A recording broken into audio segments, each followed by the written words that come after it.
This party started.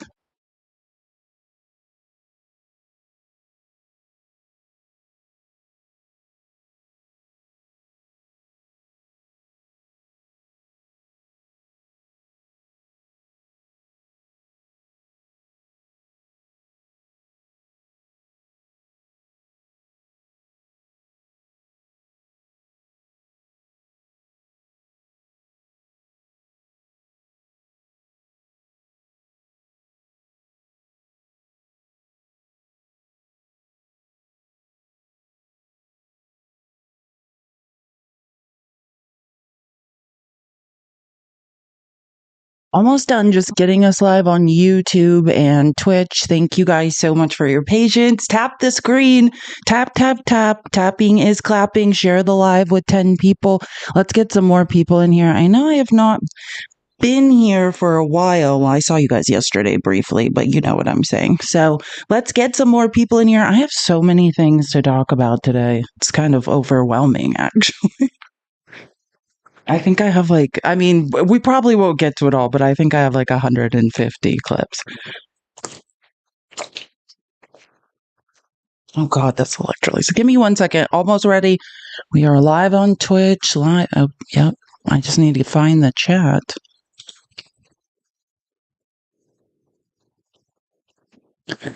Then we are ready to go. Thank you guys for sharing the live. Share the live with 10 people. Tap the screen. Tapping is clapping.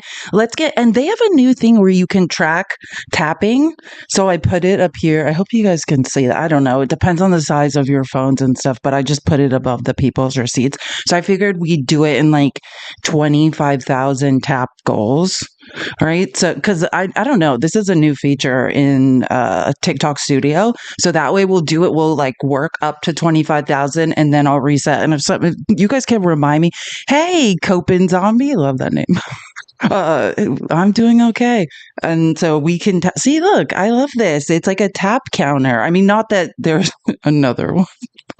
I mean, this is just a new feature, so I thought we could use it, and then hopefully, when we meet these goals, then it will help index in the algorithm better. I'm just trying to learn how to like use TikTok Studio better, so that more people find the live.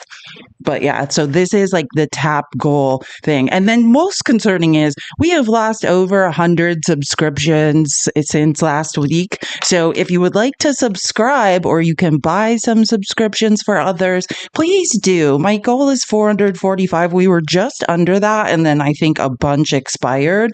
So yeah, that's where we're at with that. Give me 1 second, and then we are live on Twitch, live on YouTube. Hey, Lahua.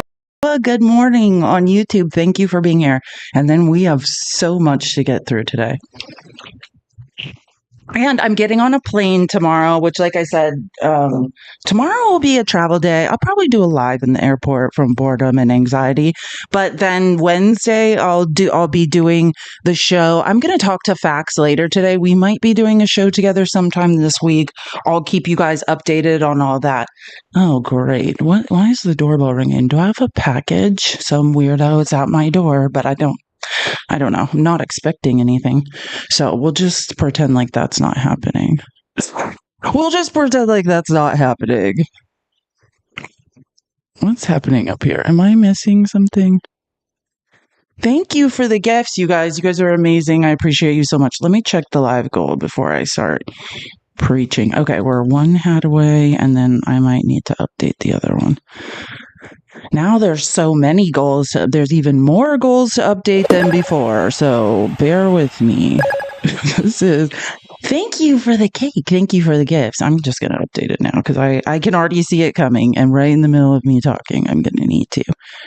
Okay. Good. Ow, that was my hand. But that's not what I want to show. I feel like I need goal things for every single one. I want the subscribers to show. Okay. And since I'm flying tomorrow, if you would like to support me, this is Cash App and Venmo. Again, all of my research, everything I do for the people's receipts is funded by you all, and it is appreciated greatly. Okay. Yep. We're live. Got my stuff open. Let me just pull up the outline. 3:24. God, time flies when you're not having fun. I cannot believe it is March 24th. I don't even know what's happening. Okay, let me pull up. I could skip around. Man, today has been, like I said, I have 150 clips. My brain is all over the place today with information. So I'm going to try to get it out in a pattern that ties it all together. Update the gift goal. Okay, I'll do it first. And makes the most sense because God knows there's so many things to talk about. This country is falling apart. But while it's falling apart, I will say I love watching people around this country like take matters into their own hands and scream in the streets. I'm loving this. Like, it's not like I never wanted anyone to be like, oh, it's fun to be at a crisis. It's not. But like, that's when you have an opportunity, to when the cream rises to the top. Like, I thrive in chaos. And like, thank you for the microphone. Hi, Wolverine. Happy Monday. Thank you. I just think there's all these opportunities for us to redefine ourselves, for us to band together, for us to decide what American culture will look like in the future, what we will accept and not accept. And every time like I'm on X and I see these videos that I know are super demoralizing to Elmo, it gives me life. It's like, this is why you're doing this, to bring these types of clips to the people. God, I updated TikTok Studio and man, there's a lot of updates. I don't even recognize the chat looks so different now. It's like I have so much more information. I don't know what's. Oh, that's what it is. It's the top. I think this is like the gifter rank or something I added. That's a new feature too. So if you're like, what the F is that? That's what it is. It's like the gifter rank. I'll move it over a little because some cell phones, the way that goes, maybe they can't see that. Because I was like, why are those? And I'm seeing notices to the side I'd never seen. I think that's what that's about. But I put this in the Discord yesterday. So I just want to be clear, like, while the world is falling apart, Trump has multiple peace deals that have collapsed. Or I won't say collapsed. I don't even think he ever had peace deals. I mean, there was one with Israel, and then no surprise, Netanyahu's like, I'm just going to clean house and do whatever I feel like. But as far as Russia, yeah, Putin never agreed to anything. Trump is just pretending he did. And whilst all that's going on, Trump's upset because he looks fat in a picture or something and is attacking the governor of Colorado. Because of that picture. This is what he was doing yesterday. And I'm not going to show you all of it. I don't recommend you go on True Social for your mental health. But after doing this weird attack and being like, how dare Jared Paulus put this ugly picture of me up, which, hey, I remember Trump a few years ago before what may or may not be a medication I think he went on, in my opinion. And that is what he looked like. I don't know what he's talking. It's like, have you seen videos of yourself a few years ago? That's what you looked like to me. I could literally find still framed videos where it's like, yeah, that's you. So I don't know. I was raised by a malignant narcissist. I know this. It's like, my mother will not let me take pictures of her now. Like, don't get me wrong, for her age, she's gorgeous. But like, like narcissists, in my opinion, they see themselves as they were, in their mind. And then like information, which in some cases can be photos or I don't know, paintings by very talented artists that like is contrary to that image they have in their mind that like, I'm forever young. I look amazing. Right? Like that, it's debilitating to them. And it's like, who cares? Like, what is he talking about? He's got bigger problems than this. No, narcissists don't. Trust me. Like, if I snap a picture of my mother, she'll be like, erase that now. Like, you cannot post that online. It's because in their head, it's like they have an idea of how they look. And if you challenge that with something like, I don't know, a professional artist who very much is a great painter and painted a pretty accurate portrait of Trump, and then he sees it, he freaks out. Like, nobody likes a bad picture or painting of themselves. This man is robbing all of us blind. And then we have to listen to this. Keep tapping the screen. Oh, we made it to 20. Did we make it to 25K? We are almost to 25K. Can we get there really quick so I can update the goal for this before? Okay, there we got there. Great job. See if you that's the counter on the top now. There's a likes counter that TikTok made, and I'm trying to use the new features that they suggest. Wait, now I can't even. What is happening here? Oh no, this is different. Hold on, sorry. I forgot it's a different goal setter. Sorry. New features. Okay, I'm going to move it to 50,000. Let's get to 50,000. Let's make TikTok happy. They suggested I do this. That's the taps counter up there in the top. Okay. So he's freaking out because he looks ugly in a picture, which, no offense, I'm just saying this objectively. That's exactly what you looked like when that picture was made. So it's very weird. And he's like, the artist also did President Obama and he looks wonderful. Yeah, that makes sense to me. Have you looked in a mirror and then looked at Obama recently? Is there no way you could not make a sense of the fact that your picture might look like you look and that Obama might look good? Like, nobody can work through that. The paper is more sophisticated. Yeah, a really good artist who painted you would look bad. And Obama would look good. Kimber, thank you so much for the subscriptions. Appreciate you so much. But that's the real. Of course, Obama looked good. When I look at Obama, he looks good. And when I look at you, you don't look good. And I'm not attacking anyone's appearance. You do you, man. Paint yourself orange. Get mad at people who wear makeup and you wear makeup every day. Like, whatever. Who am I to point out the obvious weird hypocrisy of the way you live? But it sounds like this artist was doing his job. Anyways, and he looks wonderful. But the one on me is truly the worst. She must have lost her talent. Oh, did she lose her talent, or she's very talented and you just look terrible? Like, in any event, I love that. I would much prefer not having a picture than having this one. But many people from Colorado have called and written to complain. Oh, have they? Because they had to look at you? Yeah, I actually believe that. Maybe people are upset about looking at you. Who bought all these subs? Sorry. Were these the subs Kimber bought? Or who? Andy in Wonderland, thank you so much for the subs. You're amazing. I appreciate you.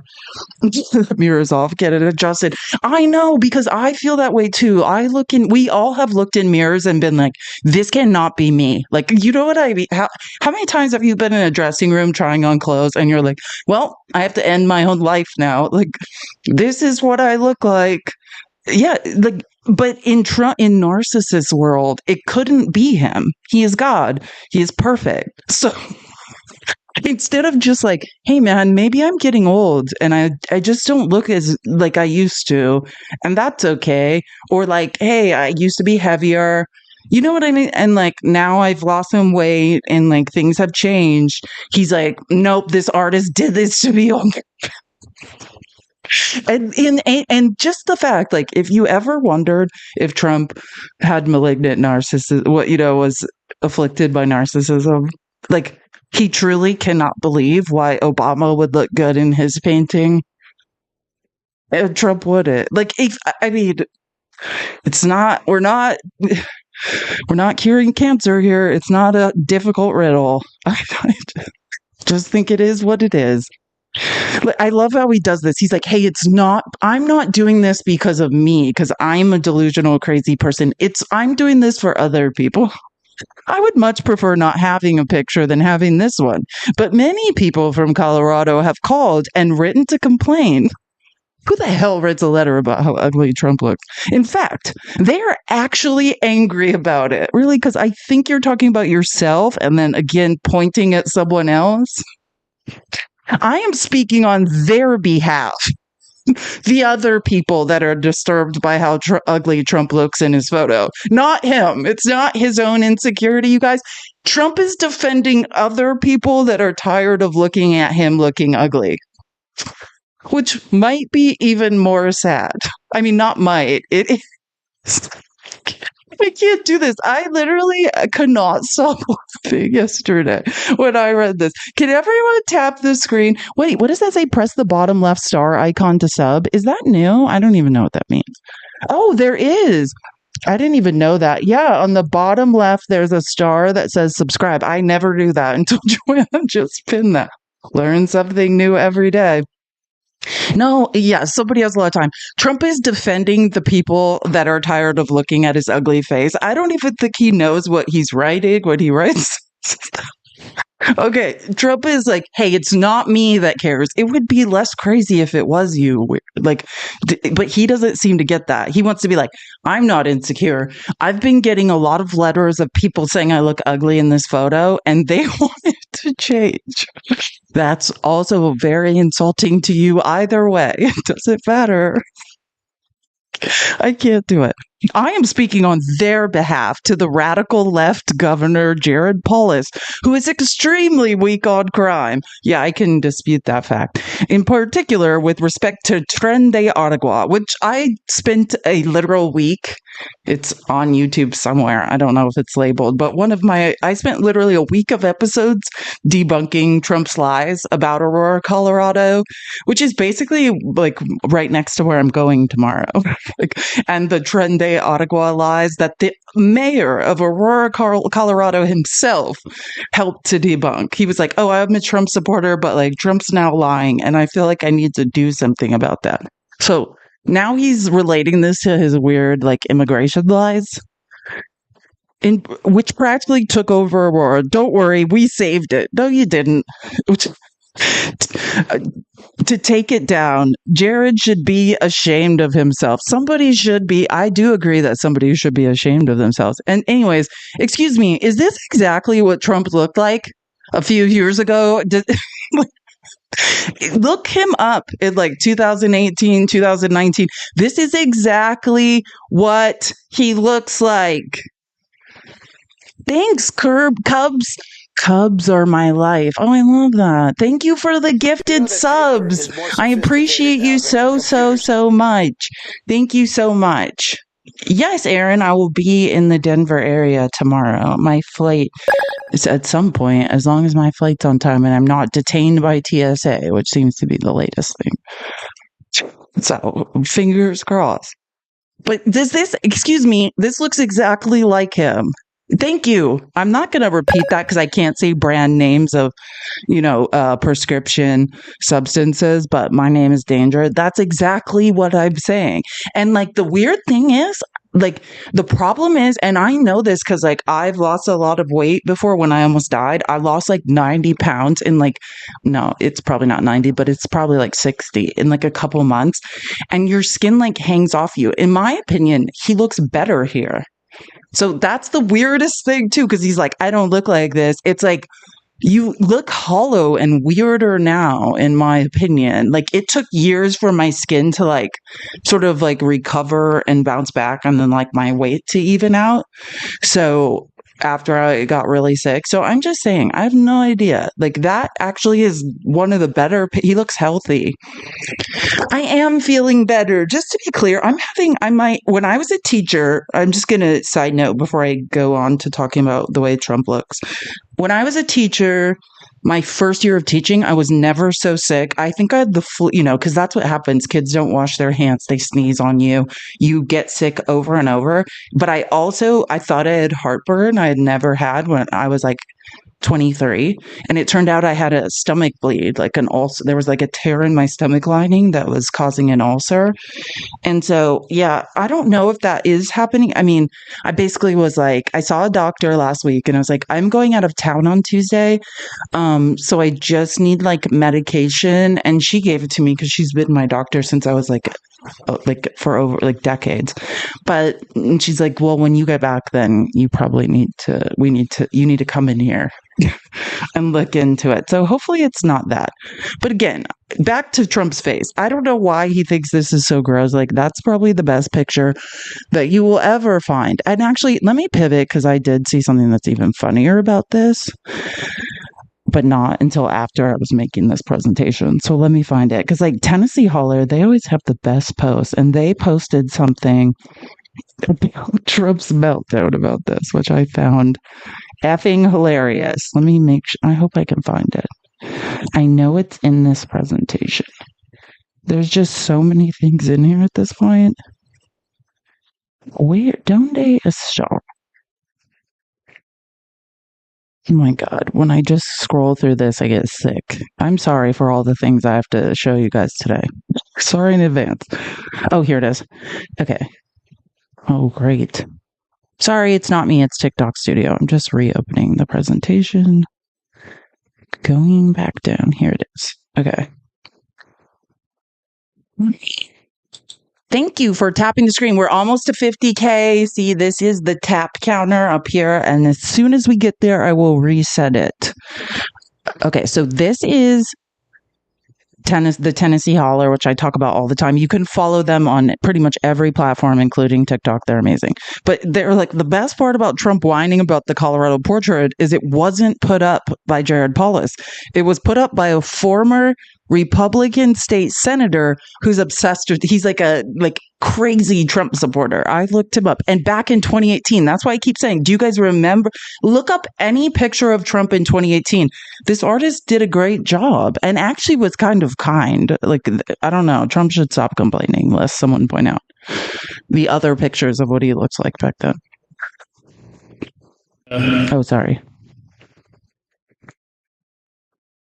Oh, no. Have the first crowd-funded campaign for his presidential portrait. Lawmakers and community members celebrated the unveiling of President Donald J. Trump's portrait on Thursday. The space for our 45th president was empty for some time and went unnoticed until pranksters put a portrait of Russian President Vladimir Putin in its place. Former Senate President Kevin Grantham says with history, not politics in mind, he took it upon himself to raise the funds.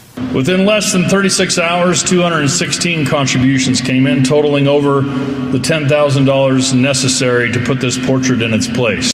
It's only Okay, so Trump supporters paid a very famous artist to paint what you looked like in 2018. And that's exactly what, I mean, that's the nicest portrait. I mean, yeah, that explains why he looks so good in that picture. So it's very weird to be complaining about it. And actually, let's see if it loaded. Let me see if this loaded. Oh, it did. So I'm just going to play this because this is just something I literally recorded like last second. But I love Adam Mockler, who works for Midas Touch. He's like a young guy, he's on YouTube, and he was just on Newsmax. And I'm always fascinated. Like, I think the good thing about like leftists who grow up on like debate TikTok or debating on YouTube is like, you know, they have a basic understanding of how to follow a line of logic. But when you listen to people on the news, like Fox, well, not all news channels, some people can follow lines of logic. On MSNBC, most of those people are lawyers, like, so they definitely can. But I mean, like on Newsmax or Fox News, following a line of logic is unheard of. Just, you can say something to them and say, hey, here is the line of logic I'm on. And then they're just like, I'm just going to say something completely unrelated that has nothing to do with this. Don't interrupt me. Like, this is, I think this morning, Adam Mockler is on Newsmax. All right, I just went on a right-wing news network and kind of blew up the entire panel by attacking Elon Musk and Donald Trump. Watch how it unfolds. It's hilarious. Kind of goes back to what we were just talking about, you know, millionaires or billionaires that, you know, they're clearly in both parties. We saw almost all of Hollywood come out in support of Kamala Harris last election cycle here. And Adam, you want to talk about relatability? I mean, do Democrats have a problem with that on their side? I mean, the degree between George Clooney, I bet you he donated a few $1 million, and Elon Musk buying the platform of Twitter, rebranding it to X, and then leveraging that platform to then spread right-wing propaganda. And then on the top of that, on the back of that, donating what? Hundreds of millions of dollars to the campaign. You're not telling me George Clooney donated hundreds of millions of dollars. But I want to ask Rob a question, because Trump after George Clooney did this, wrote this long Truth Social post, basically a temper tantrum. Does it not concern you all that the President of the United States is currently whining about George Clooney and a portrait of himself rather than actually, helping the American people? He's got 2 peace deals falling through right now, and our president is tweeting about a portrait of himself. Does it not concern you? Let's see. Biden left this country in an absolute and utter mess, which is why I asked about Trump. He didn't run, because It's called breaking a line of logic. Like in debate, you have now lost the debate. Like that's called a pivot that makes no sense. The line of logic has collapsed. One thing has nothing to do with the other. That's the beauty of just being on delusional Trump TV, where it's like, hey, I have the bully pulpit. I can make up as many lies. I don't have to stay on a line of logic. Numbers were horrible, and Kamala Harris lost. I asked Because about all Trump. the ideas that they were espousing was a disgrace. Trump is actually fixing the economy. Trump is actually dealing with Ukraine and Russia, which Biden would have let go forever and gave hundreds of millions of dollars. So he's actually dealing with these issues, and the American people, including immigration, are cheering him on. So, yeah, if he wants to do a tweet every now and then, I'm fine with that, because he's cleaning up the mess. He's actually getting this country back on the right track. He's cleaned up the mess so well that his unpredictable tariff policies have made even Jamie Dimon come out and say, dude, we need more certainty. It's made the S&P 500 fall, and the GDP might contract for the first quarter, according to the Atlanta Fed. So, yeah, he's really cleaning up the mess. All right, final thoughts to Rob, and then we got to go. Markets are doing very well right now.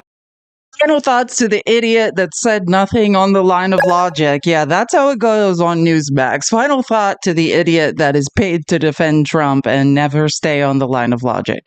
On the heels of the recent He's been in office 8 weeks. 8 weeks. Joe Biden had 4 years and created the biggest mess this country's seen in a long time. I don't think he gets an A yet. He gets an incomplete. He's only been in 8 weeks. But so far, the American people said, keep doing what you're doing. All right. He said day one. Adam's like, I will not leave here without saying that you are full of shit. Like, I love that. Go Adam. What an amazing kid. And I don't mean that like as in, I think he's the future. He is such like a sound basis in logic and philosophy and has very good speech and debate skills. And that's the truth. Like if this is a debate, yeah, like Newsmax, you did not show up to the debate. You just were, it's like every time someone made a claim, you were just like, oh, look at those blue flowers. That's not debate. That's not how it works. Like, yeah, that's the point. And that's why if you have enough, and I say this with as much respect as I possibly can muster to the right, like if you are intelligent, and when I'm debating people on TikTok, when I run into young kids who are like, I voted for Trump and they're smart, I'm always just saying like, hey, you're smart enough to think your way out of this. And the more you think, and I'm watching you follow lines of logic, then if you continue to follow them, the only place that will move you is left. Because that's where the facts are. That's where reason leads you. If you are smart enough, if you educate yourself, right? And I'm not saying anybody who wants to educate themselves, you have to move left. The facts, the statistical analysis, things like math will move you left. That's the direction it goes. And anyways, keep tapping the screen. This is our tap counter. TikTok just created it. So we're now over 50,000, getting to 100,000. Great job, guys. Keep tapping the screen, share the live. We only have 268 people here on TikTok. So if everyone could get the shares up and share the live with people, I know people trickle in late. Let's get people here because I have so many things that I want people to hear today. Like I said, my brain is overflowing with information. I'm excited to show you guys all this stuff. It's a little depressing. And I just want to say before the presentation might close it. I have to reopen it. So, it didn't. Okay. Well, I just want to say I never will criticize a woman's appearance ever. Because I know that's all people do to me as a woman on the internet. I am just going to point out that a woman that I constantly see attacking other women's appearances, and I'm not again, I'm not attacking her appearance. She keeps attacking other women's appearances. And I heard people say this before, because I know Caroline Leavitt, and someone fact checked this for me. Is she like 27 or 28?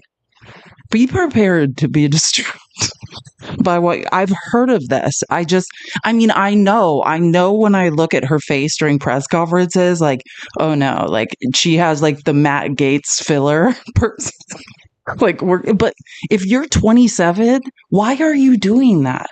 You know what I'm saying? Like, you're beautiful. You don't need 27. I've never gotten filler in my face yet, and I should, because now I realize people keep telling me it's to like prevent wrinkles, which, yeah, I definitely have them. So maybe I've missed the boat, but like, no, I mean, not like changing your entire face. So I heard people telling me about this because Caroline Leavitt, the press secretary, she's from New Hampshire, and she like worked for a college newspaper there. And I talked to someone who went to school with her and is like, oh yeah, like if you ever see a picture of her, of what she looked like before, he's like, you would not recognize her if you saw, like, he's like, the person you see as the White House press secretary, you won't recognize. Anyways, I'm just saying, like, this is just crazy, right? And she's beautiful. Why? Why would you do this to yourself? Like, beautiful. Do you know what I'm saying? But it's everything that person told me. Like, hey, I went to school with her, and if you ever see a picture of what she looked like in school, you will. She's 27. There's no reason this should happen. Like, what? And again, I just want to point out, this is a person who lies and tears down other women's appearances every single day. Like, 27. You didn't, like, you never had to do that. Yeah, exactly. And this is gender affirming care. Thank you. Great example, which I do support. If for whatever reason you feel like your nose isn't feminine enough, whatever, your face isn't, and you think you need to make changes, you go, girl, you do you. You know? Cool. Cool. Like, you married a 59-year-old man who said that you needed to look different? Okay, because I think you look amazing. I love any way you want to look that way. But stop criticizing other women and their appearances, because it's making me feel weird. Oh, why is this twice here? Okay, so I just found this person, and let me see. Do I have her? Yeah, this is. I don't know what their pronouns are. If the them or her. No, wait. It does. It says any pronouns. But if you don't, so I think maybe I have their full name. But do you guys? This is the funniest account. So this is an impersonation of Caroline Leavitt that, like, when I opened TikTok yesterday, I saw it. I just could not stop crying. You could tell by the 700,000 likes. Obviously, many people have probably seen this. Hilarious. Oh, I did screenshot it. This is their profile.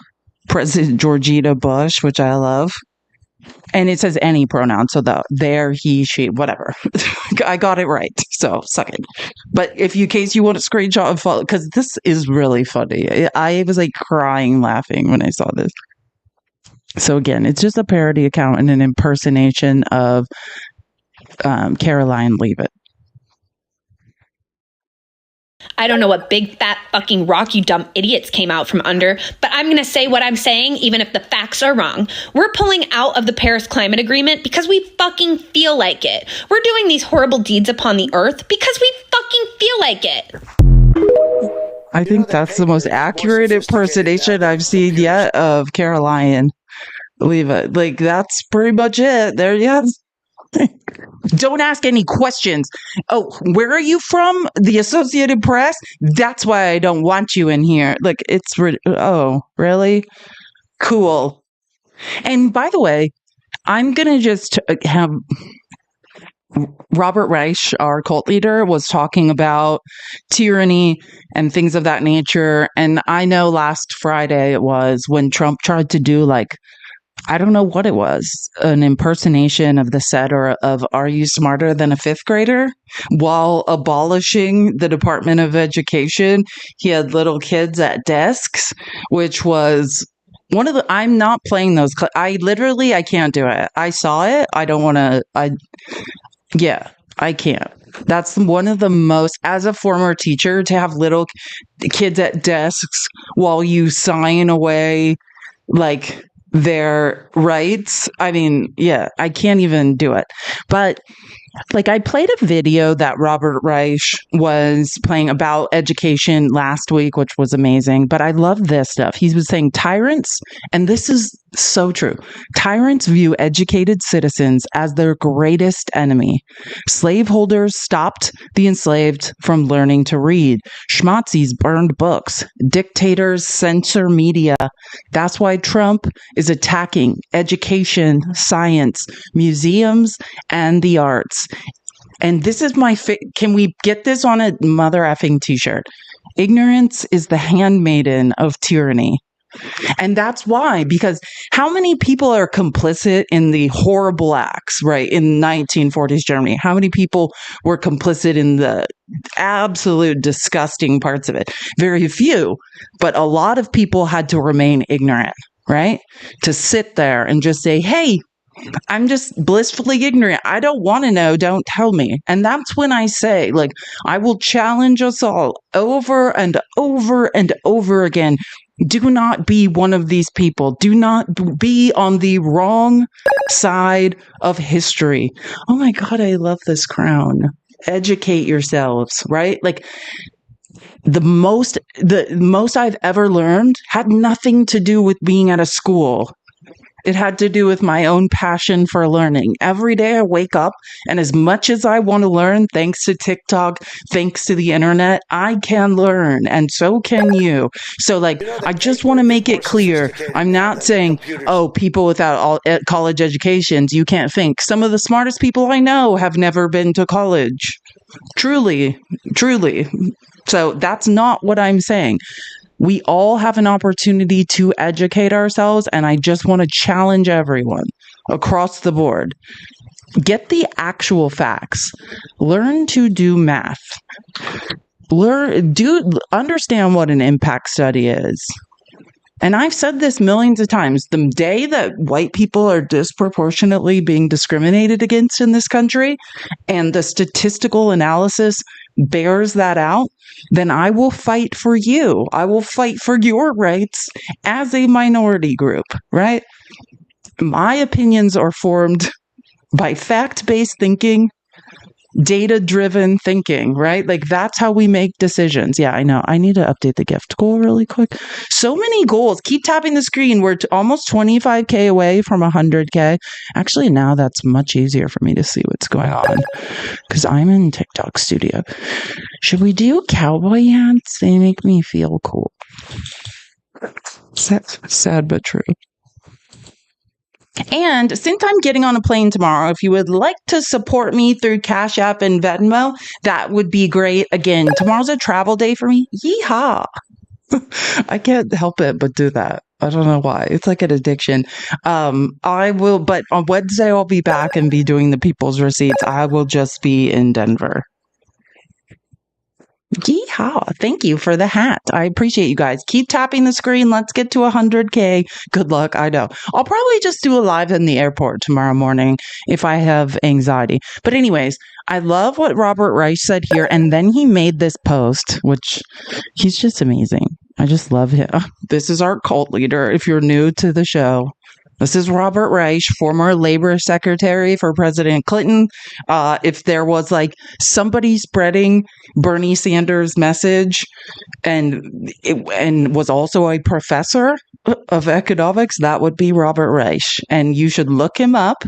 His name is spelled like Reich, R-E-I-C-H. It's not pronounced that way. It only took us 6 months to figure that out. But it's at RB Reich. You can find him on TikTok. You can find him on X, on Blue Sky. He's all across the internet on YouTube. Anyways, he says it again here. Ignorance is the handmaiden of tyranny. So that's what my challenge is to all of us. We will never fall into that category, right? And that's also the burden, right? Not being ignorant. Ignorance is bliss. That is a colloquial phrase for a reason. I used to say that all the time when I was a child. Like, if only I was as dumb. Like, I used to think about that. Like, knowing things is a burden. But in this situation, if American democracy falls, which won't even just affect us, it will cause a chain reaction around the world.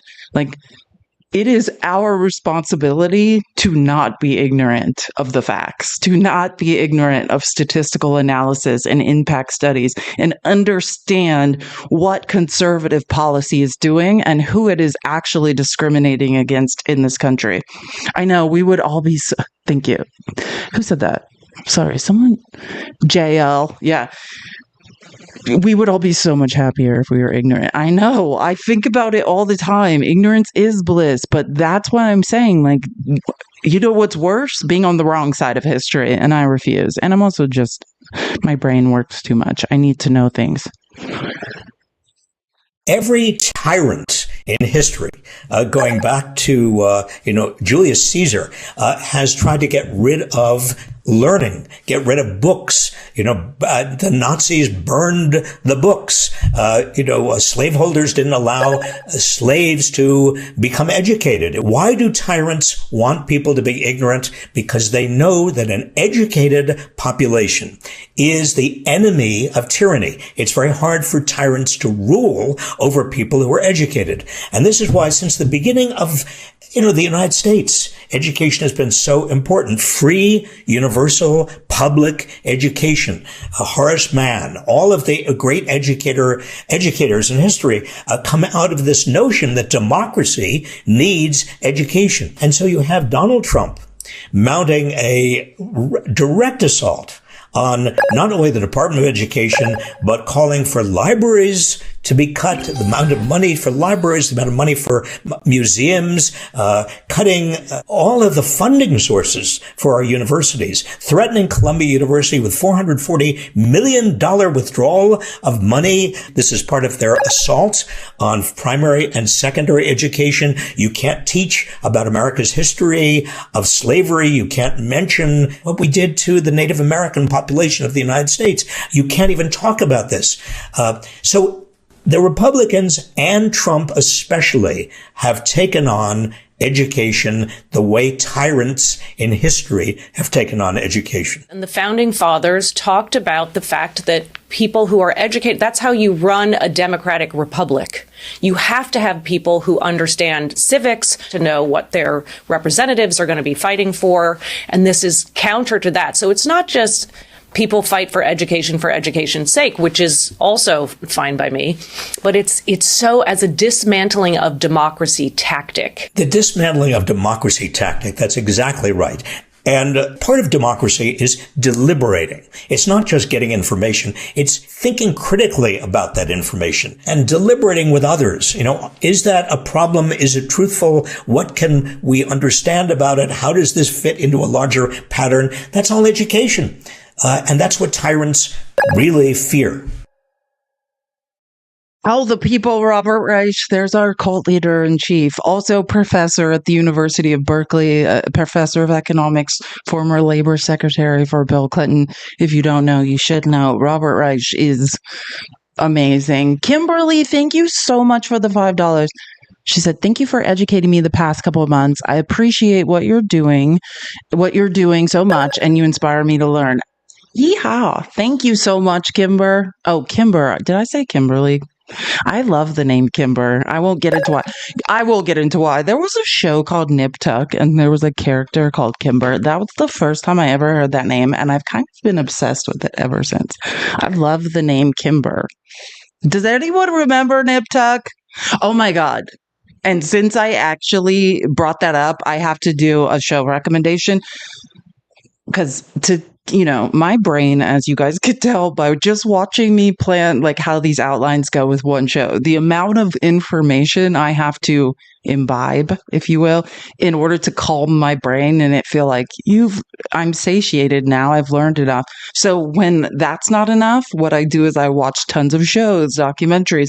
And do I have the best show you probably already know, so I don't even need to say it, but what are the best shows out that I'm sure be winning awards?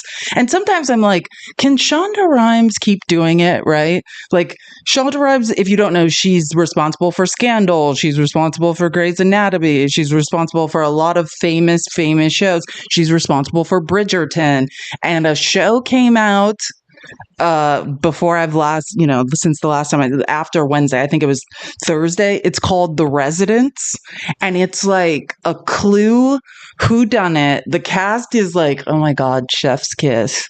It is one of the best shows I've ever seen in my life. And it's light enough, it's not going to stress you out. It's about like someone is unalived in the White House, but it's not serious. So don't think you have to be like, oh my God, this is parallel to like what's going on in politics and it's going to kill me. Nothing like that. I promise. Like, this is one of the best, most enjoyable shows. It is on Netflix because she has a residency with Netflix. Like, she creates shows there.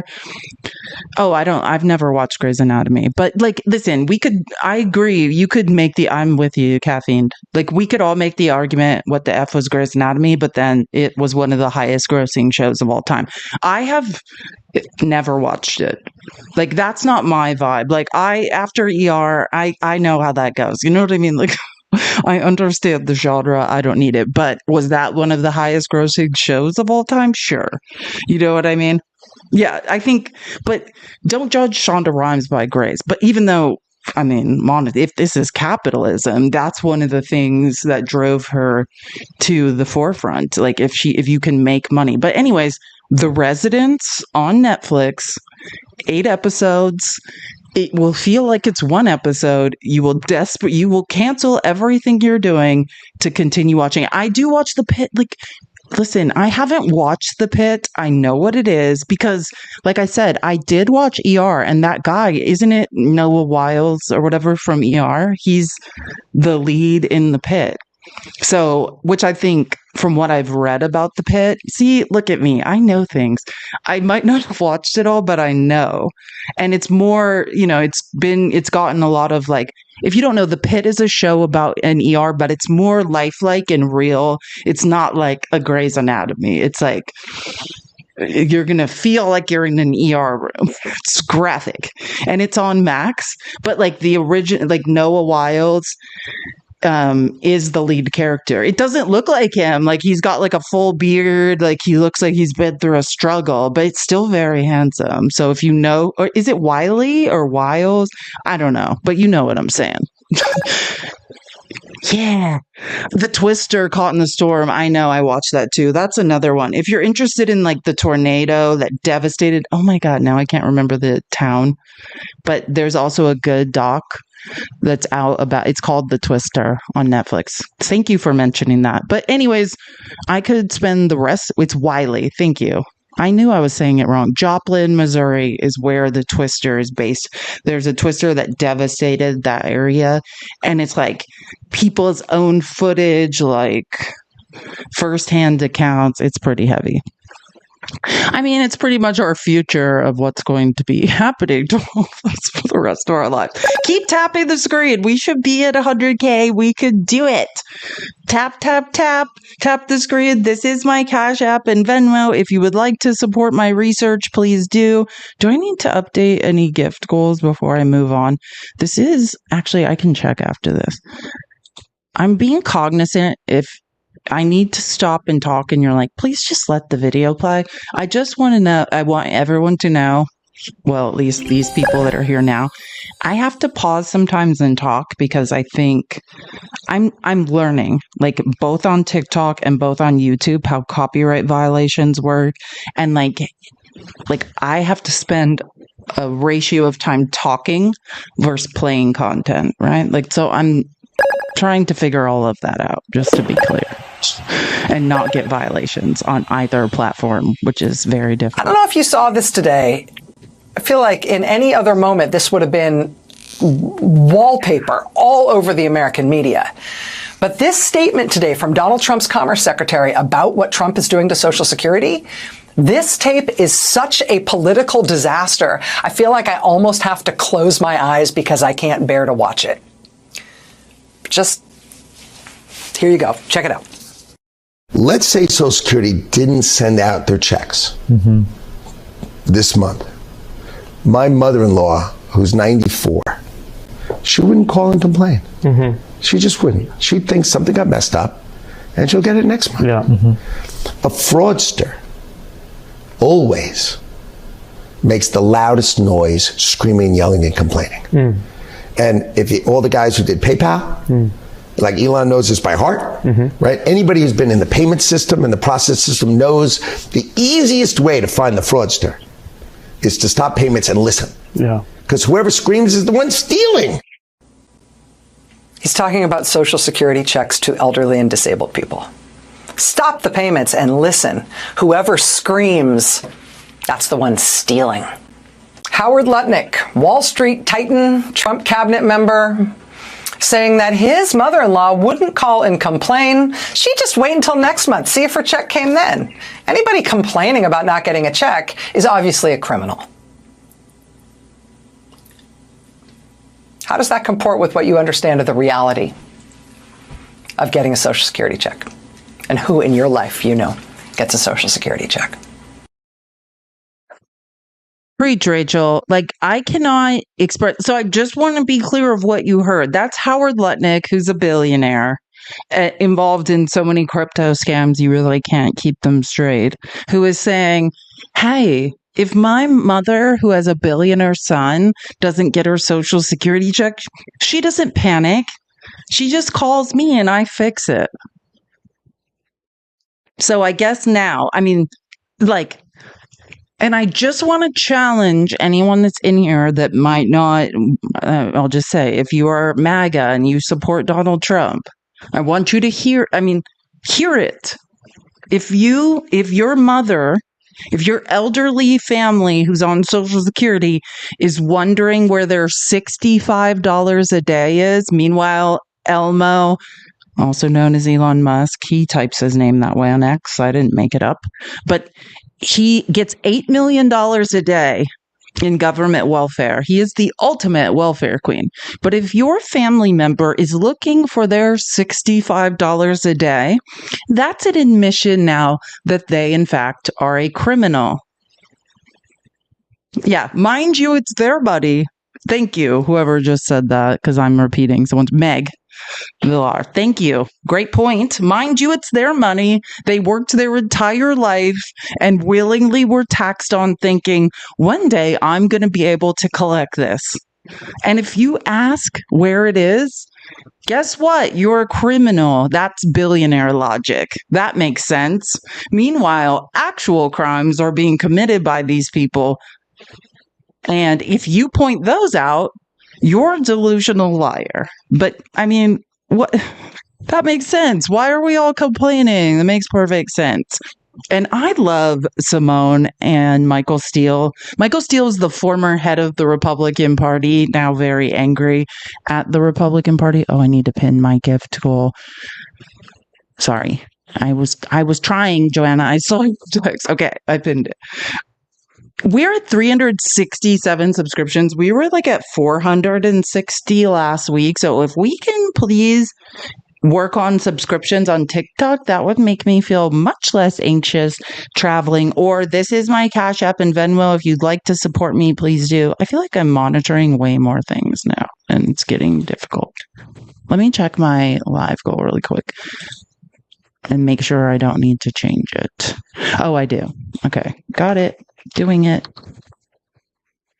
This is so crazy. Managing TikTok Studio is insane.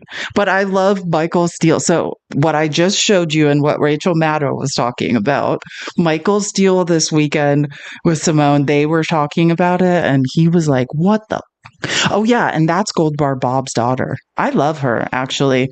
I don't think she likes her daddy very much, but that is Senator Gold Bar Bob, who's like going to jail and now trying to be like, never get like the Democrats.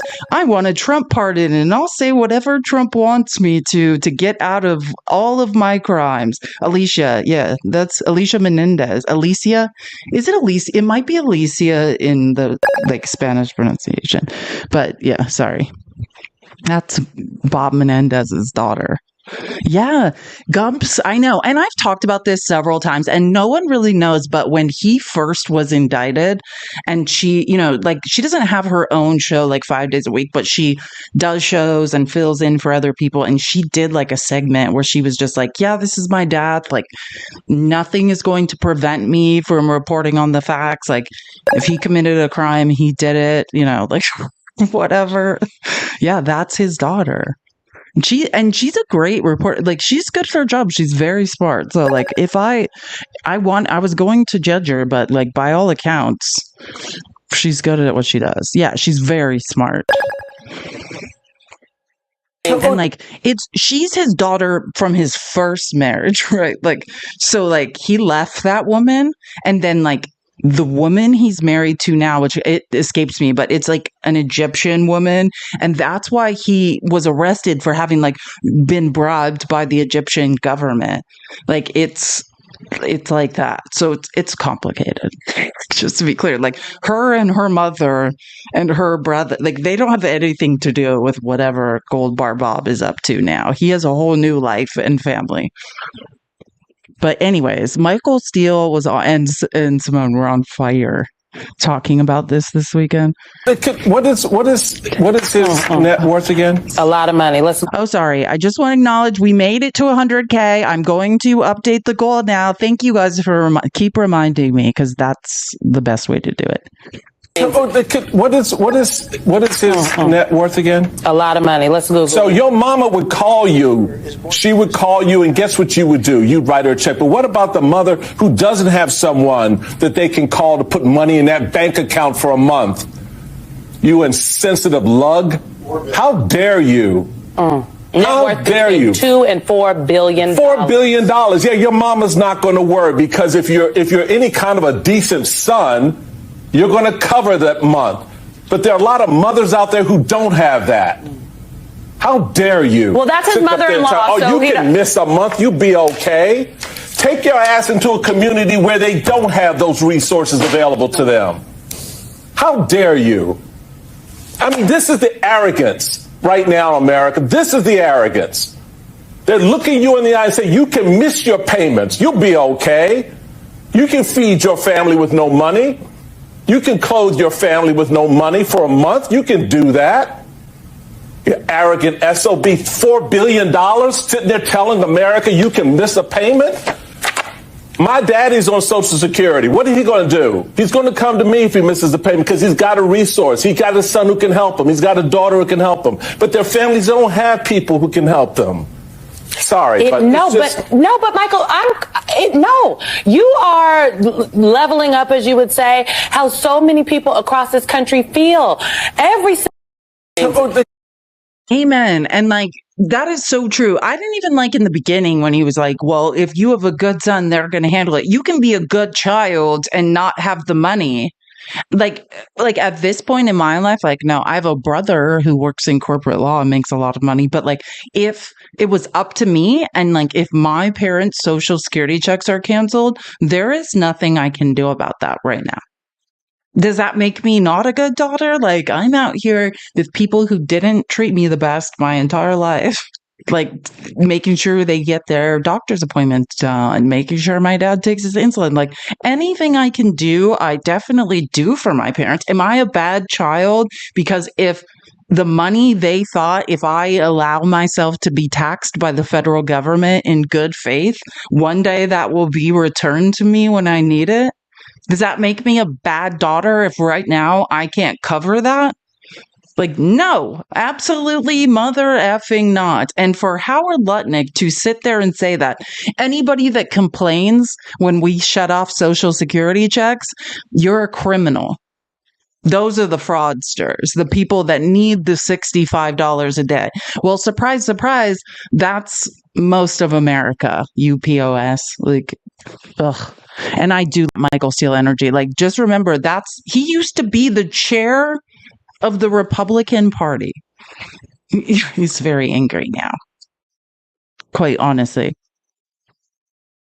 Oh, and I just wanted to remind everyone, because, let's just take a trip down memory lane really quick. Tap the screen. Let's get It turns out when you take away people's, the money they're receiving fraudulently, they get very upset. And they basically want to kill me because I'm stopping their fraud. And they want to hurt Tesla because we're stopping this terrible waste and corruption in the government. And, I guess they're bad people. Bad people will do bad things. I mean, I'm sorry I even played that. I shouldn't, because I know it's just adding like salt to the wound. But I'm just reminding everyone of where Howard Lutnick got this line of logic. The richest people in the world, the like 800, 900 billionaires in this country are saying, if you complain when we rob you, you're a criminal.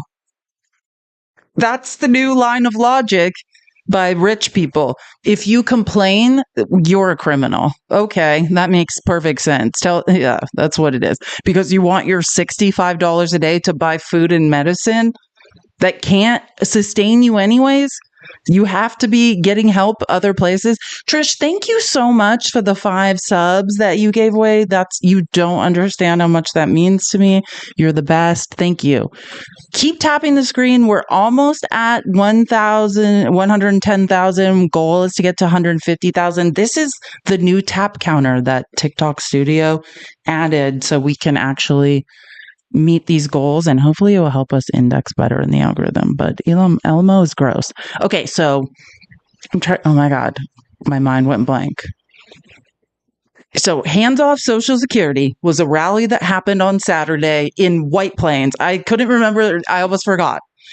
White Plains, New York is one of the cities where they're closing a Social Security office, which is to stop people from being able to claim their Social Security benefits. They are breaking the Social Security system.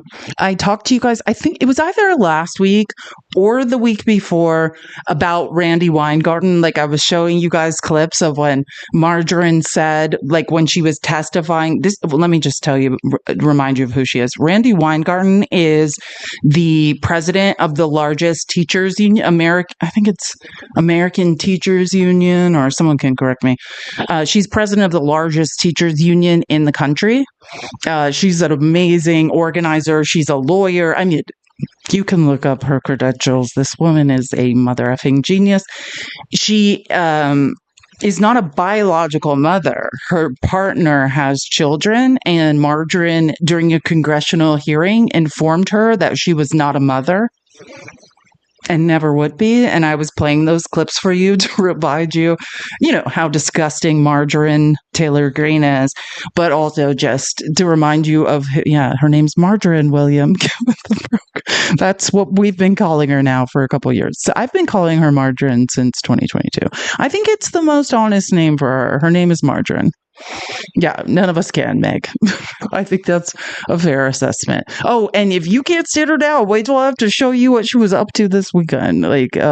Anyways, I'm just reminding you who Randy Weingarten was. So they had this Hands Off Social Security rally in White Plains, New York, where this is one of the places they're closing the Social Security office, which will cripple the system. Oops, hold on, puzzle piece. Keep tapping the screen. Let me take care of this really quick. At least you guys don't have to hear it anymore. So she was speaking there. I mean, a lot of union leaders were speaking, but I just love this woman. She's a genius. The reason I'm putting my teacher hat on first is because if you think this is unprecedented, you are not crazy. It is. It is. We have never, in the United States, in the modern age, we have never faced the kind of assault on people that has happened in the last 60 plus days. Yeah. Never.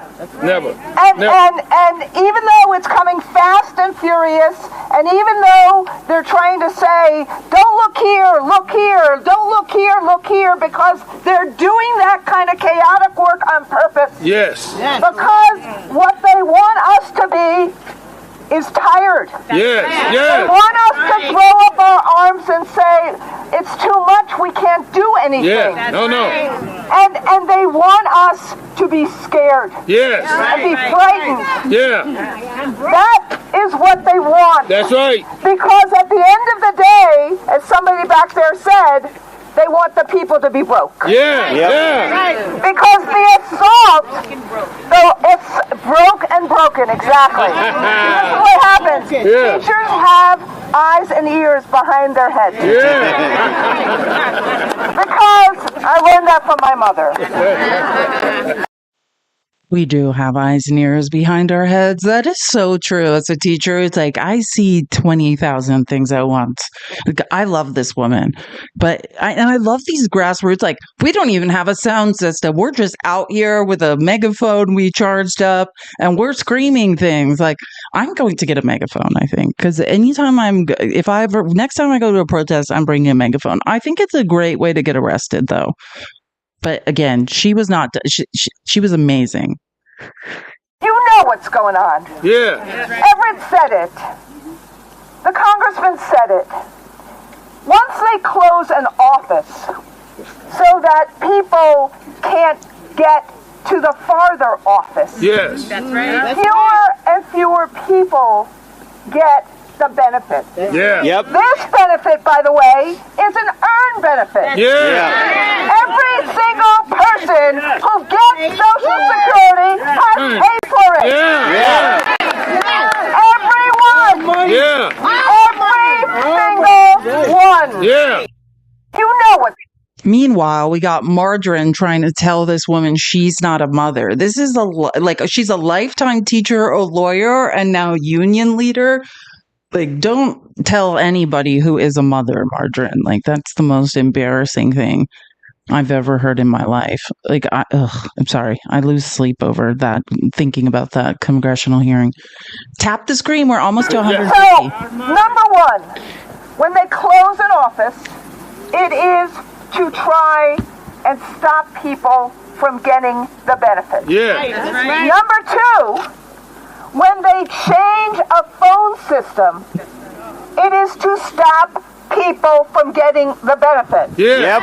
Yeah. Number three, when they close an office and change a phone system, it creates trauma for not only the retirees who may not be able to get into a car, hire a lift to go 40, 50, 60 miles to get to an office, or have a kid or a grandkid who can do that for them. It creates trauma and anger because of the cruelty. Yes.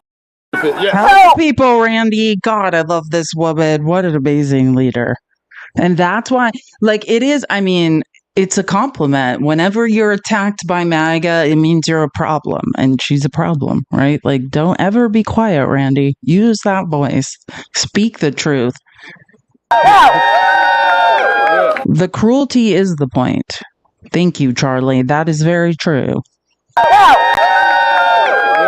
The reason I am doing this explaining, everybody here knows what FDR did. Everybody here knows why Social Security is important. Everybody here knows why Medicare is important. I suspect everybody here knows why education is important and why Medicaid is important. I suspect you all know that. But the point I'm trying to make is, this is a remaking of America to try to undermine the contract that America has had in its modern age that says opportunity for all.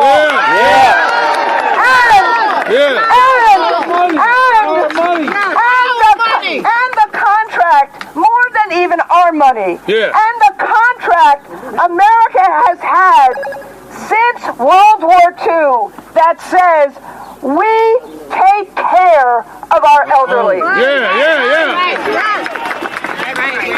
So No. And veterans. And disabled folks. And our young kids. Yeah. That is the contract. Yeah. Now.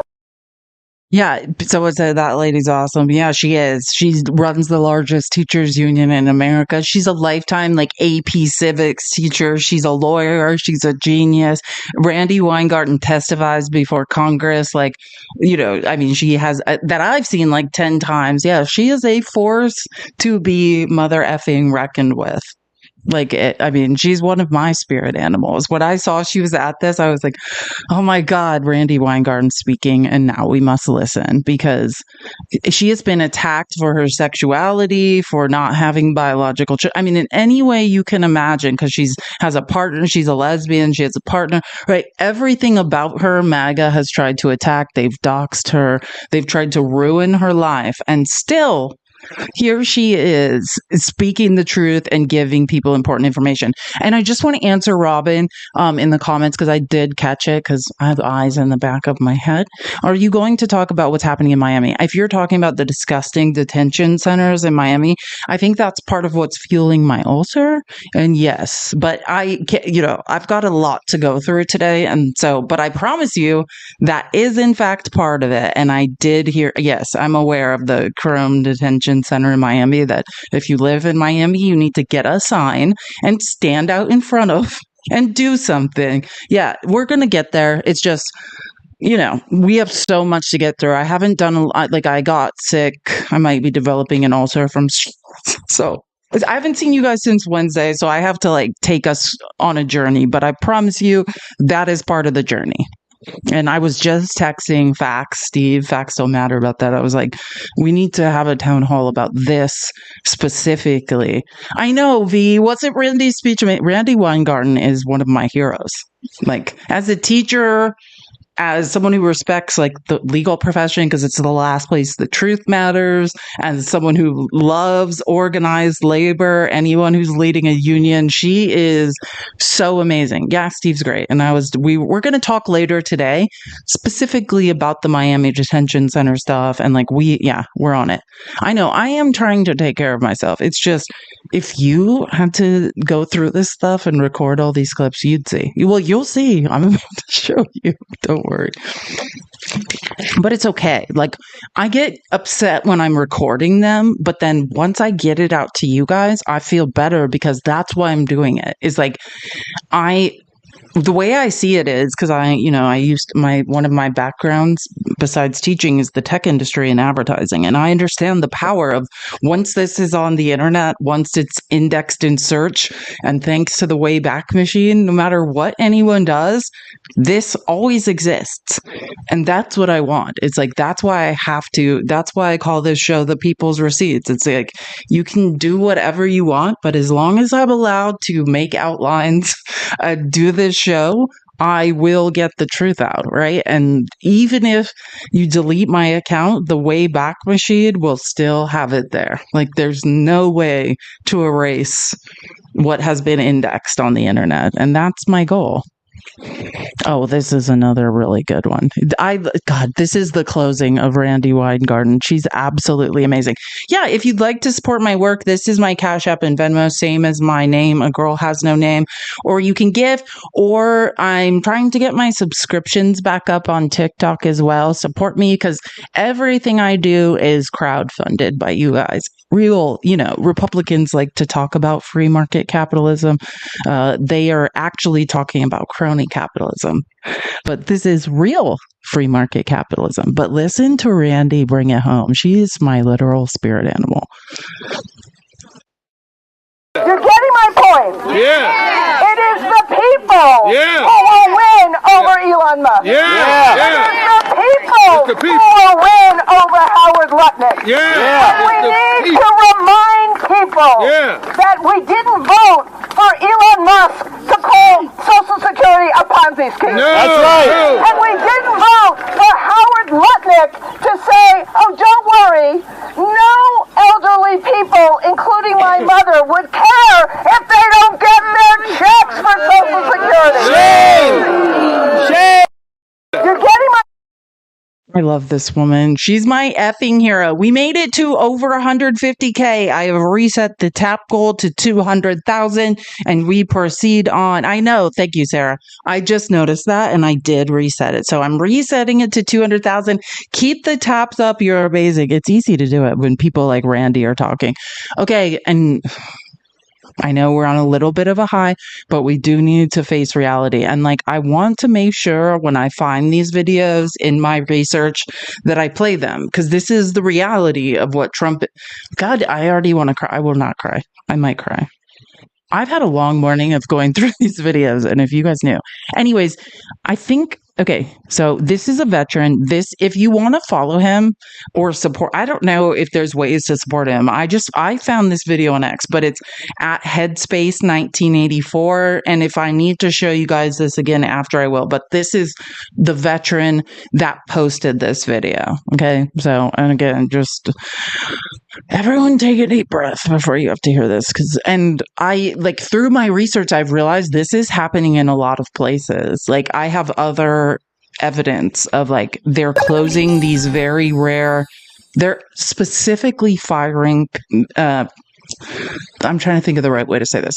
People that work in veterans hospitals, or there are these like isolated offices, veterans offices that support people with specifically mental health issues. As someone who's been diagnosed with PTSD myself, this is something that's very traumatizing to me. These are people in mental health crisis who are showing up to their appointment to receive counseling and help and are being told, sorry, because of Doge cuts, you no longer have a therapist. You no longer have any sort of help.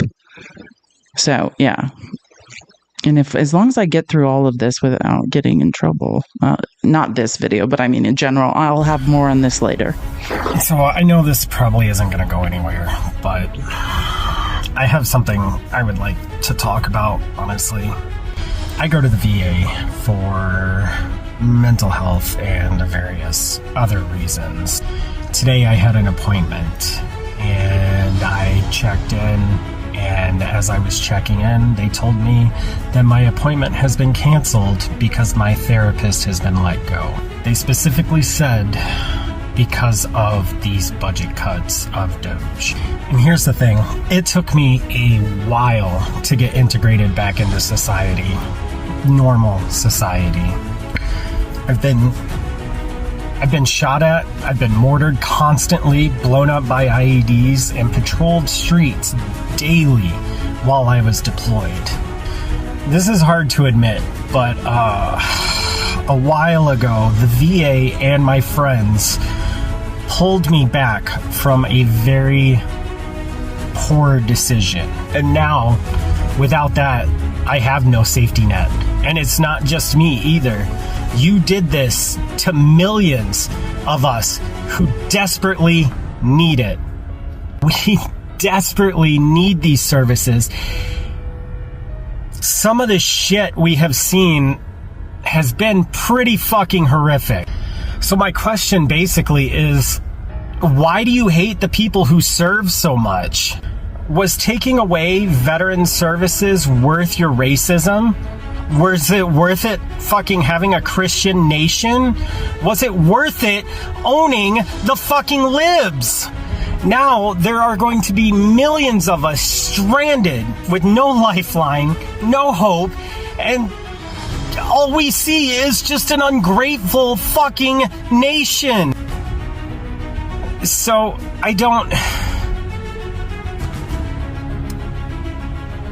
there's no more lifeline for me. I mean, yeah, as someone who's been diagnosed with PTSD, I know what he means. Like, I had to have multiple therapists. I had to go to a camp for months, like inpatient and outpatient, sleep away and just go there during the day, where they had to coax me back into society, where I would sit in a ball in a room and they would just leave me in the dark for like hours at a time because I would freak out. So I know exactly what this man is talking about.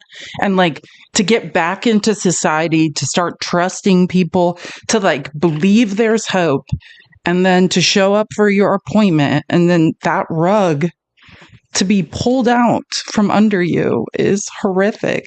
And like, he's only like this because of what we did to him, what our $1 trillion military budget did to that man.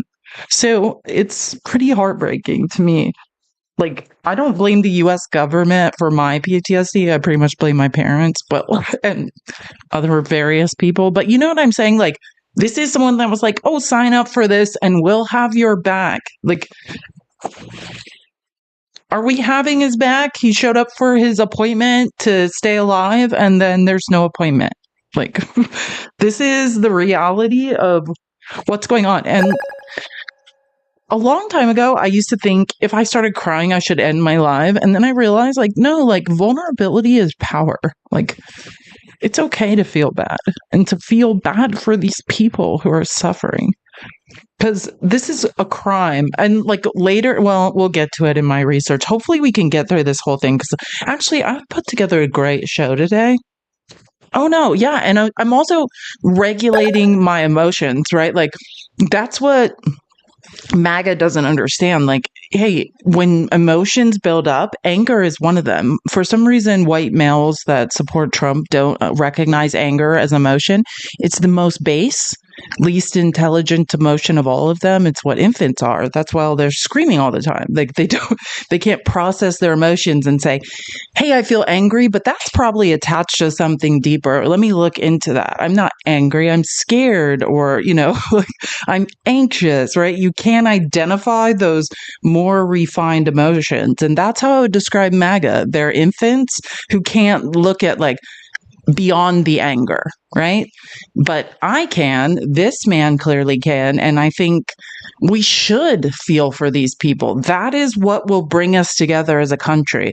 When I watch these town halls and watch people of Republicans, independents, Democrats coming together and saying, hey, enough's enough. Like, I love these butterflies. Thank you so much. That's what motivates me, is like the connections, right? The more vulnerable we are, if you guys see me cry, if you guys see I care, it just connects us more. And those are bonds that Trump cannot break, right? And not just he can't break, but he's incapable of feeling. Like, I was trained as a child to never have an emotion. I did not cry until I was like 19 and I was at college. And then I was like, I think I'm going to start crying now. But because I learned that, like, that's weakness. You're pathetic. Don't cry. Don't show emotions. But now I realize, like, actually, that's my superpower. And my parents never will show emotion. Like, one of my parents has no empathy, so she couldn't if she wanted to. And my dad does, but it's been like, I mean, he's been traumatized so much, he just isn't capable at this point. But like, show your emotion, show your vulnerability, show you care. Like, this is what connects us as human beings. And this is what will allow us to actually fight for each other. Like, when I watch that video, yeah, I'll fight for that guy for sure. 100%, because I know what it's like when you have PTSD and you're just like, yeah, there's nowhere else for me to go from here. Been there. Anyways, so I was gonna talk about this. Wait, hold on. First, let me I'm going to go on mute and blow my nose, and then hold on. Okay, cool, awesome. Crying at 1 p.m. Mountain Standard Time. Some of us aren't on daylight time. Thank you, Vicky, for the $25. Please, thank you for all your extraordinary work, and please keep sharing your knowledge. I've learned a lot, and I'm 72. LOLV. Thank you so much for your support. It means the world. Laura, thank you for the $15. Thank you for keeping us informed. I appreciate you guys more than you know, and your generosity makes this all possible. So I was going to talk to you. I think it was last Wednesday, the last time I was doing a live, and then I got like 20,000 violations randomly.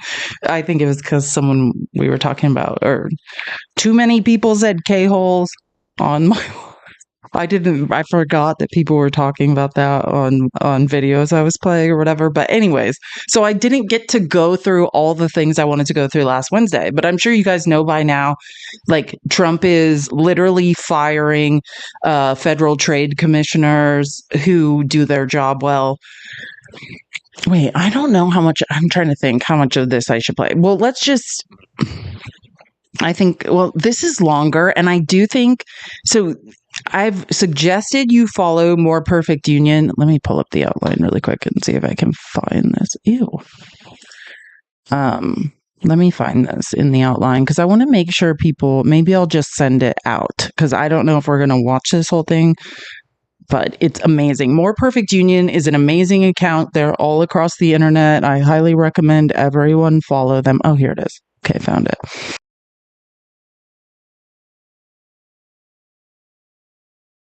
Okay, found it.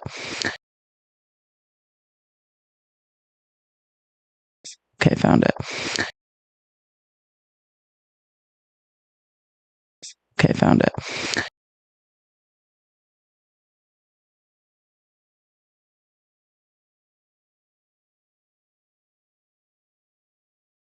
Well, not puzzle. I thought a puzzle piece was going to pop up, but it didn't. I don't know what's going on.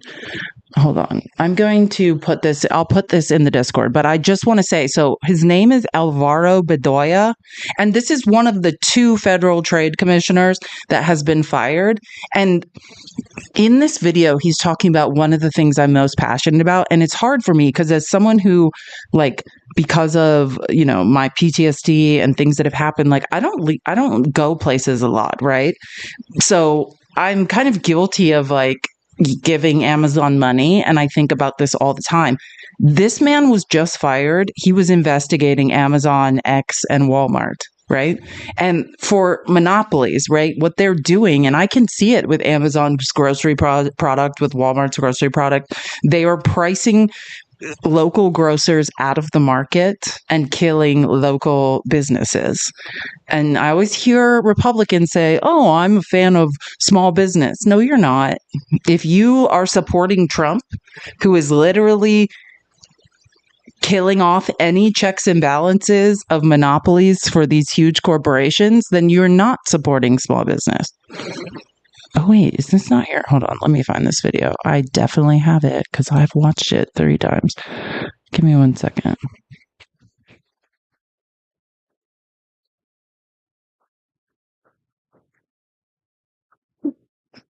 God, I can't believe how many videos I have. We have a long way to go, but we will get there, I promise. Is this it? Yes. I think. Oh, wait, or not. There is the... Oh, here it is. Oh my God, this video is long. Hold on. Well, we'll see how it goes. But it's fascinating, right? Like, this is the FTC commissioner who is investigating Amazon, Walmart, and X, who was just fired, talking about his investigations. Particularly, I always talk about the grocery cartel. It's one of the most active and terrifying lobbies in Washington. And this is their work, right? This is the lobbyists for Walmart, for Amazon grocery. This is what they're up to. midst of the whirlwind of chaos that has long been Donald Trump's governing style, you can be forgiven for occasionally missing some really important news. Trump's administration just delivered an extraordinary gift to some of the most powerful corporate lawbreakers in America.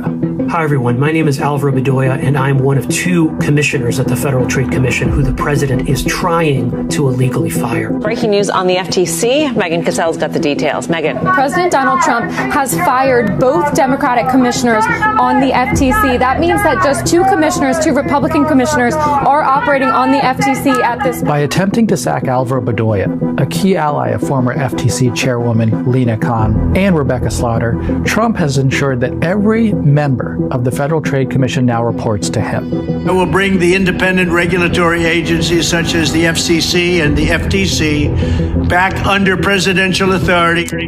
There's been a lot of talk from experts about how this move is illegal, and that's true. But there's also a much bigger issue at play here in the jobs of just 2 individuals. Here's what's critical to understand. Donald Trump is trying to kneecap one of the few agencies in Washington that is aggressively prosecuting corporations which have rigged the economy against working class Americans. To understand what's going on, let's revisit Donald Trump's inauguration day. Nobody's ever seen a dais like that. The inauguration. Zuckerberg, this one, that one, Microsoft, everybody. Many of these same billionaires who were at Donald Trump's inauguration and contributed millions of dollars to him are under investigation by the Federal Trade Commission. I am currently suing Amazon in not one, but 2 lawsuits. I am enforcing a 20-year privacy consent decree against X. I am sitting as a judge in a matter where FTC staff is trying to strengthen the privacy rules that apply to Meta. In all of these cases, the FTC is taking on powerful corporate monopolies which have raised prices on working people, illegally crushed competitors, and violated the privacy of their customers. But it's not just major tech companies that stand to benefit from the illegal firings of Bedoya and Slaughter. Under Biden, the FTC had cracked down on oil executives who were colluding to raise gas prices. In response, Donald Trump told oil executives that if they raised $1 billion for his campaign, he would, quote, ease the Federal Trade Commission's scrutiny of their industry. Guess what? That's happening. Bedoya was also pursuing large retailers like Walmart, who have spent decades crushing small businesses in the communities they serve. And he's been going after the monopolists who control the soda and alcohol retail industries. Recently, I sat down with Commissioner Bedoya to discuss his work at the FTC fighting to save small independent grocery stores. He was fighting to lower prices by taking on the power of the dominant food companies and grocery chains. This is just one piece of the consumer protection work that will be lost if Donald Trump is successful in taking control over the agency. Make no mistake, this is the story of exactly why Bedoya was fired. Commissioner Bedoya, thank you for sitting down with us. Thank you for having me. So you came into this job here at the FTC. Remind us, when did you start here? May 2022. From the moment you began in May 2022, you had a few key priorities in mind. One of those priorities that seemed to stick out to me and many who watched the Federal Trade Commission is the Robinson-Patman Act. What is the Robinson-Patman Act? Simply put, it is a law that provides a level playing field for small retailers, small grocers against their billionaire competitors. It used to be the most enforced antitrust law at the Federal Trade Commission. And as a result of that enforcement, independent retailers thrived in this country. Then around the 1980s, late 1970s, the Reaganites came in and they wanted unfettered capitalism. They tarred and feathered the law as some protectionist throwback for inefficient small retailers against the cost-cutting efficiencies of the big box stores or the large retailers. And they persuaded upon law enforcement to stop enforcing the law. And what we've seen since then is just a collapse of independent retail in this country. This is not a law about curbing efficiency. It's a law about curbing bullying by powerful market actors that are pressuring their suppliers into giving them deals that no one else can get. Prior to Trump's inauguration, the FTC last December filed the first lawsuit under the Robinson-Patman Act in decades. A month later, they filed a second lawsuit against Pepsi for engaging in illegal price discrimination.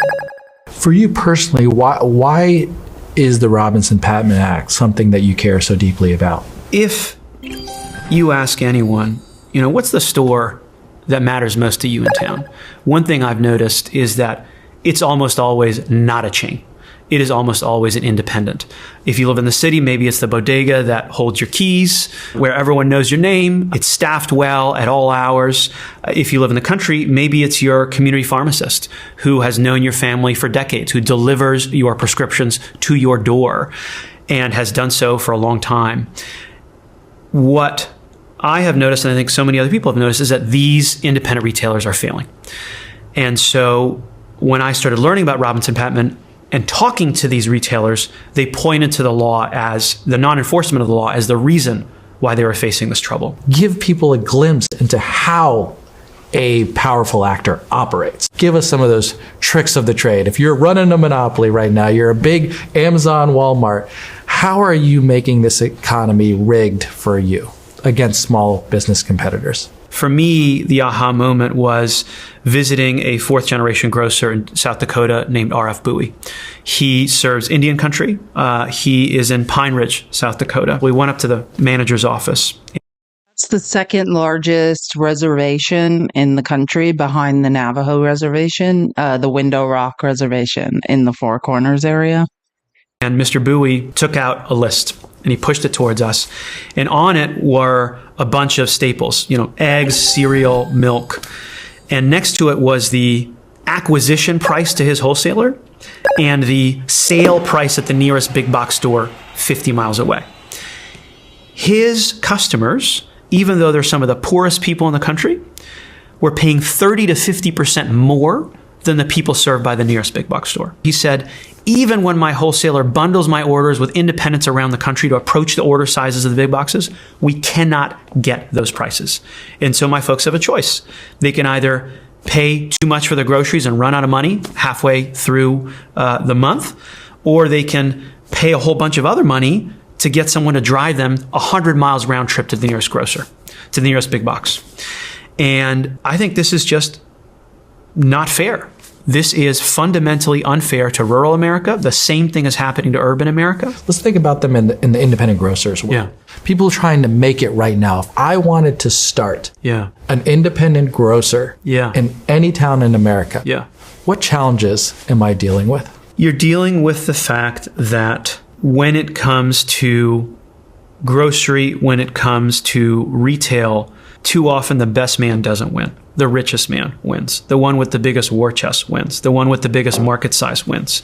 Because these grocers are using this power that they have in the market to demand discounts that other people can't get, that aren't justified by the efficiencies or economies of scale of bulk purchasing.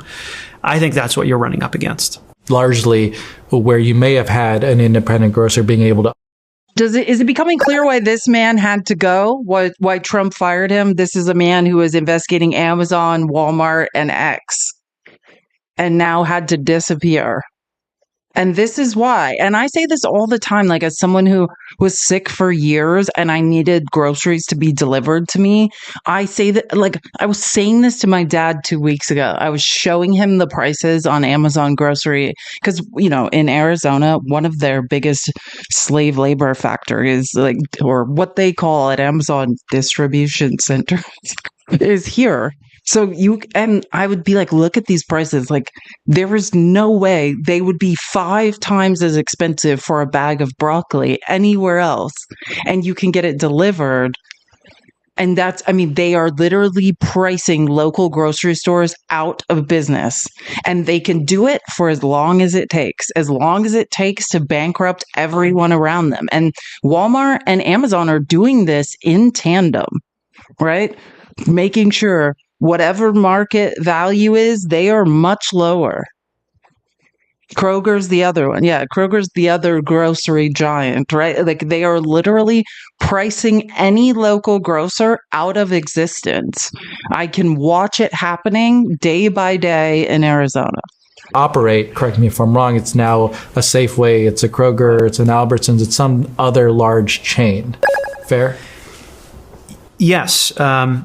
Let me give you a couple quick statistics. So around 1980, most grocers in this country were independent. Now, the vast majority are chains.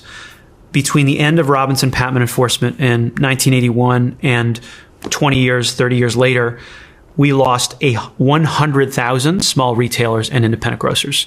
The word food desert did not exist. Now it's a synonym for rural and urban America.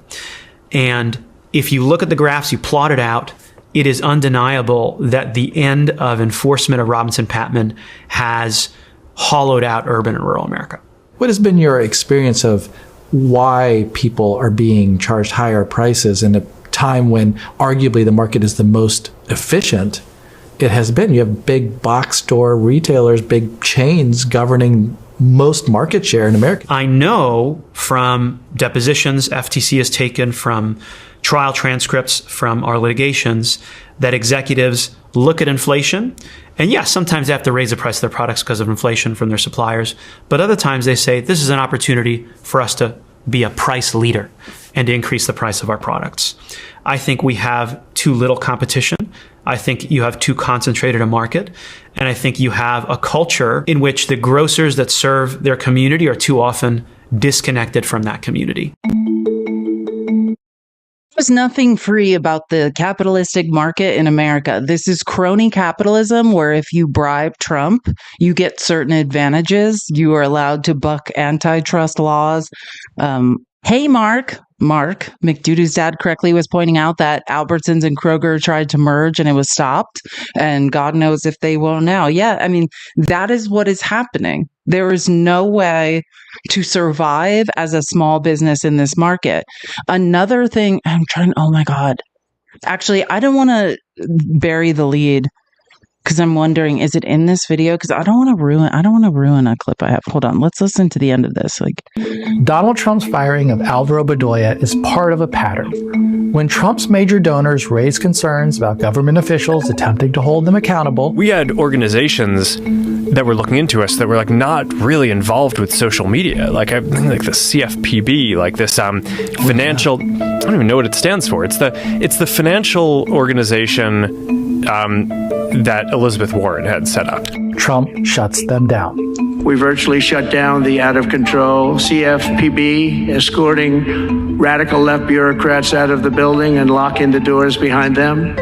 But partisan politics has little to do with the corruption unfolding in the Trump administration. Trump is now waging a war on behalf of lawbreakers in corporate America. This isn't about Democrat or Republican. It's about who has power and who doesn't, and who wants the law enforced and who wants it ignored by private. Love this man. This is the FTC commissioner who, and again, if you want to, you heard, I can barely say Mark Zuckerberg's name anymore without I struggle to say his name. I've erased my content off every single platform he had. I did create a Facebook recently just because I think maybe as the midterms approach, it would be good to be on there. But it pains me to even think about giving Mark Zuckerberg money in any way because he's disgusting. He's like, oh, we're being invested by the Consumer Financial. Oh, what is it? I can't remember the acronym. You know the acronym. You're defrauding people and they're investigating you with a tiny budget. And you have all of the capital in the world. You're investigated by one of the two agencies that protect American consumers, the Consumer Financial Protection Bureau, which is gone, and the FTC, which he was one of the investigators. The Democrats on that commission have been fired. That's the reality of what's going on. Why is this? Wait, am I going the wrong way? Hold on. Oh, yeah. Wait, I'm trying to remember. Did I miss something here? Oh, this is a little out of order. Okay, yeah. Because I was like, I want to make sure we get to this. I know there's a part, and it must be in one of these clips, and I want to make sure we hear it. This is him. So this is the FTC commissioner that was just fired, that was just interviewed, which I didn't know if we'd get through that, but it's so good to hear and to understand how the grocery cartel works and how they create monopolies and ruin people's lives. Jen, thank you so much for the $10. Love you and your beautiful heart.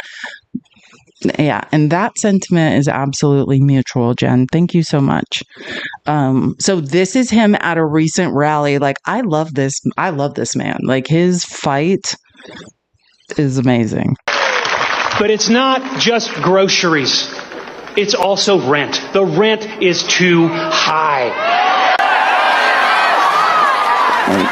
And so, when a corporate landlord, one of the largest corporate landlords in the state, in the country, Graystar,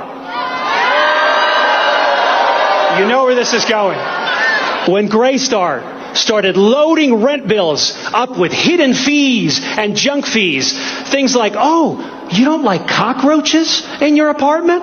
You're going to have to pay for that. When that happened, again, the FTC sued alongside Phil Weiser here in Colorado. We're suing right now, and we will win. Then look at prescription medicine. Remember that guy I just mentioned? Martin Shkreli? Pharma bro? Martin Shkreli?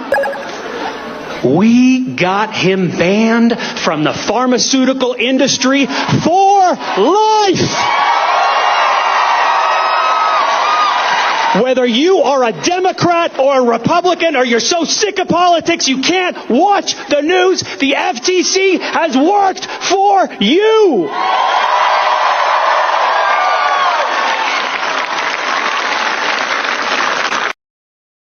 He makes me want to cry. Keep that fight, sir. God, he's angry and I love it. Like, let's hear it for people that want to fight, because that's what it's going to effing take. Like, quite honestly, that is what. And okay.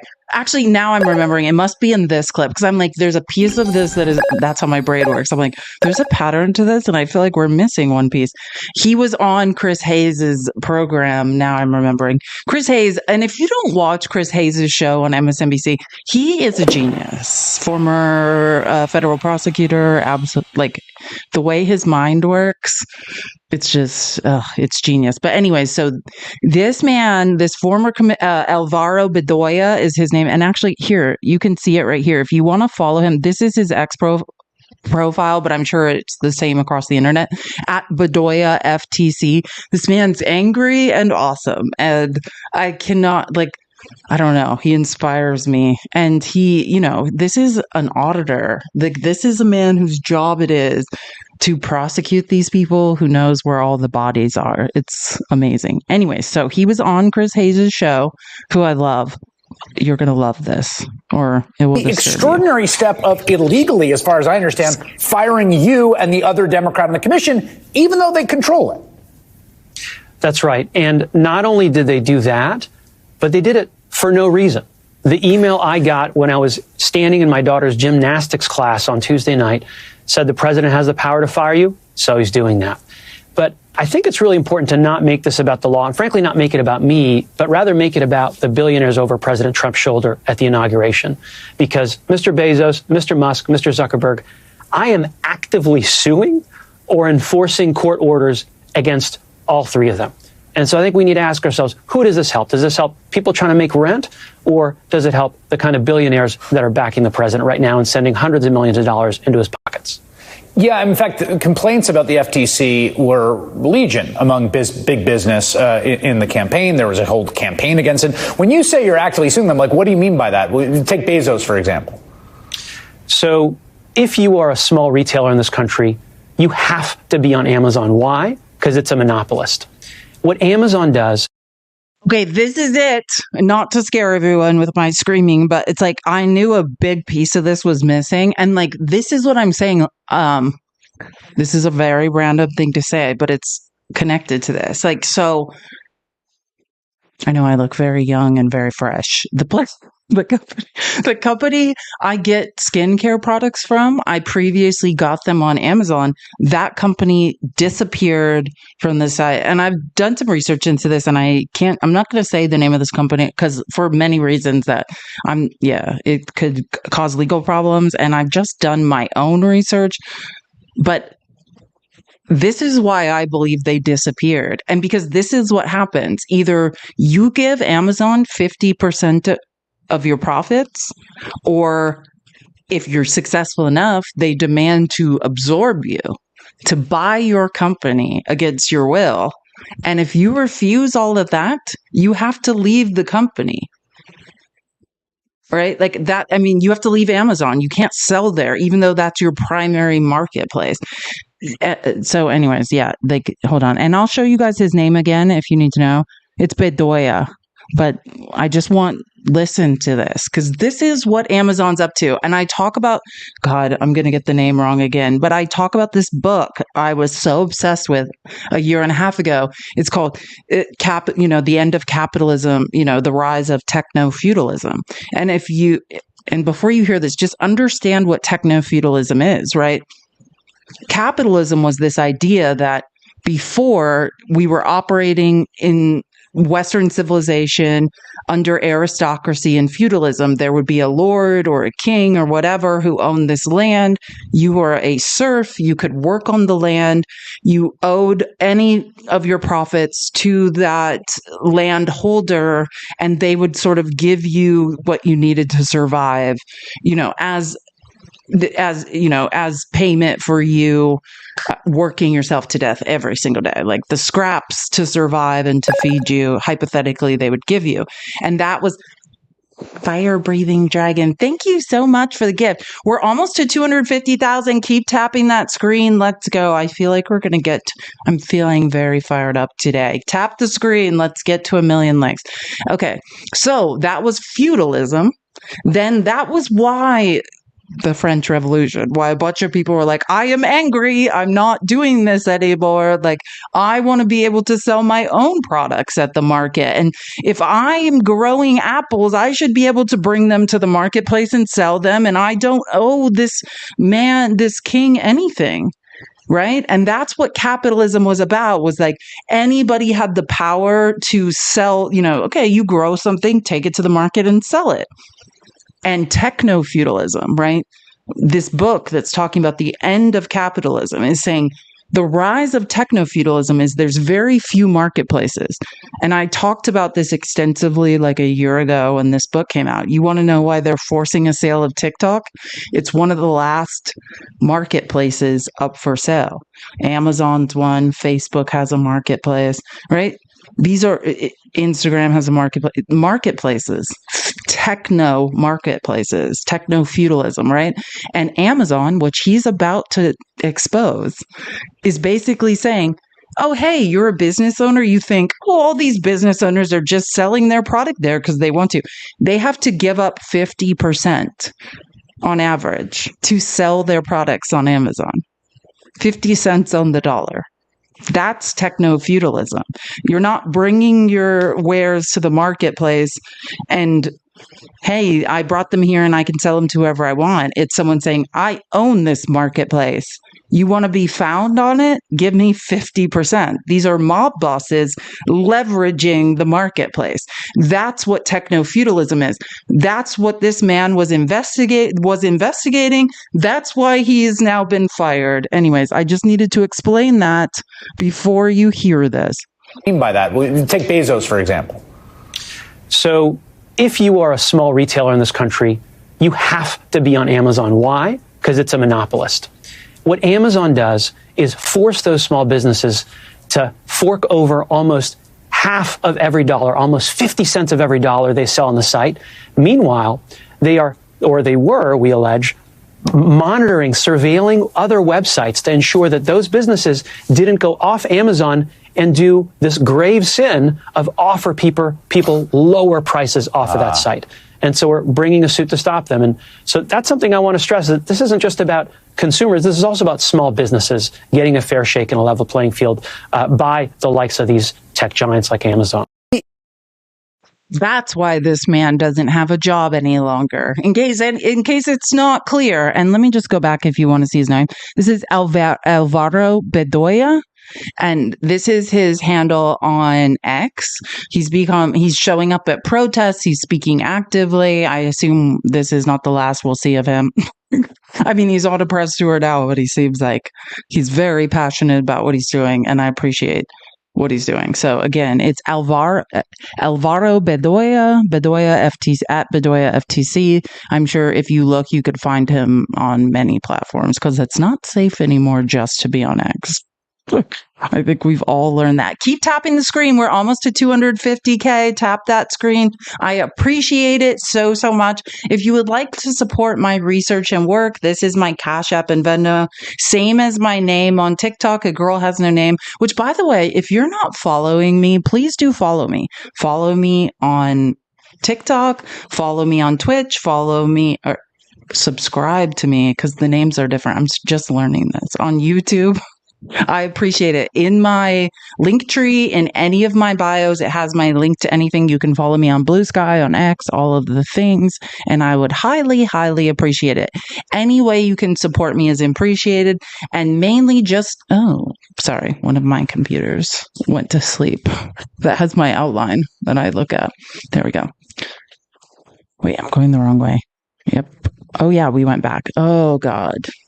Sorry, I just can't believe when I put these together. It's like I forget how ridiculous it is. But this is good. Like, I talk to you guys all the time. This, if you don't know, Decoding Fox News, one of my favorite journalism professors in New York, his name is Jeff Jarvis.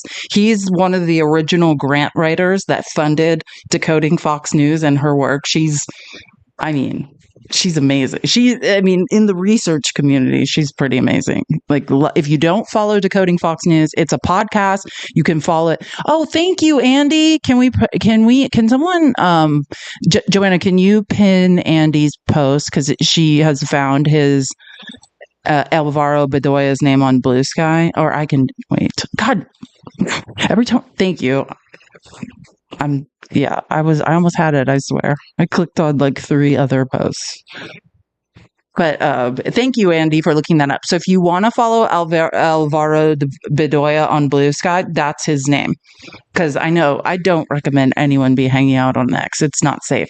I got to keep an eye on things for all of us. If you want to have an ulcer, then hang out on X. But anyways, Decoding Fox News, Jeff Jarvis, one of my favorite journalism professors. You're amazing, Andy. Thank you. Who wrote the original grant that funded Decoding Fox News. She's an amazing researcher that does great work. And I love her because she just like always points out these amazing moments. You remember this whole thing when Trump went on the extremely embarrassing rant last week where said that, like Biden had signed things through AutoPen and like that didn't mean anything. Of course, that's idiotic. And like, what are you talking about? That's how every president signs things. And then like Hannity, to back Trump up, tried to have like Alan Dershowitz on, who's on the Harvard Law Review and like this creep that loves Trump. He defends, which I'm not saying that everyone needs a defense, but he does to defend polygamists. And I just want you to know he has been to Epstein's Island. He only got a massage. He kept his pants on. And those are his words. So you can do what you will with that information.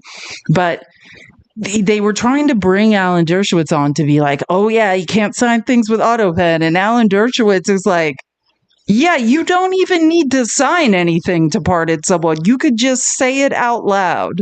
I love when it doesn't work out. Like, the lies Trump tells. And then his weird sycophants are like, oh, we're going to back it up the lie. And then Alan Dershowitz is like, yeah, you don't need to sign anything. You don't need to write anything. You could just say out loud, I am pardoning someone. And then you have pardoned them. Did the Biden White House use an auto pen to sign Joe's controversial pardons?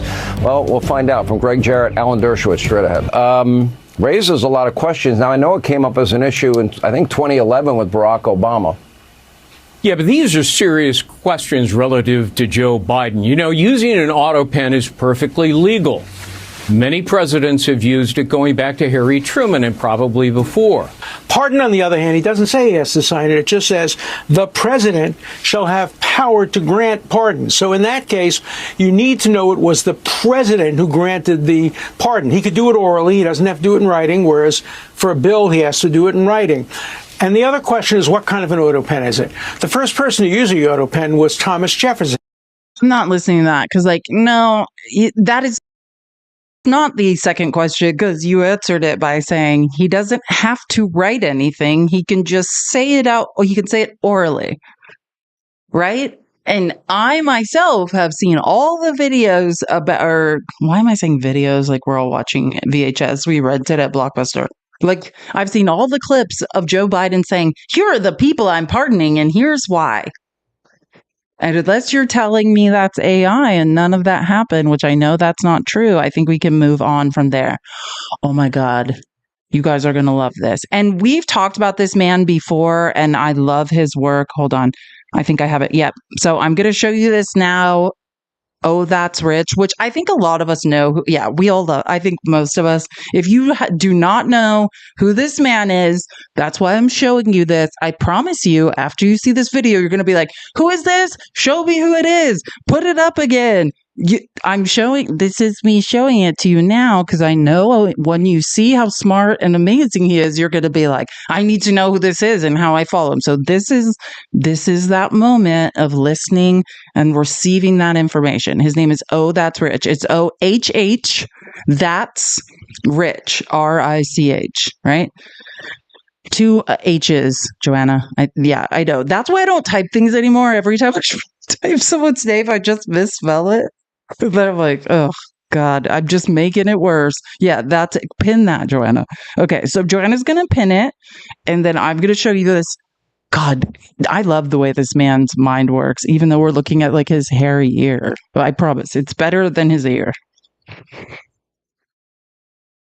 Exactly how bad is the masculinity crisis in the United States? Worse than I thought. Let's take a look at a new poll that compares the approval ratings of Trump, Vance, Musk, and Doge to race, gender, and education levels in the United States. There are a lot of painful takeaways in this poll, but I want to circle this one table. I'm going to have to ask men to stay with me here. If you see yourself in this data, if you believe these billionaires, and yes, I include Peter Thiel's puppet, J.D. Vance, if you believe these men are fighting for you, you have bought their lies, and I can walk you through it if you have the courage to listen. There was a time not long ago when men without a college degree could get a great job with great pay and benefits and a pension, working with their hands and their heads, building things Americans need. But that disappeared in the 80s and 90s, and it disappeared because of the work of the Heritage Foundation. They worked closely and intentionally with Ronald Reagan, Newt Gingrich, George W. Bush, and now Donald Trump and J.D. Vance through Project 2025. They intentionally combined smear campaigns against unions with right-to-work legislation in red states, which simultaneously turned Americans against the labor movement while ripping out the leverage that labor unions had to get you better pay and benefits. As they did this, they worked with loud right-wing voices in the media. People like Rush Limbaugh, Sean Hannity, Tucker Carlson, and now people like Charlie Kirk and Jordan Peterson. Those people tricked you into believing that it was women, immigrants, gay people, and non-Christians who were taking away your prosperity. And in reality, it was Republicans working with billionaires who funneled working-class wealth into upper-class pockets. These people are not role models for masculinity. They are caricatures of masculinity. Loud morons who have built their wealth on your back and who intentionally create and manipulate fear of weakness, irrelevancy, and insecurity while attacking your sources for valid information. Scientists, educators, and journalists, so they can keep you from seeing or believing what is happening. And this is the end result. Millions of men thinking they're fighting for themselves when in reality they are fighting their neighbors and fighting their loved ones on behalf of the 1% of people who hold 99% of the wealth and power. Yes, women and marginalized people deserve better. But you know what?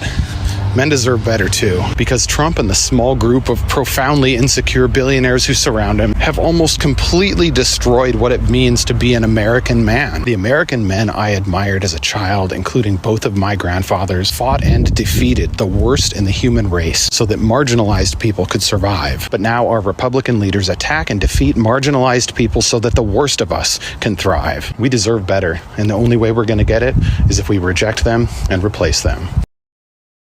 Wake up, men. And it's so sad because I know, and they're doing a great job of this funnel, I know as someone who works in advertising, it's the gamer to right-wing pipeline. And unfortunately in advertising, we used to utilize that pipeline very knowingly to make tech companies billions of dollars. And these are people that don't know any better. Yeah. I assume you're joking. His name is That's Rich. Yeah, I know that he's on a podcast. I assume if you, I think we've had his name pinned twice now.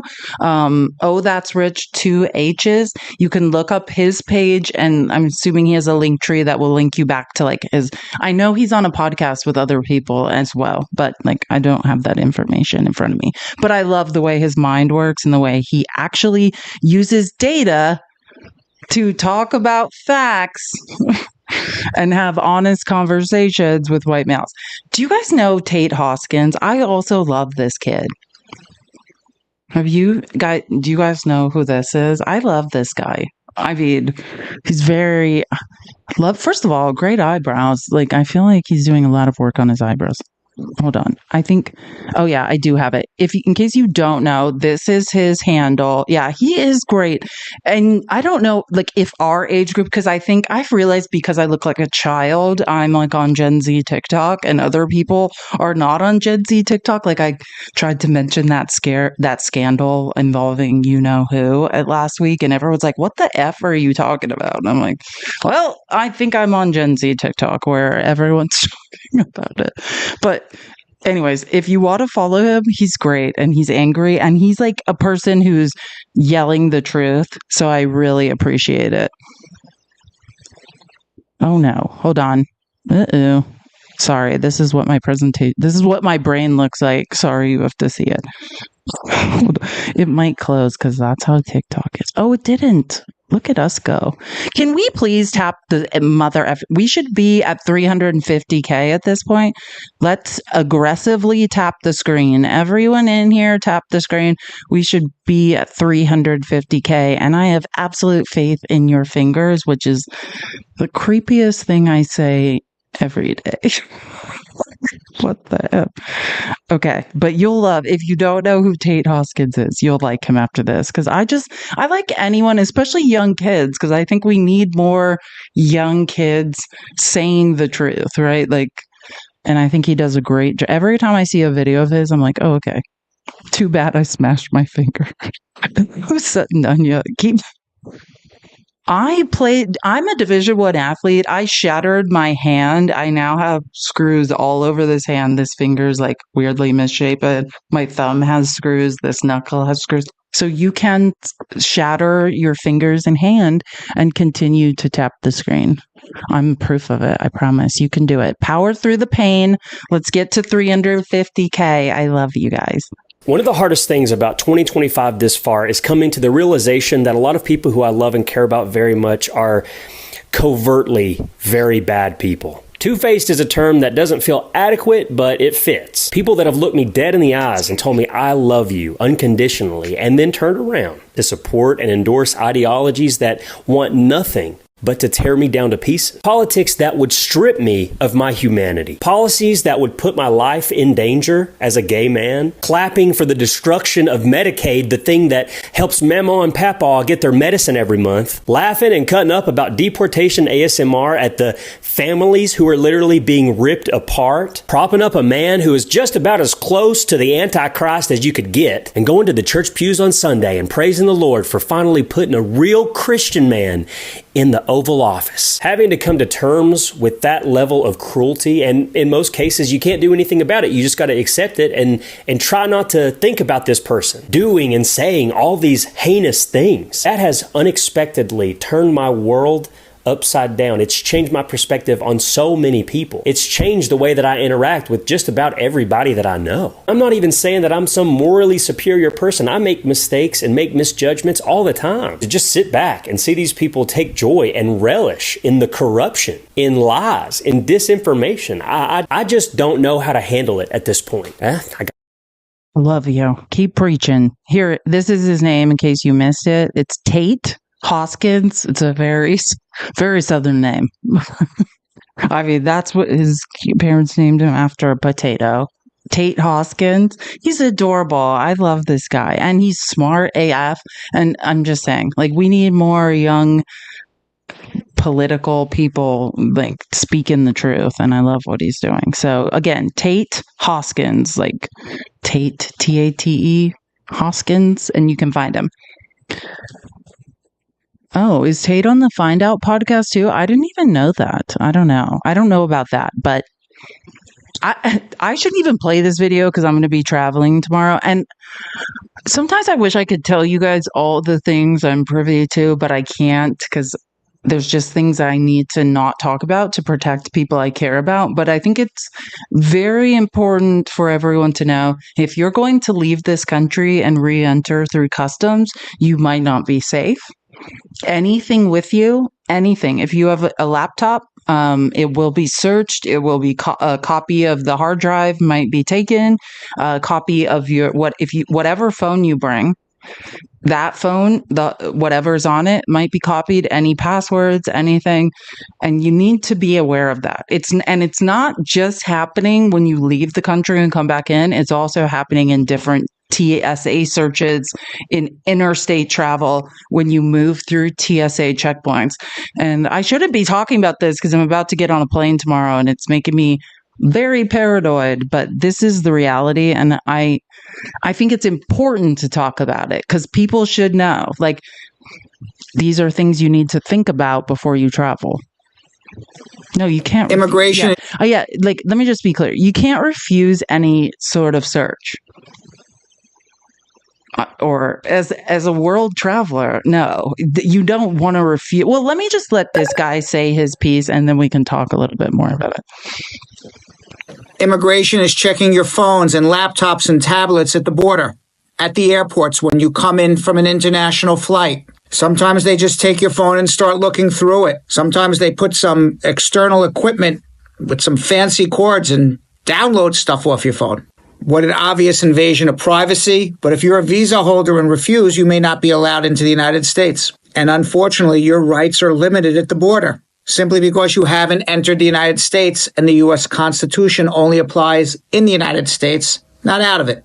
But here are a couple things you can do to protect yourself. Travel with a dedicated travel device, not your real phone. Back up important files before you go and take it off your phone. Make a really long password that nobody will ever guess, or two-factor authentication, because you're not required to share your password. But if you refuse to share your password, they could take your phone away from you and still not allow you into the country. U.S. citizens only have to give their identity and travel details, but their phones can be taken away too, and certainly going to be delayed at the airport. Green card holders are somewhere in the middle. They'll have more scrutiny. Sign out of important apps, limit cloud access, even try to encrypt your device. If your phone is taken, try to write down everything that happens. Try to get the names of the CBP officers who are delaying you and reviewing your personal information, and always remain calm. Don't argue. Don't get in anybody's face. Not helping anything. You'll lose that argument.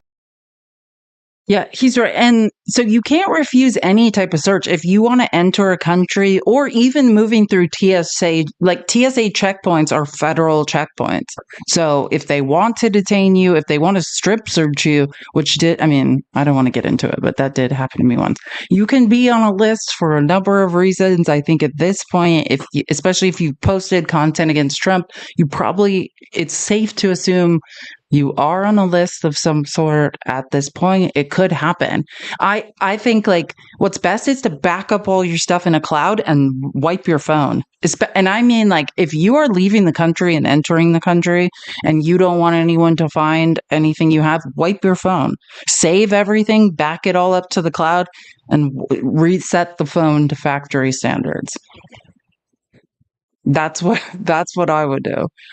Or, don't bring, if you have a laptop that has research on it or information, like if you're constantly doing a bunch of research, then I would say don't bring that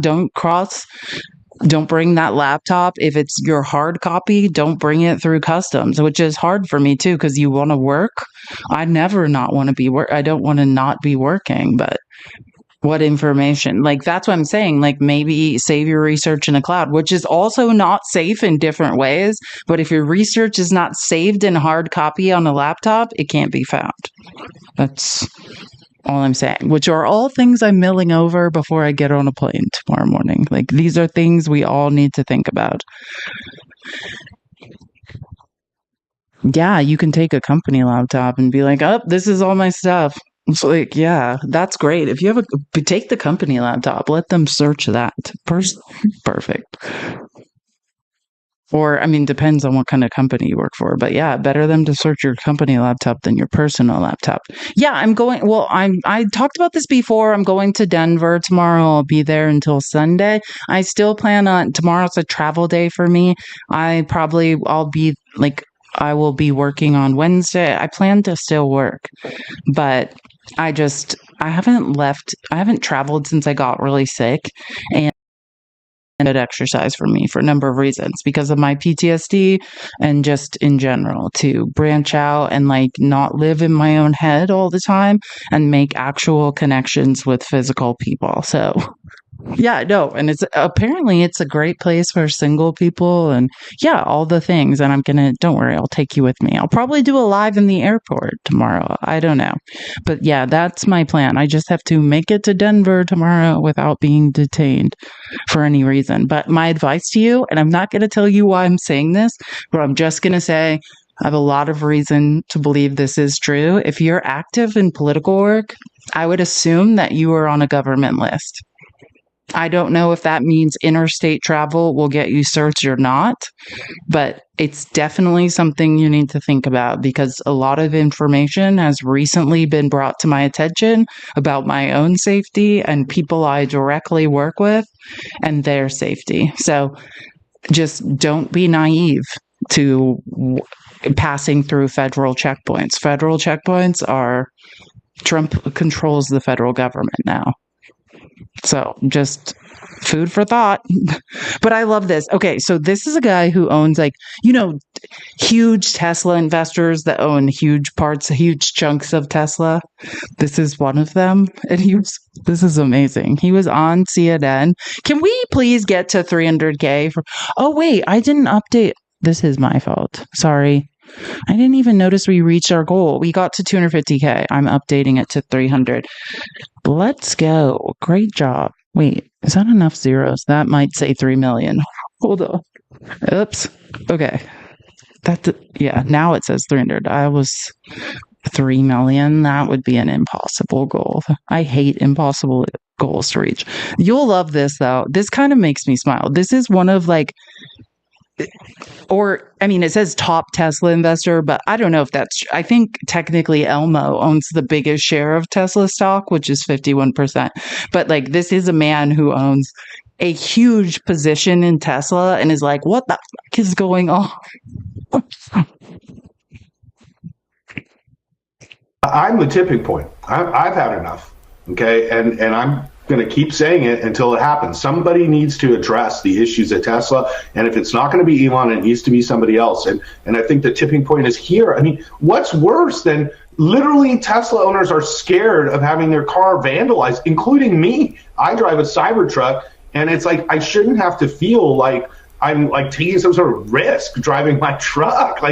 It's absurd. I live in Santa Monica, where everybody has a Tesla, and it's like people drive with their heads down because it's like we all love the cars and the brand, but now it's like this tainted thing.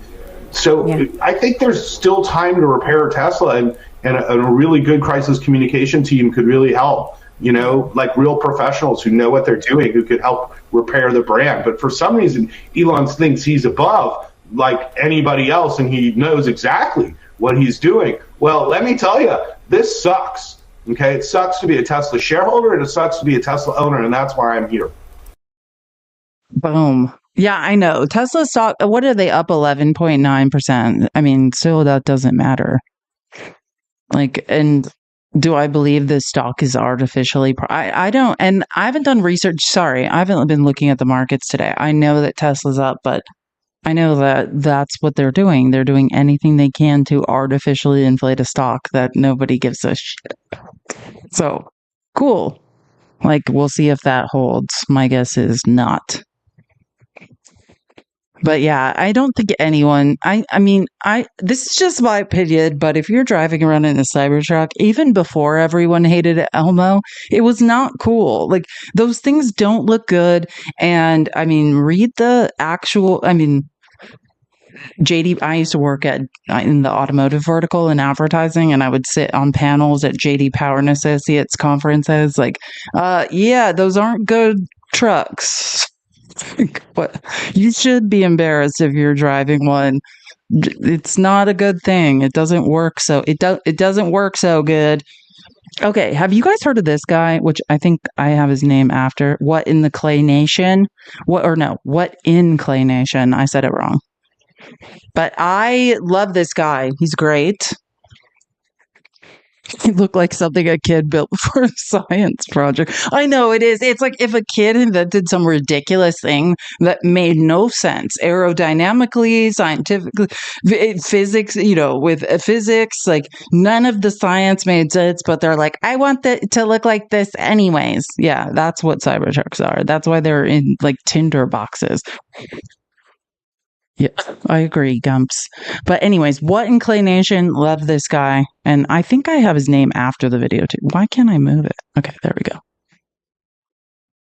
Tap the Federal employees have finally had enough and are speaking out against Elon Musk and Donald Trump. See, Elon Musk is mad that his highly classified briefing at the Pentagon was canceled because some federal employees at the Pentagon leaked to the New York Times that he was going to get a highly classified, highly restricted briefing on China, which was obviously a conflict of interest with his close ties to China. Now, he said, I look forward to the prosecutions of those at the Pentagon who are leaking maliciously false information to the New York Times. He wrote that on Twitter. Now, he hoped to cow federal employees, to frighten them into stopping. It's had the opposite effect, with one FDA employee saying, we are public servants, not Elon's servants. The public deserves to know how dysfunctional, disruptive, destructive, and deceptive all of this has been and continues to be. A U.S. Department of Agriculture employee agreed, telling Politico today, leakers are patriots. If the Biden administration or Obama had acted like this, no one would have tolerated. The Trump administration does not get a free pass. Both employees noted that the whole point of Doge is to be auditing the government, rooting out corruption and falsehoods, which is exactly what the leakers are doing when they spill the beans on Musk and Doge. Exactly. And no, like, if we could say one thing, which I'm trying to think of which congressperson I heard yelling this into a microphone. God, it was someone in Congress. Like, they're like, if you had one question for Elmo, what would it be? And it was like, for Trump. That's what the question was. It was like, if you had one question for Trump, what would it be? And it was, what does Putin have on you? And I just want to say, like, for everything that is very clear that Trump is controlled by Vladimir Putin, that he is actively working for him and has the only person that he answers to is very clearly Vladimir Putin. The same thing is true of Xi and China, right? All of Elmo's business interests, right? Elon's business interests, his Tesla factories, everything comes from China. That's why he cannot have security briefings, which, again, if we're going to war with China and Elmo is going to be briefed on it, thank Vladimir Putin, because like I was reporting on to you guys last week in a Washington Post exclusive, right? European intelligence came across these Russian think tank documents that are, liken them to what the Heritage Foundation is to the conservative movement. And the whole plan was laid out, like, Trump starts war with China so that Putin can finish off Ukraine while no one watches, while no one pays attention. Like, I mean, this stuff is all laid out. So it's ridiculous. But yeah, like, Elmo has a master he has a vested interest in protecting China. And Trump is clearly, for whatever reason, compromised by Russia, in my opinion. And that's what we're seeing here. Again, if you don't follow What Inclination, he's pretty great. Follow him. And it's spelled like it sounds. Oh my God. This is good. This is like one of my favorite 4 minutes of Rachel Maddow ever. Because she was just pointing out like strings of Elmo failures, which, God, who doesn't want to hear this? And she's so good at it. The way her mind, when I grow up, I'm going to be just like Rachel.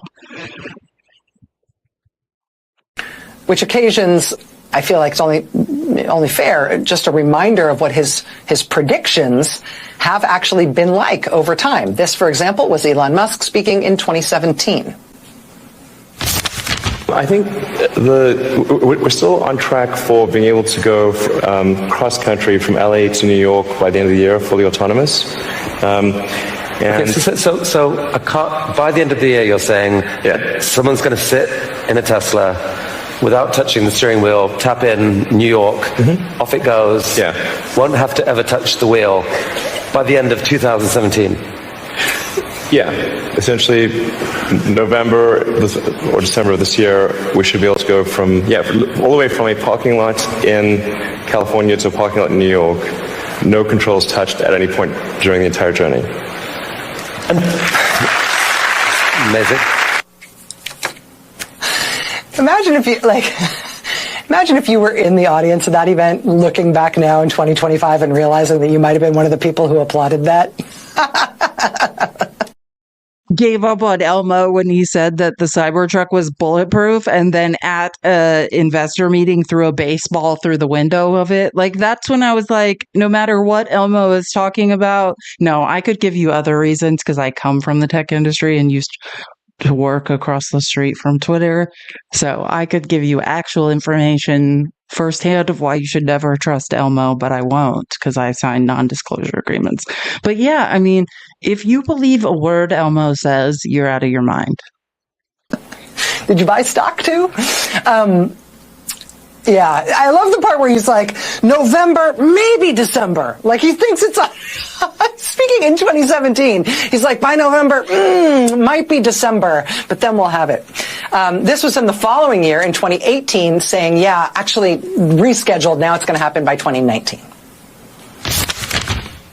I think probably by end of next year, self-driving will encompass essentially all modes of driving and be at least 100 to 200% safer than a person by the end of next year. We're talking like maybe 18 months from now. So that was him in 2019 saying, no. That was him saying it would all be done by 2019. This was him in 2019 saying, no, maybe it'll be done by 2020. But by then, it's not going to be your own car. By then, it's going to be taxis. The taxis are going to be driving themselves by 2020. I feel very confident predicting autonomous robo-taxis for Tesla next year. Autonomous robo-taxis for Tesla next year by 2020. Luckily, by the time none of these things came to pass, when he said they would come to pass, none of us cared because as of then, meaning as of now, we're all living on Mars. I think if things go according to plan, we should be able to... You guys living on Mars? Are we all on Mars at this point? Because that's a great point. We are all, according to Elmo, supposed to be on Mars. Last I checked, I'm not on Mars, which still is baffling because we are all supposed to be residing on Mars. And didn't he say it? I was listening to some press conference last week where he's like, we're about to load up the spaceships to Mars. Yeah, can you make sure it's all MAGA? Like, can you guys load yourself into spaceships and shove off? Don't tell them that there's no way to sustain life there, that those capsules, you guys are working on the technology that would actually sustain life, what you got to Mars. Yeah, that won't work. Don't tell them that story. But just let's load you up into those ships and shove you towards Mars. I think that's the most encouraging thing I've heard recently. Let's encourage MAGA to go to Mars. Exactly how bad. Hold on. Sorry. Did I just Which get occasion the right video again? Man, that was scheduled. Now it's going to happen by 2019. Hold on. I'm finding the position, but I just moved. These things came to pass when he said they would come to pass. None of us cared because as of then, meaning as of now, we're all living on Mars. I think if things go according to plan, we should be able to launch people probably in 2024 with arrival in 2025. Again, he's just doing the math right there. You see him squint. We're gonna be, how long will it take to... 2024, we're going to be shooting people off to Mars, and they'll get there by 2025. Confident. Here it is, 2025. Mars isn't nearly as hot as I thought it would be. These are the kinds of predictions that he has used to stoke the hype around himself and his companies year after year after year after year. It's a running joke, right? His predictions.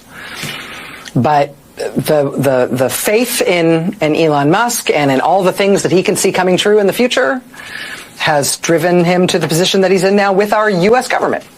Meanwhile, in his actual businesses, Tesla stock has lost over 50% of its value in the past 3 months. Edmunds.com just reported that more people are trading in their Teslas than ever before. The share of Teslas among all cars they're seeing being traded in is 300% higher right now than it was this time last year. When JP Morgan radically slashed their forecast for Tesla sales this quarter, their analyst said this week, quote, "We struggle to think of anything analogous in the history of the automotive industry in which a brand has lost so much value so quickly." Are we on Mars, you guys? And by the way, like, I don't know, everyone can look up. I should ask Claude before I say something crazy, but how long does it take to get to Mars once they load people on ships? Unless there's a wormhole that Elmo I don't know about. I'm asking my favorite AI app. It's with current available technology.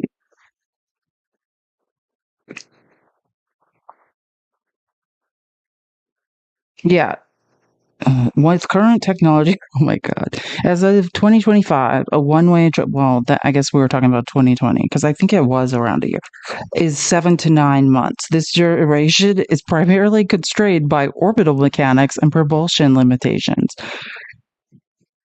The launch window I didn't even know this. God, don't help. I'm sorry. I'm learning things. The launch window occurs approximately only every 26 months. I did not know that. So, because you probably have to catch like a vector. That's interesting. The specific propulsion system used for reference. Oh, no, they're just citing sources. God, Claude is my favorite AI app. If you have $20 a month to pay a robot, Claude knows a lot of things. But so does DeepSeek. I know. I'm not suggesting you download a Chinese app that knows more than $20 American apps. I'm just saying it's a thing. Okay, so I'm trying to think of how I'm going to preface this. I don't want to be alarmist, but again, this goes back into what I was talking about with like, you should be very worried about moving in and out of the country. When you come back in the country, any devices you have with you would be searched. I suggest saving everything to the cloud and wiping them. Why has it become more concerning is because this weekend and the end of last week, big law fell, right? And I talked about this with Perkins Coie and Mark Elias, I think on Wednesday, which I don't think Perkins Coie has folded to Trump, but Weiss and Skagen have folded, and Weiss has basically offered these big law firms that were responsible, like Weiss was responsible for a lot, like the hush money case, where did the money come to prosecute Trump? From this big law firm in New York, right? Their pro bono work. And Trump is suing them. And to get out of the lawsuit, they promised Trump $40 million in free legal services. So when we're counting on the judicial system, the ethics of passing the bar to protect us, like this is the last guardrail that's in my opinion, isn't real, but whatever, that's going to protect us. No, that big law has fallen to Donald Trump. And I love Sawyer Hackett. I think I also screenshotted his name, but I'll just make it bigger. He's big all across the internet, but he is on TikTok at Sawyer_Hackett. He's a great independent journalist. Follow him. Hackett with 2 T's. But yeah, he talks about this, and I'll let him say it so I don't have to scream. We need to talk about this story. Trust me, it affects you. This week, the law firm Paul Weiss reached a deal with Trump in exchange for him dropping one of his executive orders. See, one of the partners at Paul Weiss helped work on a case that was brought against Trump for his business practices before he was president. And last week, as retribution, Trump signed an executive order specifically about Paul Weiss, threatening to suspend their security clearances, terminate their federal contracts, and ban their employees from federal buildings. But instead of fighting back, the head of the firm went to the White House, kissed the ring, and agreed to provide $40 million in legal services to the Trump administration in exchange for him dropping the executive order. And he did. Trump rescinded the executive order. Straight up extortion using the power of the presidency. But that's not all. Trump has done the exact same things to the law firms Covington and Burling and Perkins Coie, both of which have represented cases against Trump. Last week, a federal judge blocked Trump's attacks on Perkins Coie, yet he continued to sign a nearly identical executive order targeting Paul Weiss. Okay, so why does this matter? Because this is not just about retribution for the past, it's about submission for the future. Trump is threatening the biggest law firms in the country to ensure they never represent legal challenges to him or his agenda, much of which is blatantly illegal. He's also making sure they never represent his political opponents. He literally cites the fact that Perkins Coie represented Hillary Clinton in the executive order. And it's already had a chilling effect. The Wall Street Journal reports that several firms declined to represent Perkins Coie in their case against Trump. Firm by firm, he's chipping away at the fundamental right to legal representation that all of us have. And he's not just doing this to law firms. More from me on that soon. So, and I started talking about this last week. Like, my brother, who's a very high-paid corporate lawyer, matriculated from Perkins Coie. So I always like to use that example. And my best friend, who, like, we played volleyball together from childhood. She went to Notre Dame on a volleyball scholarship. She's a lawyer. She also matriculated from Perkins Coie. She now works for the Attorney General in Arizona, Chris Mays, who, is fighting Trump actively and has filed criminal charges against, not directly against Trump. He's an unnamed co-conspirator, but about the, oh my God, why can I not remember? Anyways, about the 2020 election.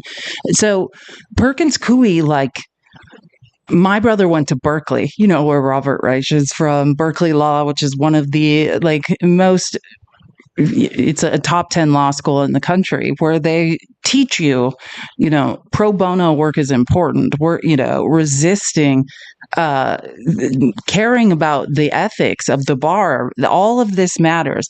Mark Elias, right? The reason they're going after Perkins Coie, which my own personal friends came from Perkins Coie, and, that's where they interned. And I understand the power of Perkins Coie on the West Coast and what they do. They are a corporate law firm that make a lot of money, but then they also do a lot of pro bono work punishing people like Donald Trump. They represented Hillary Clinton in the 2016 election. And one of their biggest lawyers that worked there at the time, his name was Mark Elias. Mark Elias now has his own law firm, right? And he handles all the voter suppression cases, all the voting rights cases for the Democratic Party. He had to leave Perkins Coie to alleviate them from the pressure of lawsuits and punishment because of Trump. But that is where, at Perkins Coie, when Mark Elias was there, still, that is where they got on the Russia trail. Not Trump's lies about the fake Russia trail, but the Russia trail that everybody with a brain and anybody that can read knows is a fact, right? The actual ties between the Trump campaign and Russia, where people pled guilty and went to jail, i.e. Paul Manafort, and Trump pardoned certain people, I don't know, Roger Stone. You can look all this up if you don't know, but if I say this only to say, if you are a person that when Trump says Russia, you're like, yeah, that was all a lie, then I will say to you, you are an idiot. There's a 1,000-page Senate Judiciary report. There are CIA reports. There are the head of the CIA investigation that confirmed Russia interfering in United States election has been interviewed in detail by The Atlantic. If you can't read your way out of Trump's lies, I don't know how to help you, but I would like to encourage you to try at this point. I think it's important to at least try. Keep tapping the screen. Let's get to 350K. We are almost there. I appreciate all your support, but that's why we need to be concerned. If Big Law is now saying, hey, instead of fighting you, I'm going to give you $40 million in free legal services to leave us alone, we need to be concerned by that. Oh, God. Oh, God, did I really? I didn't even want to. I was going to delete. I didn't know I put this in here, and I don't want to. I'm not playing that. I hate John Fetterman is an op, and it's not that I don't want to show you guys that he's an idiot. Basically, in that clip, he's saying that the hush money case is politically motivated, and it's a lie. But actually, let me take this moment to say something about that, because John Fetterman could not find his way out of a paper bag to save his life. So yeah, I'm not surprised you have no idea what you're talking about. You've been, as someone who's had and I'm saying this as a Division I athlete, I've had serious, I think 3 or 4 serious concussions. I don't know how many John Fettermans have. My brain still works like this, so I don't know how many John Fetterman must have had at this point to not be able to think. But I'm not saying it's a brain injury. I think I don't know. He's confused. But I mean, this is the point. This is where we're at. We are watching moderate Democrats, if he's the fringe of moderate democracy, fold and say the hush money investigation, the New York trial, where, let me just help you here in case anyone doesn't understand how our justice system works, where they got random jurors. They impaneled a grand jury of random New York City citizens and said, hey, random New York City citizens, we're going to show you some evidence. We can't even indict Donald Trump on our own. We're going to present the evidence we have at this point. And if you think it's enough, if we've met the burden of proof, then we're going to indict Donald Trump, and then he will have a trial. So those New York City rando citizens said, yeah, that's more than enough. Indict this mother effer. And then they indicted him, and they used the Latin term called voir dire of jury selection, and got another jury of random citizens agreed upon by Trump's lawyers and the prosecution. And then they presented the evidence again, and then those people said, mother effing guilty of 34 felonies. In case anyone's confused how Donald Trump found himself guilty of 34 felonies, it was by citizens of New York that heard the evidence and held him accountable. I have literally read every single court document in that case, and I can assure you that the math does math. Just like every other trial in New York where Trump was found liable and or convicted, the math does in fact math. And for instance, in that fraud trial presided over by Judge Engoron, I mean, it literally is a math equation. He stole some money, and then they're like, hey, give the money back. It's that simple. And I'm sorry, and now we're in delusions where John Fetterman is sitting on The View being like, yeah, none of that happened. That was just political motivation. That's not reality, John. But something tells me you didn't read any of the court filings, nor did you have any idea what was going on with that case. Thank you, Christina, for the $10. She said, thank you for all you do. I appreciate you so, so much. I'm getting on a plane tomorrow morning, so if you would like to support me, this is my Cash App and Venmo, same as my name. A girl has no name. I'm sure I need to update my gift calls, and I will in a second, but I love this part. So, segue, I know, John Fetterman's gross, and I'm not going to play that because I tried to play some View clips, and I've noticed, I think The View is going after people for copyright infringement. That's why I'm not playing it. I didn't mean to put it in. I didn't even know I put it in the presentation. But I love Simone, and she makes a great point. So now we're pivoting a little bit because, like, to me, John Fetterman and Chuck Schumer are kind of the same people, right? People in the Senate who, for whatever reason, have decided to do whatever Trump wants them to do. And she was talking about Schumer. And this is the bottom line, Chuck.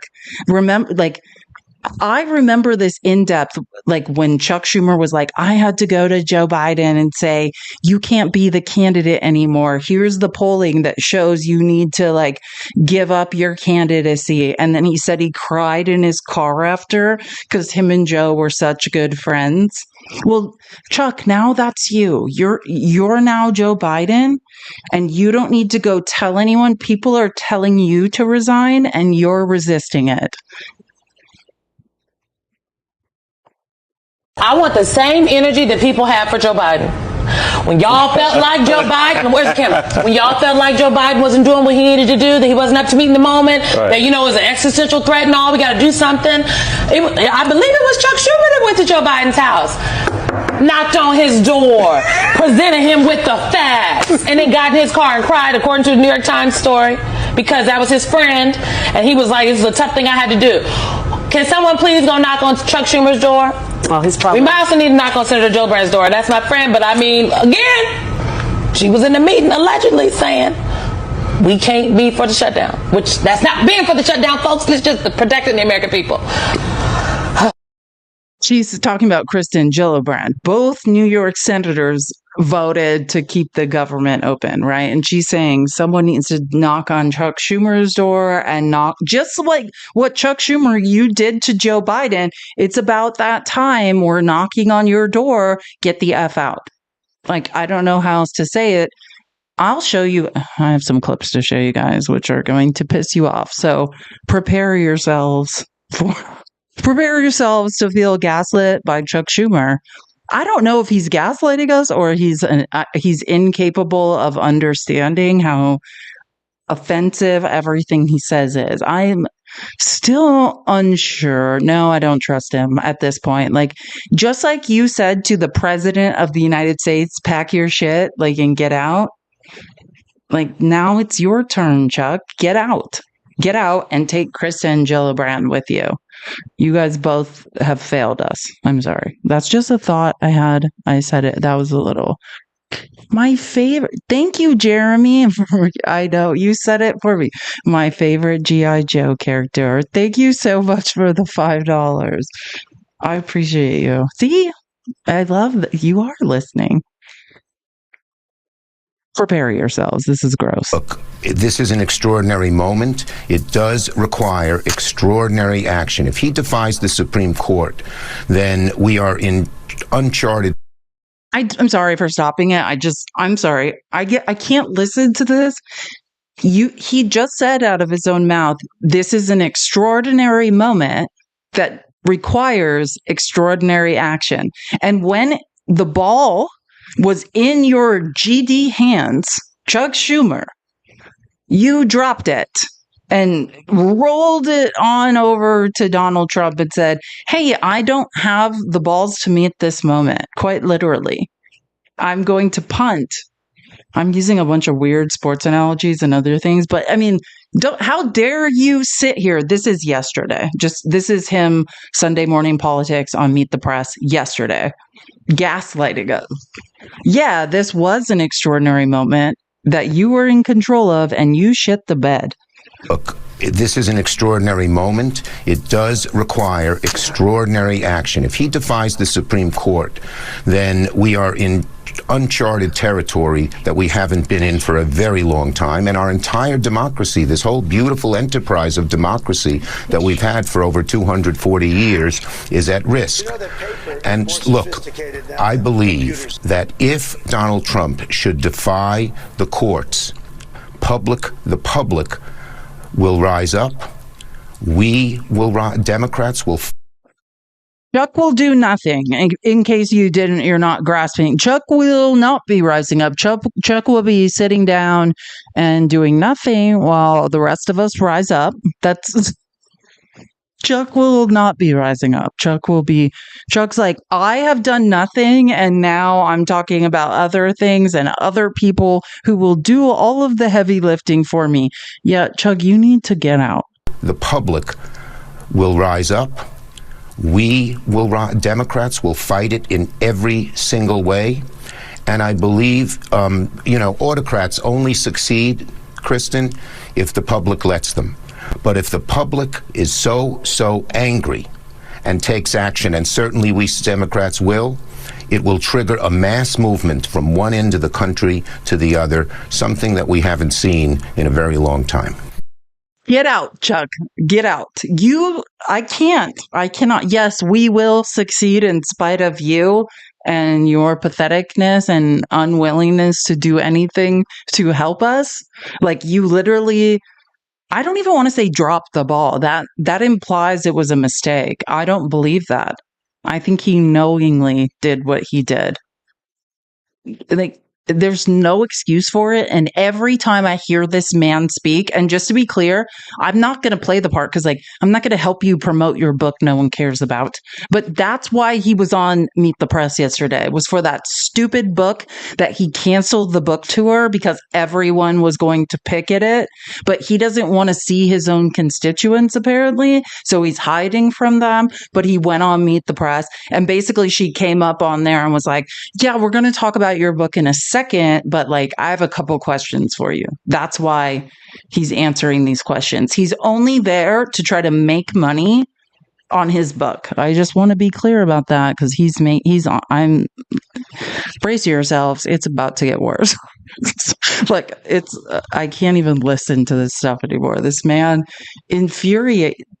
He thinks that we are not smart.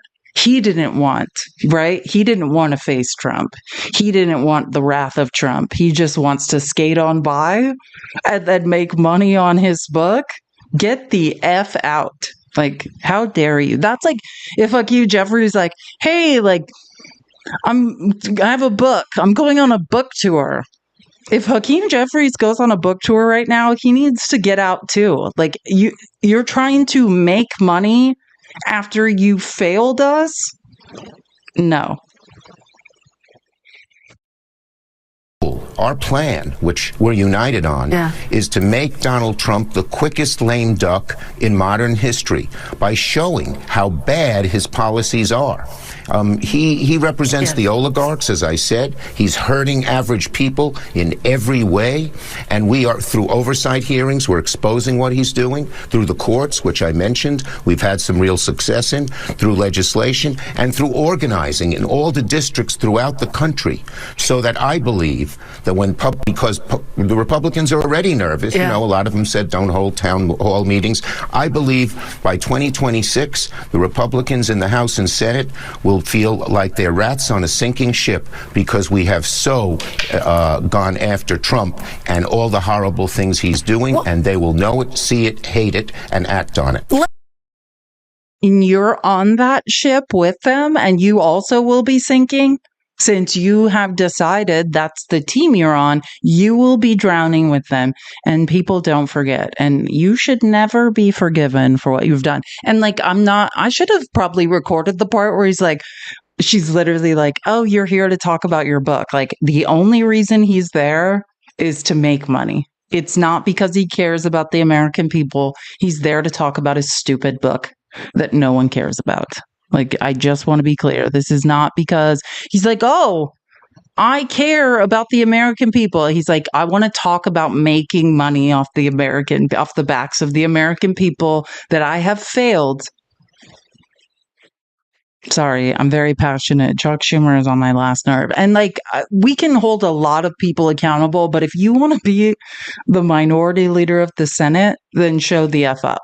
Meanwhile, back at the ranch, Bernie Sanders is touring is touring the country when he doesn't have to with 20,000, 30,000 people showing up, and that Chuck Schumer's like, buy my stupid book that nobody gives a shit about. Like, you tell me. And that's why I put Robert Reich in here, so we can all calm down.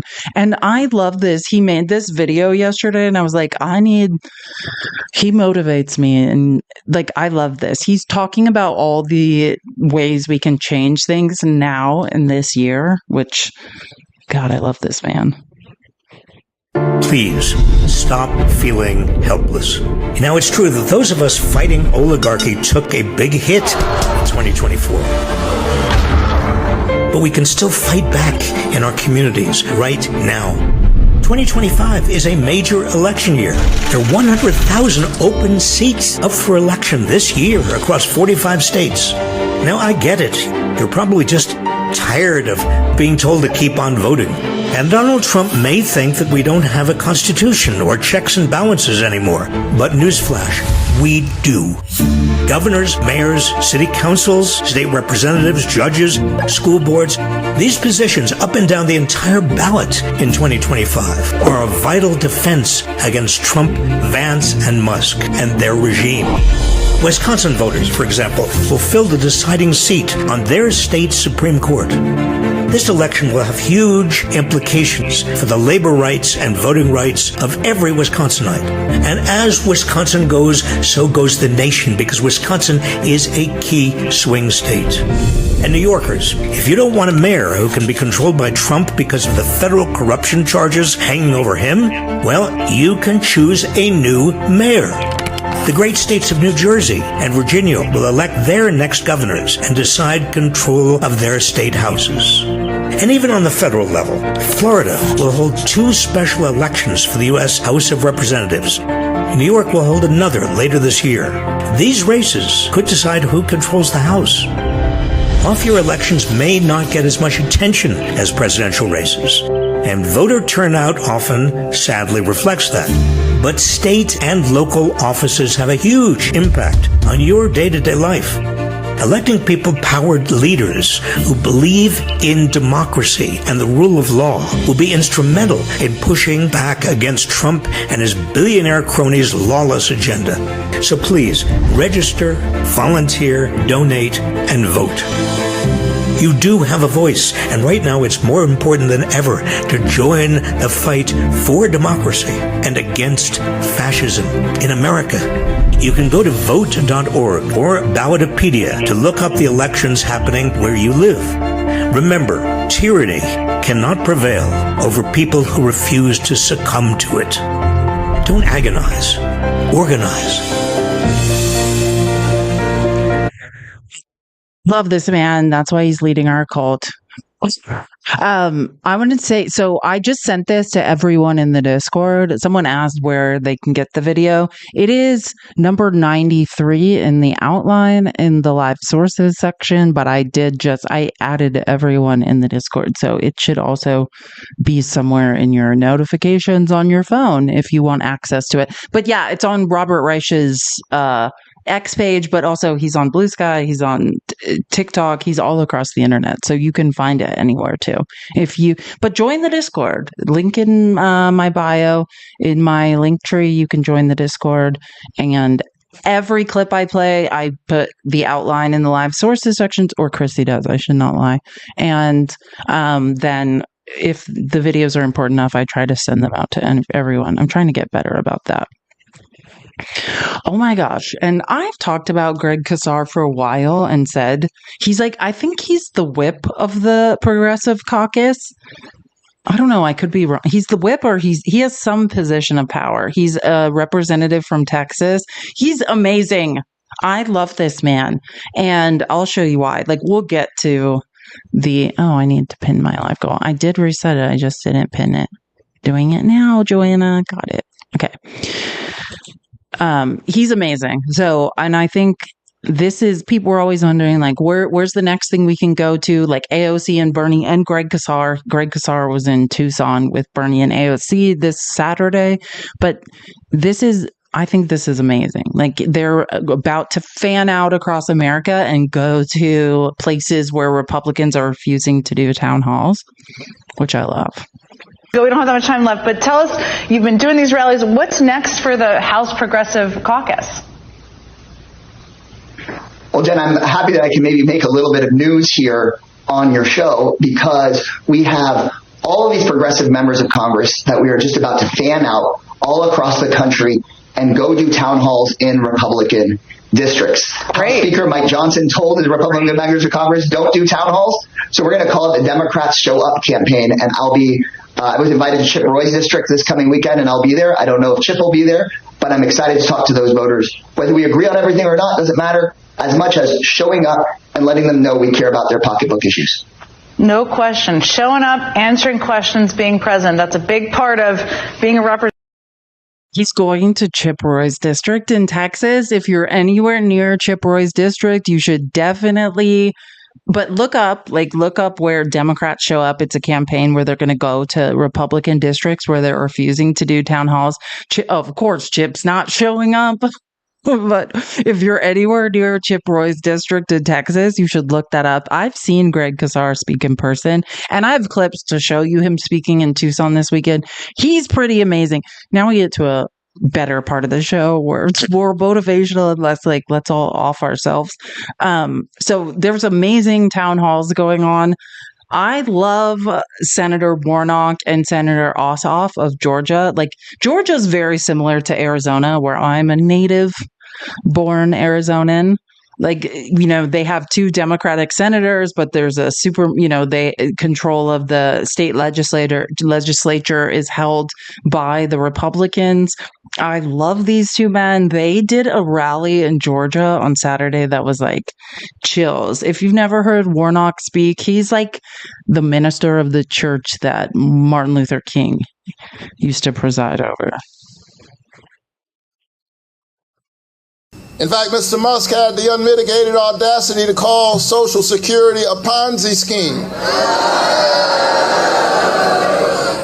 I guess that's easy for a billionaire who's been living on the government dole to say.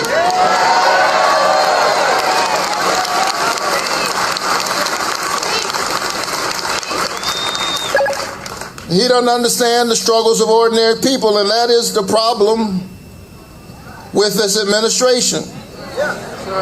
They are incapable of understanding the experiences of ordinary people.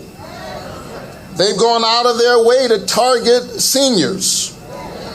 This administration just announced that they are offering fewer services by phone, so folks have to wait up to a month for an in-person appointment.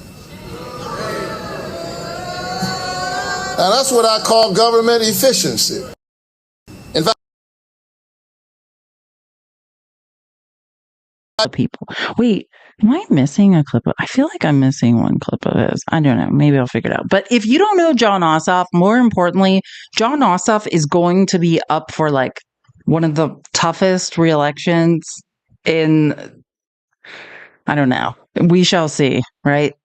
He was trying to like bait Marjorie Taylor Greene into running against him. I don't think that's going to happen, but he's about to be up for re-election in 2026. And these are things we need to worry about. Like, that's a Senate seat we need to hold. If you've never heard the junior senator from Georgia speak, Jon Ossoff is amazing. And none of this is on the administration's agenda. They just do not care. They do not care. Trump's cabinet is worth like $60 billion. That's not even including Elon. They are literally the elites they pretend to hate. The president is not at his palace in Florida thinking about whether you can afford daycare for your daughter, or how to stop insurance companies from denying your claim, or anything that matters to our daily lives. When is the last time you even heard Donald Trump talk about health care or child care? He's talking about invading Greenland.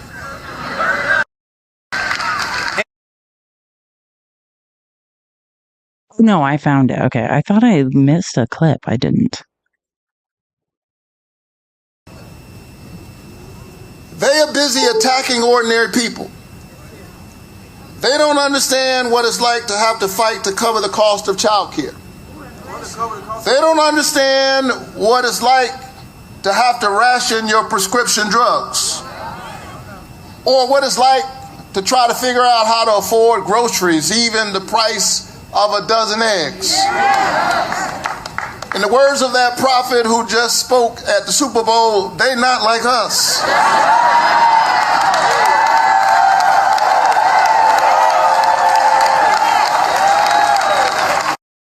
God, I love Warnock. He's amazing. And he is a prophet. That's very true. But God, Ossoff went off at this rally. Like, if you don't know who John Ossoff is, like, and if you're in the area and can help his campaign, I definitely offer services, volunteer, whatever, because he's amazing. And then on top of the chaos, you have the corruption. It was just reported that dinner with the president at Mar-a-Lago is on sale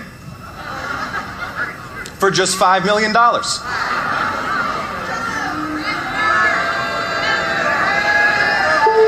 And really, the whole royal family is cashing in.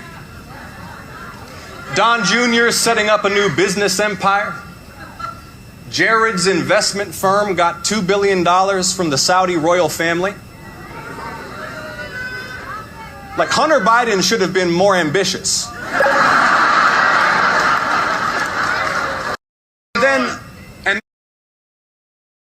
Yeah, exactly. Hunter Biden should have crimed harder, which he did nothing even approaching what any of those people did. Like, which nothing I mean, his crimes were tax evasion and that, you know, being under the influence and buying a pew-pew. But that's it. Unfortunately, influence peddling is still not a crime. But yeah, like, he should have dreamed bigger when he was committing all his crimes. Ossoff is right. And see, this is why things don't work for ordinary people. It's not because of trans kids or woke college students. It's not.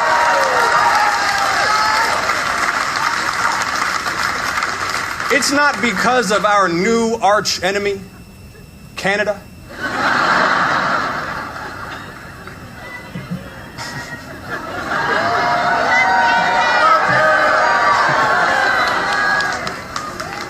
The corruption is why you pay a fortune for prescriptions.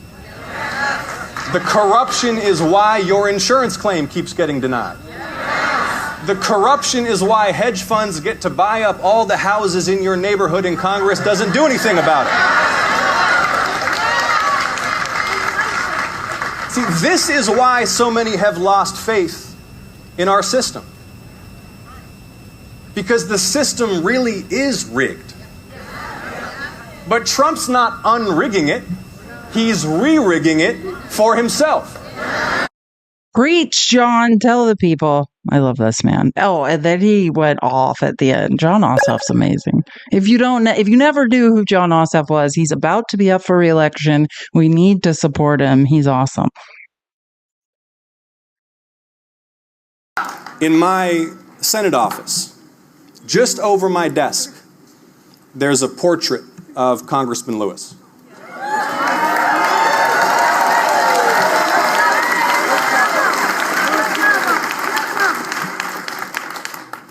And I promise you, his spirit is with us in this place right now.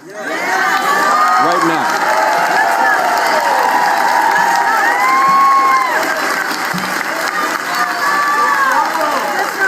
The power is still with the people, Atlanta.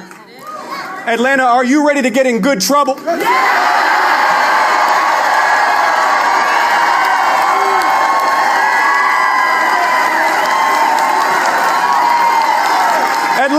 Atlanta, are you ready to speak out? Atlanta, are you ready to organize? Atlanta, are you ready to march? Georgia will bow to no king.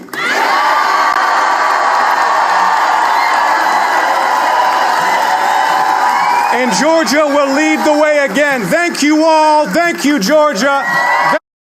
Love Ossoff. And mentioning John Lewis and Good Trouble. Great choice. Love this man.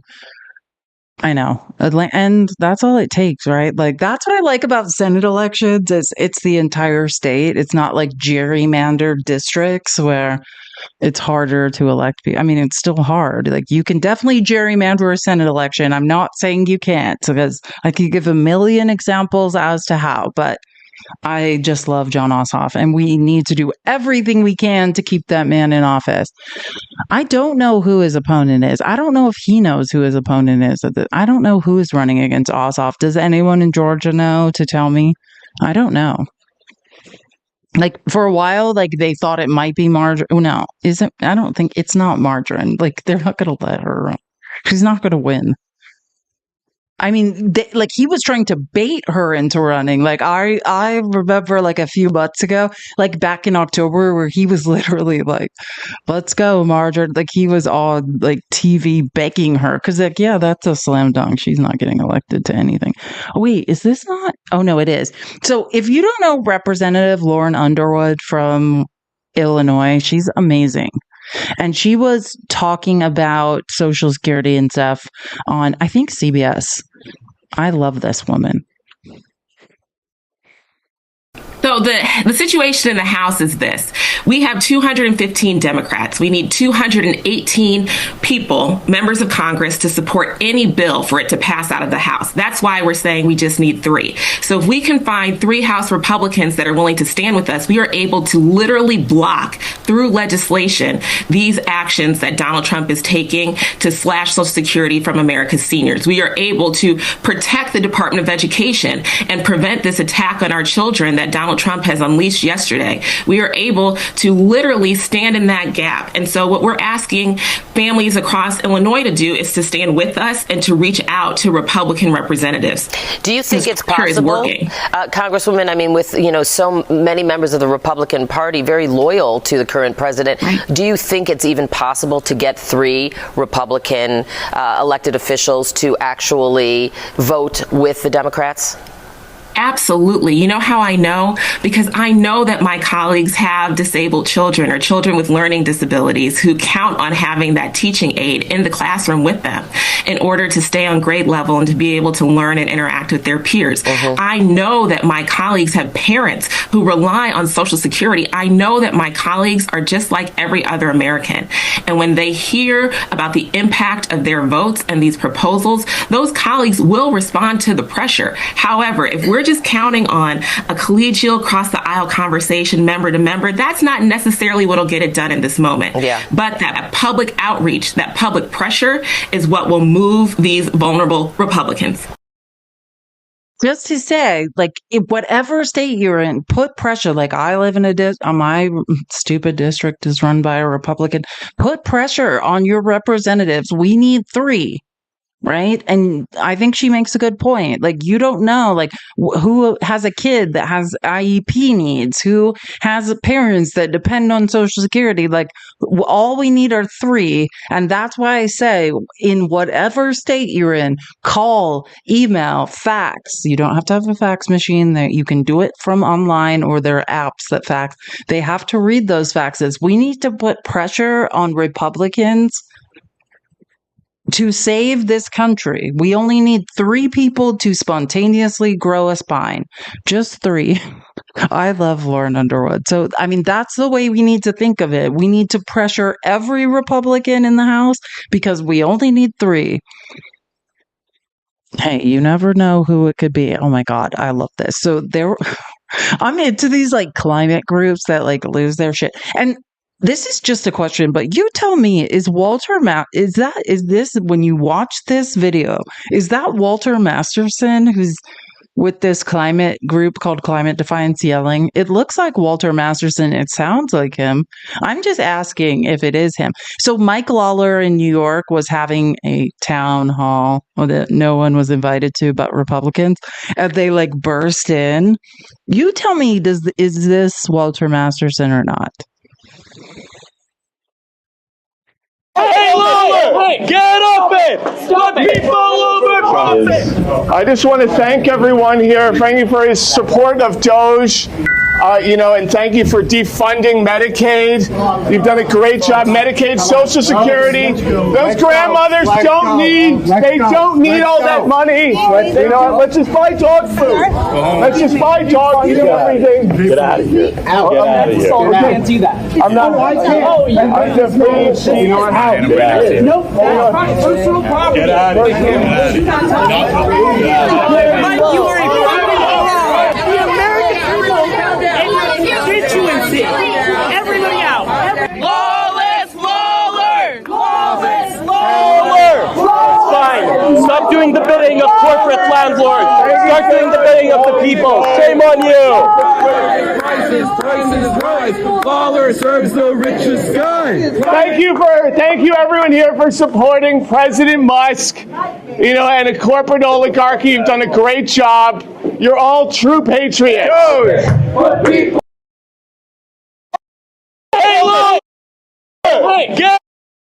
Listen to Walter Masterson. I know he shaved his head. I was like, is that Walter Masterson that group's called Climate Defiance. You can look him up across the internet. I did, but I was like, that really sounds like Walter Masterson with a shaved head. Of course it's him. It always is. It's hilarious. Oh man, this is good too. This is another Rachel Maddow clip. She's amazing. I love this. This will make you happy. Keep tapping the screen. Let's get to 450K. In Western New York, constituents of Republican Congressman Nick Langworthy held a town hall with an empty chair representing their congressman, since they say people are holding town halls with people who won't their own Congress people who won't show up, and it's like an empty chair, and they blow up a picture of that congressperson and they talk at the chair as if that person is there, which I think is genius. Let's keep doing that. And in this case, there was a giant chicken holding his. Do you see in the background?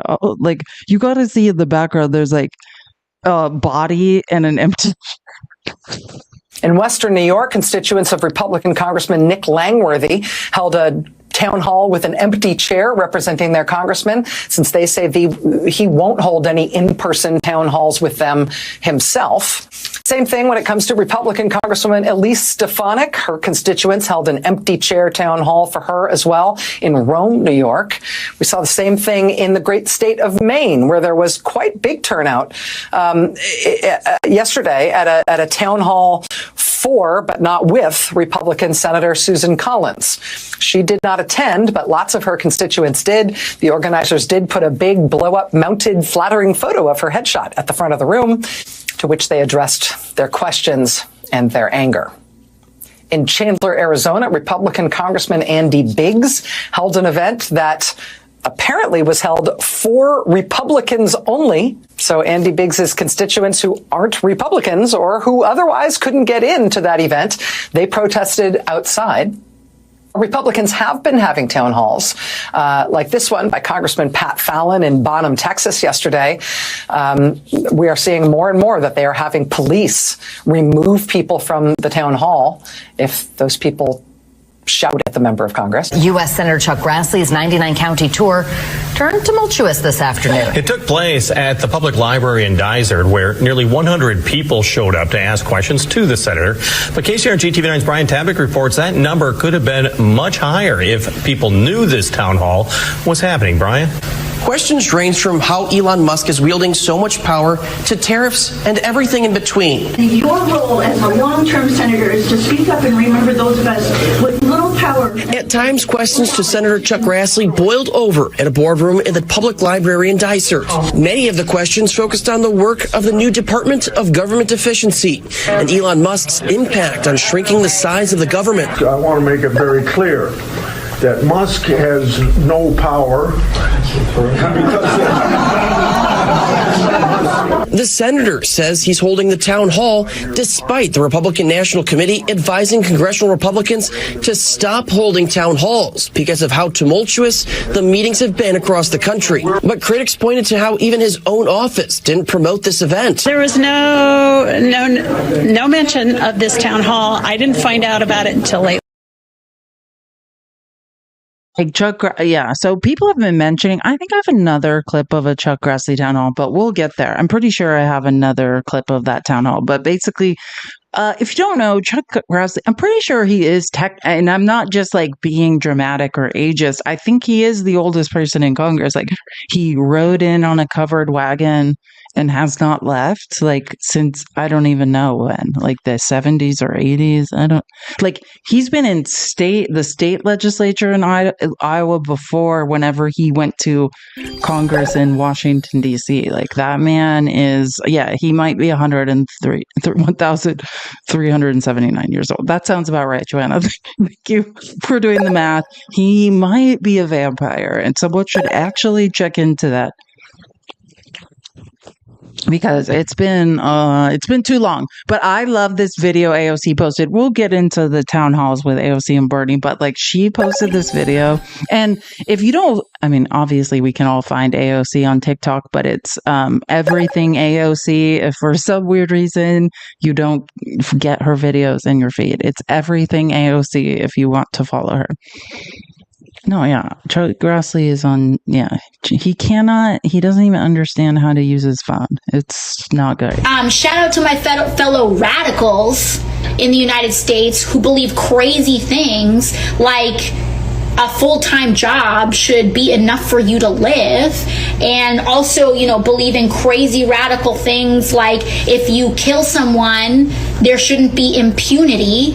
And also who believe really crazy radical things like you should get a stimulus check without having to bail out a corporation for it, or that you should get a stimulus check without your employer, if you work for one of these huge conglomerate employers, sending you into harm's way and being completely immune from any accountability for that.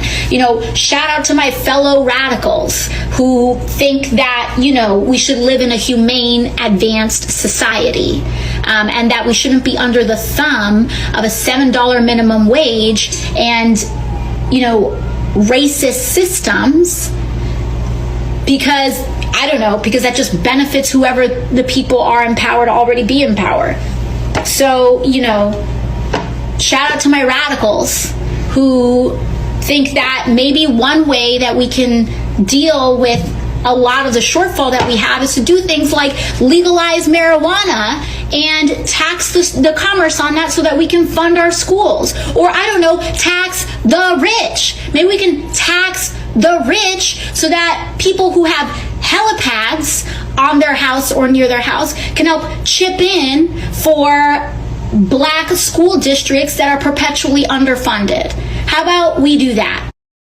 Hopefully I don't get in trouble because she said that. I mean, it's legal. It's pretty legal now. God, I'm so tired of people mentioning illicit substances in their videos. I forgot she said that. Oh, well, we'll just see how that goes. Everyone tap the screen and mention TikTok Shop. This is one of my favorite town halls that happened in the last few days.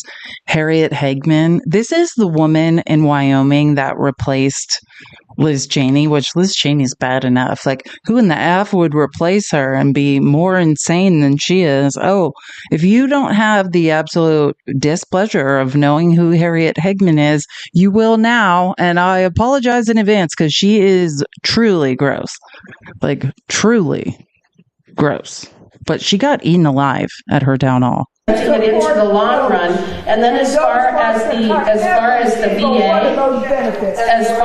VA, what is being done with the VA is they are looking at a cut of 15% of the workforce from 471,000 to 398,000, which takes it back to 2019 levels. Citing the Government Accountability Office or the GAO. How dare you read off that piece of paper like anything you're saying makes sense? And like, quite literally. Like, that makes sense. No, that doesn't make sense. We don't have to cut VA services.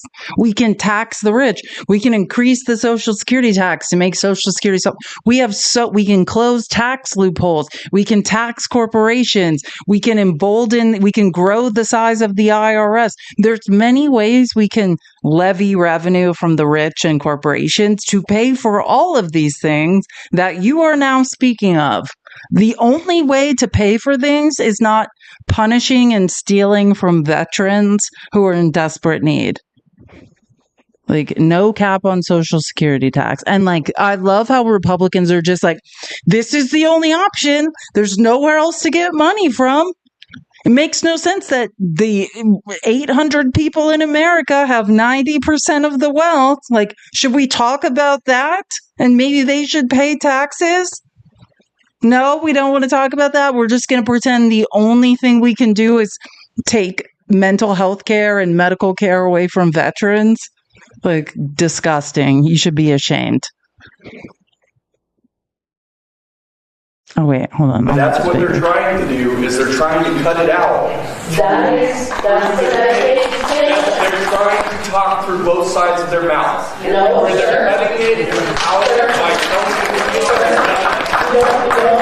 by what you're saying is inaccurate. And I just explained to you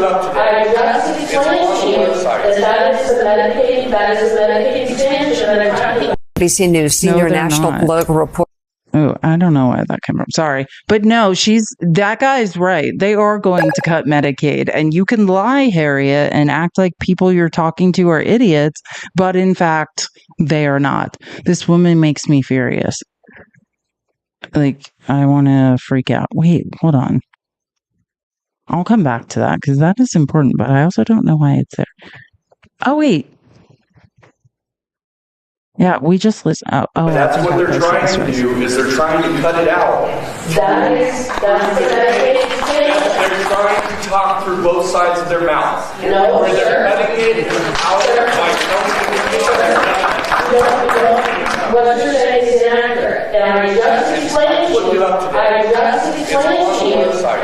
is a Medicaid expansion that I'm talking about. No, it's not. And you're a liar. And we're not just talking about Medicaid expansion, which, by the way, the cutting of Medicaid expansion will devastate Wyoming, where her constituents are. Who is devastated by the cutting of Medicaid expansion? Rural areas. I mean, not to say no one else is, but I mean, that's the loss of hospitals, the loss of doctors, the loss of OBGYNs, these health deserts that are created. That's what happens when Medicaid expansion goes away. But she's lying. And it's even, and what that guy's saying is, no, it's on the website. You can look, it's itemized out. It's not even Medicaid expansion. It's much more than that. And he's right. He's absolutely right. If this was just about that would be tragic, but it's much more than that. Oh, and then they start screaming at her because she's like, oh, Elmo's looking at the budget. And they're like, B, that's your job. Like, what are you talking about? There is not, and also DOJ will be going through their budget. And what we did with that money is we specified how it is to be spent. That's why we're talking about raises specifically for the enlisted men and women, as an example. But that's your job, not my job. That's your job. That's what we did. That's what we did. No, you didn't do that. And that's why there's so many federal injunctions from federal lawyers against Donald Trump. Because, Harriet, you're a full-time lawyer and liar. This woman needs to go. Harriet Hegman is a pathological liar. And honestly, if you are one of her constituents, you should be very angry because she thinks you're an idiot. That's what she's saying. I think you're an idiot and you're not capable of finding out the truth. I'm up here telling juvenile lies to someone I think has the brain of a toddler. And also, Harriet, do something. Like, what? Why do you look like that? It's terrifying. Have you ever seen Harriet Hegman up close? Look up a picture of her because she looks out of her effing mind. And she was she beat out Liz Cheney because this is who Trump wanted, a crazy person who would lie for him by like 30 something points. Like, it's disturbing to even hear. And these are rural farmers who are in rural areas who will lose access to healthcare, who will lose access to schools, who would lose access to other types of funding, to veterans funding. And she's gaslighting them in real time. Oh, this is the best part. This is a retired military officer who understands that, like, criminal fraud, because she's a lawyer. This is someone who passed the bar. That's how you know she's a liar. When I say she's a pathological liar, I know because she's a lawyer. So you couldn't possibly think. So, and just to remind you, in the last clip, she's saying, hey, we made the budget as Congress, and Elmo is following the budget we made. So she's saying we appropriated it. And in this clip, she's saying the opposite, right? She's saying, hey, what we appropriated as Congress is fraud. It can't be both, dummy. So which one is it? Make a choice. You are held to the ethics of the bar. Maybe stop lying. Which one is it? Did you appropriate money as Congress? So that would never be fraud if you did, because it's appropriated. It's not criminal fraud because you're a lawyer, so I know you know the difference. Or here you're saying, hey, in the next breath, the money we appropriated as Congress, now I'm trying to claim it's fraud. Liar. Specific question here. And just to give you a little reference, I'm a retired military officer. At 18, I rose my hand to defend the Constitution against all enemies, foreign and domestic. And at that time, I still am. I am still a Republican. I am, bless his heart, a Simpson Republican that believes in working together across the aisle. And my question, having looked at Musk's Doge, whatever website, you are a lawyer. Where is this fraud? Who? What company? What organization? Post it. What personnel? I'll just start reading some of it. Are we going after? I'll just start reading some of it. I'll just start reading it right now if you'd like me to. I'll just focus on USAID spending right here. I didn't say spending. I said actual fraud. This is what it is. This is the spending associated with the fraud. This is the fraud. Spending is the fraud. Listen, I can't express it enough. This woman is a pathological liar who thinks the people she's talking to are idiots. Literally 2 clips ago, she's saying, by us, Congress, he's spending it appropriately. And then in this clip, she's saying, let me list spending that is fraud. It can't be both. Weirdo liar. Like, how stupid do you think people are? Listing spending is not fraud. And as far as federal judges have now ruled, we know this isn't fraud. So you picking up and reading like feeding kids in Ethiopia is fraud or curbing HIV in Africa is fraud, it's not. You are just a liar. You are beholden to the ethics of the bar. You are a lawyer. And you are lying to your own constituents. No. Spending you don't like. Yes, it is. When you go after specific companies or specific personnel that are committing fraud. 500,000. This is fraud. No. This is fraudulent spending. No, it may be abusive spending, but it's not. Knows the difference. And this is a lawyer, so she knows she's lying. It's not fraudulent spending. You just said that Congress appropriated this money. And now the next breath, it's fraudulent. The money you voted to appropriate, you've been in control. Like, This is a representative from the House. The Republicans were in control of the 118th Congress. How stupid do you think we all are? You voted for this spending, and now you're telling us it is criminal fraud? Like, Harriet, come on. And you should be disbarred for gaslighting and lying because it's disturbing. I don't know if you've seen this show, by the way, on Max, but it's really funny. It's called, like, the acronym is like, Have I Got News for You? I think like US, like United States. It's really funny. But they were talking about Harriet Hegman, like gaslighting and lying to everyone. And it's super funny. The story is Trump is doing exactly what he wants. And in town halls across the country, Americans are mad about it. So I mean, I've never seen white people so publicly angry.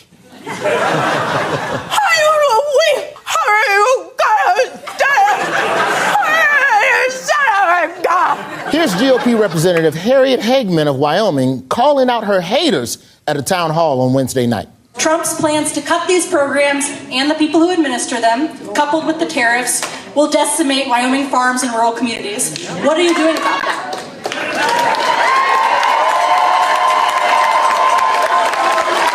I disagree.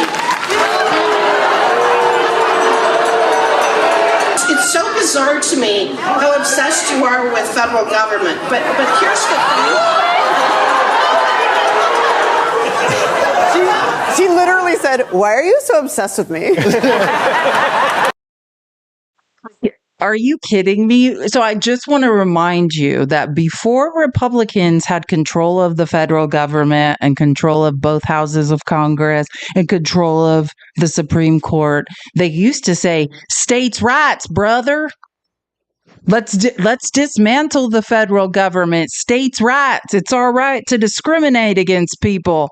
Now, all of a sudden, it's, why are you so obsessed with the federal government robbing you? It's all like, am I in a nightmare where my intelligence is constantly challenged? Like, some of us are not mother effing idiots. It would be my advice to these Congress people. Like, Harriet Hegman, you need to go. You're disgusting. Like, we are in a nightmare. I know, Tobin. It's true. And it's pissing me the F off. Like, if there's one thing I cannot handle, it's my intelligence being insulted. And that woman is, why are you so obsessed with the federal government? What happened to states' rights, brother? I thought you guys hated the Fed. What happened to small government? What happened to destroy the federal? Now it's, don't pay no attention to the man behind the curtain that's robbing everyone. Like, ugh, these people are obsessed and pathological liars. But let's move on to some better news, which is AOC. I think, and I'll show you a couple of clips, but this is her in Las Vegas when she's talking. I think, yeah, I'm pretty sure this is her in Las Vegas. I love when she's calling out Alina Habba. For all the big talk that Republicans and the Trump administration like to flap about working people, if you actually listen carefully, every once in a while they let the mask slip about what they actually think about us. You know, just last week, President Trump's lawyer, her name is Alina Habba, she went on television, and when she actually had to be faced with explaining her job, and when she actually had to be faced with doing her job, this is what she had to say. Quote, what intellectual thought? When she was asked about me, quote, what intellectual thought? You were in a bar. You were in a bar, AOC, and not to have a drink, but to serve one. And I want you all to understand, I don't care what this woman says about me, but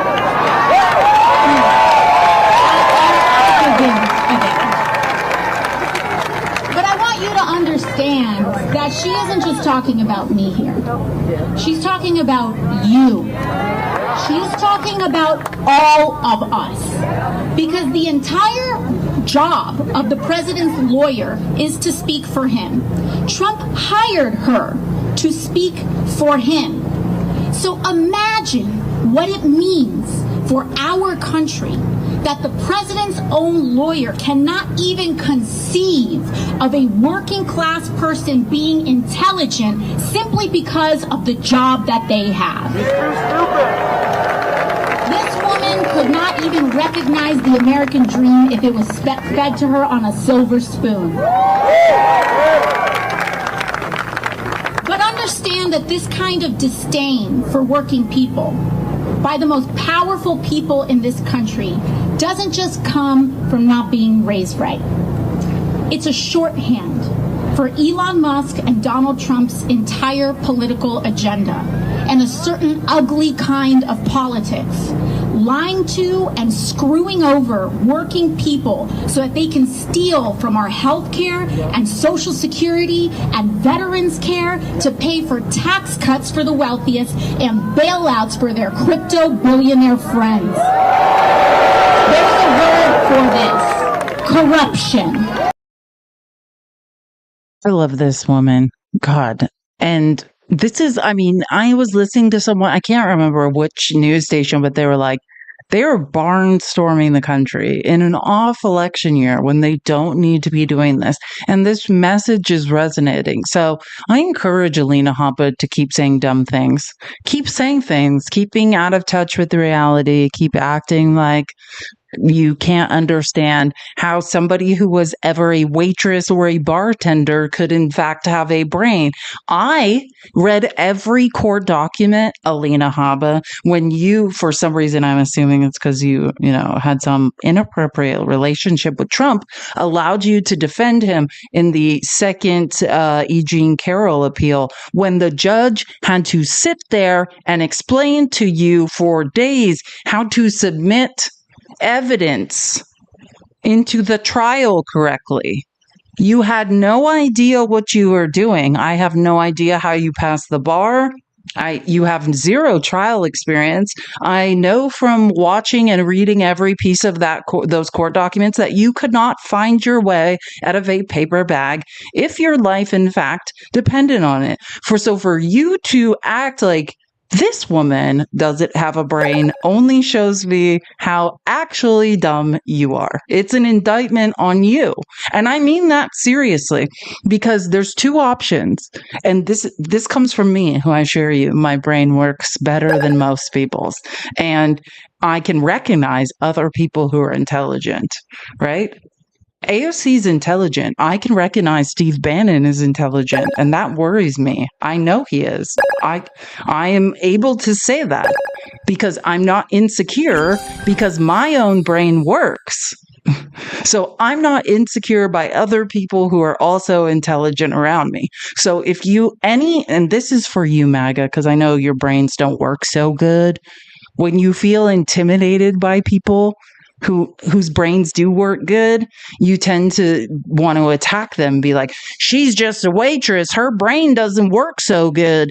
No, that doesn't make that true. All it does is say, oh, that person who is saying that reeks of insecurity and is not smart.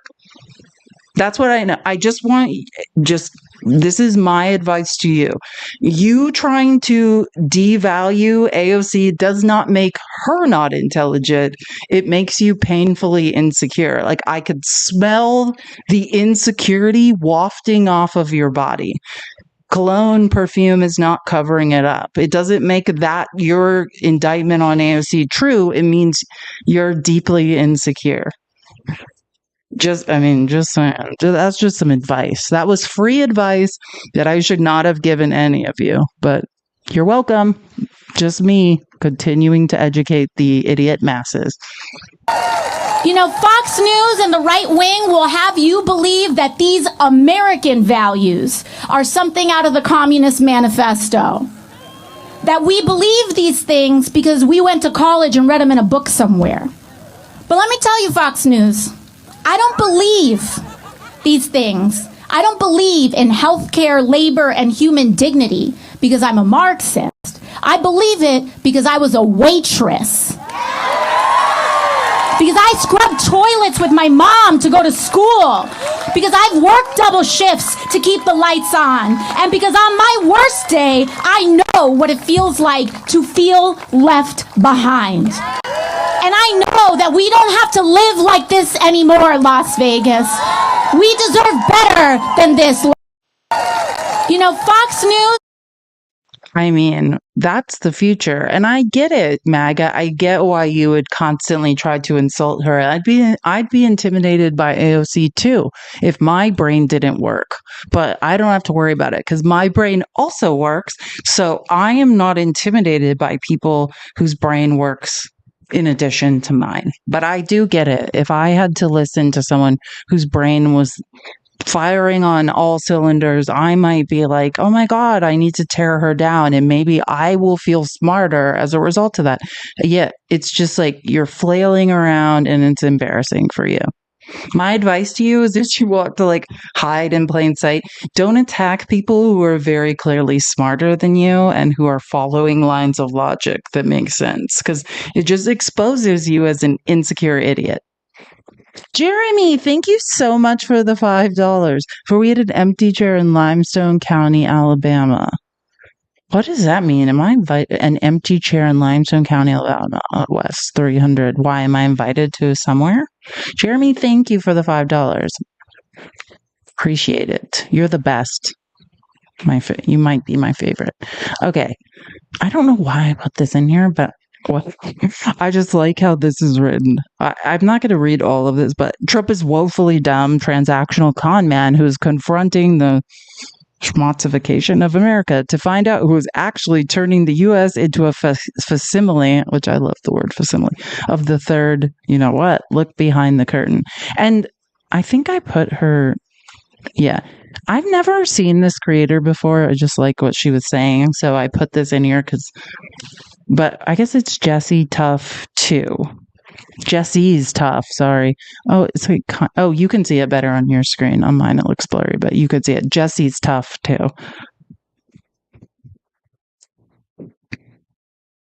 Everyone, I want to break this down for everybody to understand. You didn't vote for Trump. You voted for the people controlling him, and they're far more dangerous. You think you voted for Trump? No. You voted for an empire of billionaires, corporations, and far-right think tanks that are using him as a distraction. Let's be real. Trump doesn't write policies. He doesn't pick the staff. He doesn't craft executive orders. He's not smart enough for that. Just look at his business track record.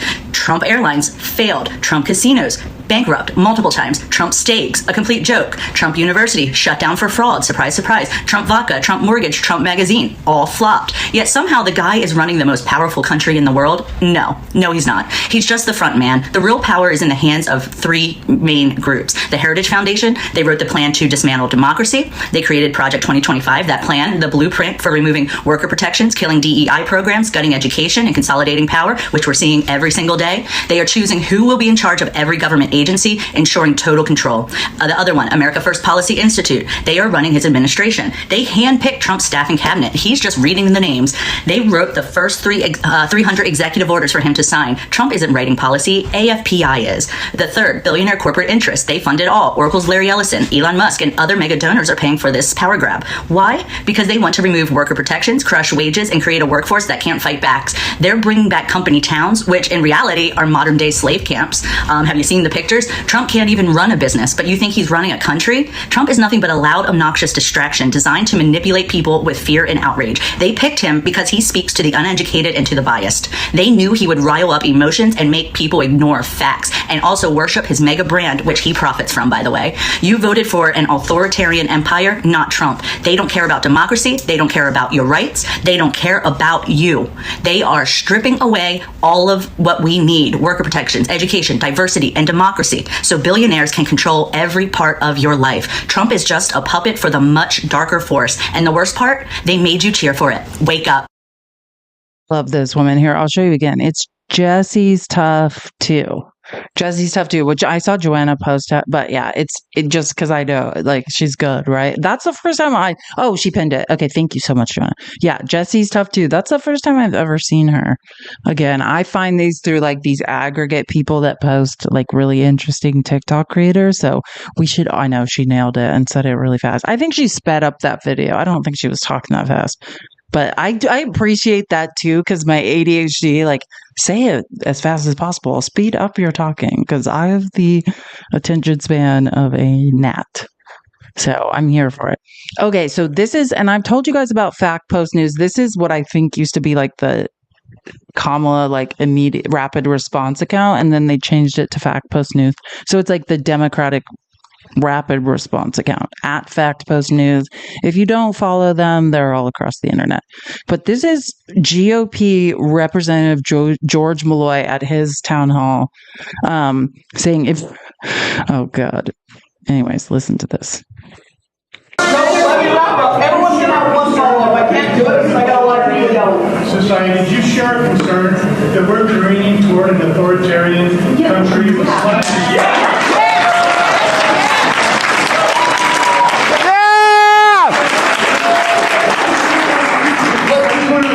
I stood up here and answered questions for an hour. I'm going to make an exception and answer this one. But I asked everyone to submit questions and not to yell, and I'm going to answer it. We all want to know.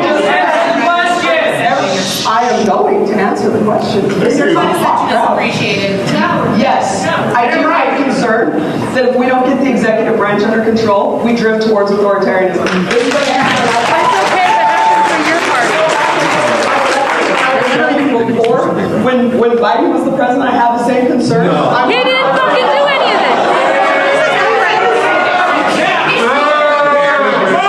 I answered the question. To the best of your. They literally were like, when she said when Biden was president, I had the same concern, and then they were like, scream at you again.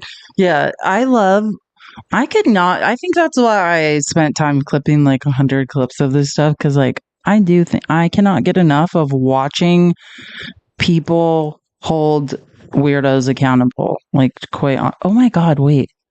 I feel like am I even in the? Hold on. That would explain. I don't know what I'm doing. I'm not in the present. Hold on. I forgot. I left that explains a lot of why there were like weird things that I was like, I don't remember putting this here. Hold on. I'm just going back in the presentation. It will be much cleaner. I was like, there's so many weird screenshots I don't remember putting in here. Okay, Harriet Hangman, that one. Got it. Okay.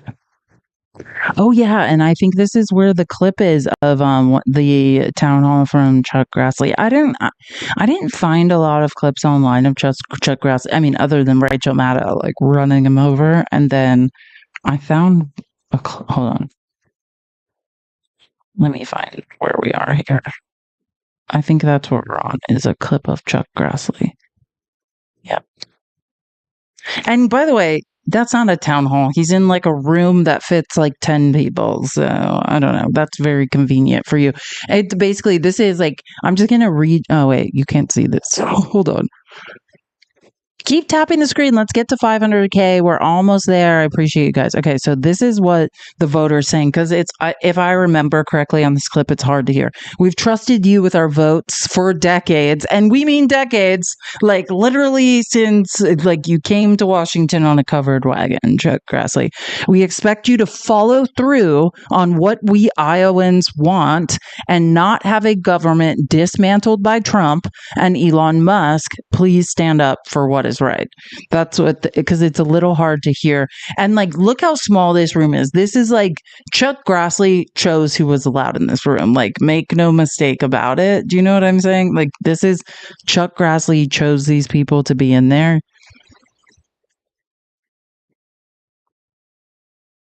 My question to you is, why do you believe that President Trump is above the law? And I'll just reinforce what other people have been saying here. Why have you not spoken out for it? Yeah. You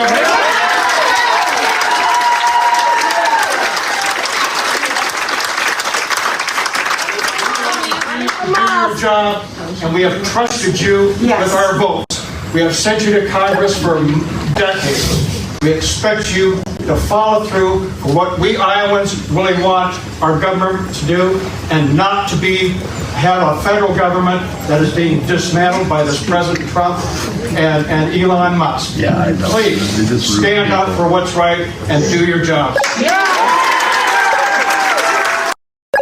Amen. And Chuck is just like, I'm so old. I don't know what to say. Sorry. That's just my impression of him. Like, and by the way, Chuck Grassley is like, this is the guy who was like upset when Trump fired the inspectors general, has pushed back on several things, which is almost crazy because it's like, this is what you care about? Like, democracy is falling, and you're like, bring back my inspectors general, which I actually do agree. I want the inspector general back too. I want all of them back too, but it's like Chuck Grassley picks very weird things, the hills to die on. Leanne, thank you for the $5. I'm Gigi in the chat, going to miss you. Where am I going, or where are you going? You mean I'm going out of town? I'm going to be here. Tomorrow is a travel day. I'm flying to Colorado, and then like Wednesday I'll do the people's receipts, or at least I plan on doing it, unless I'm like exhausted or something. But I don't plan on leaving. Are you leaving, Leanne? Don't make me sad. That makes me feel scared. Don't leave me.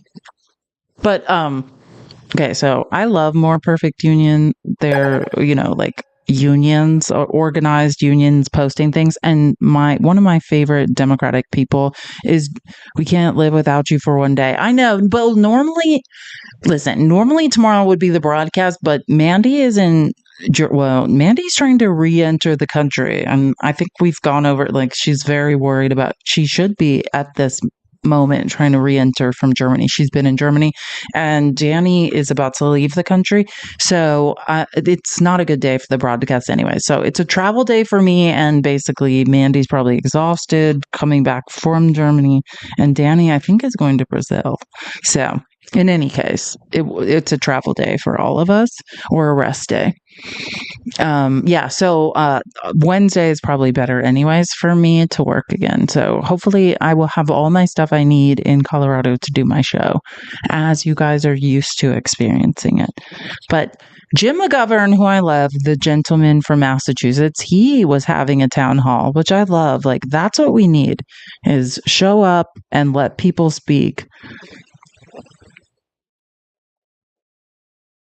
We need to start thinking about out-of-the-box ideas like a general strike.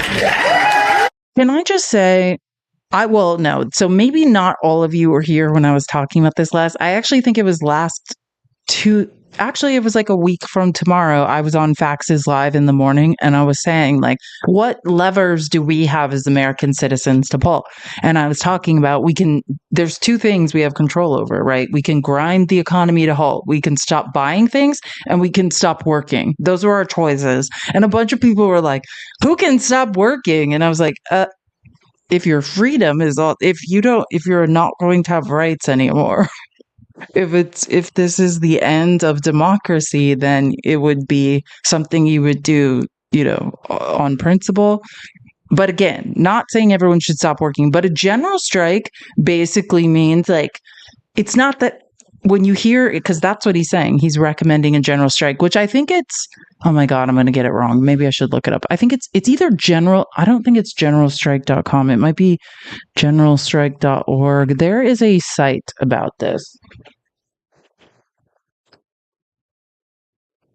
I'm going to find the site so I can tell you. Oh, it's generalstrikeus.com. If you want more information, it doesn't mean that everyone in the United States needs to stop working. It's a mathematical equation of a critical mass of people, like, and it depends on how many people are currently employed, but you can look it up, join the movement. Oh yeah, and I remember now, needed. So the critical mass is 10,688,263 people. So think there's a lot of us, and we just need 10,688,263 people needed to strike at the same time to literally hurt our economy enough to grind it to a halt, so that people would have to listen to us. And it says, when you look at this site, which is, again, it's generalstrikeus.com, it says 311,007. Wait, 311,737,000 committed, needed 10,688,263. So that's, if you're wondering, because J6 is idiocy. Like, you're not going to oppose the U.S. military to make a point. We have two options: stop buying things and stop working. Those are the only levers of power we have. I don't have dependents and I have nothing to lose. So it's a lot easier for me to stop working in terms of stop working for corporate America. I already did it. But like on this site, you can sign your strike card and commit like, hey, I'm one of these people that when it comes time for the general strike, I'll do it. Look into it. But also like if you're like, hey, I have dependents, I can't stop working, totally get that too. Like then probably you should think about stopping consuming things, right? Like stop buying things when we do these blackouts or when there are certain companies we're not buying from anymore. Yeah, I'm signed up too. I'm one of these 737,000. But again, it's generalstrikeus.com. But that's what Jim McGovern is talking about in this clip. He's talking about a general strike, which I don't think Jim McGovern's a moderate Democrat, but like, I didn't know he was this progressive. Let's go, Jim. We need to start thinking about out of the box ideas like a general strike.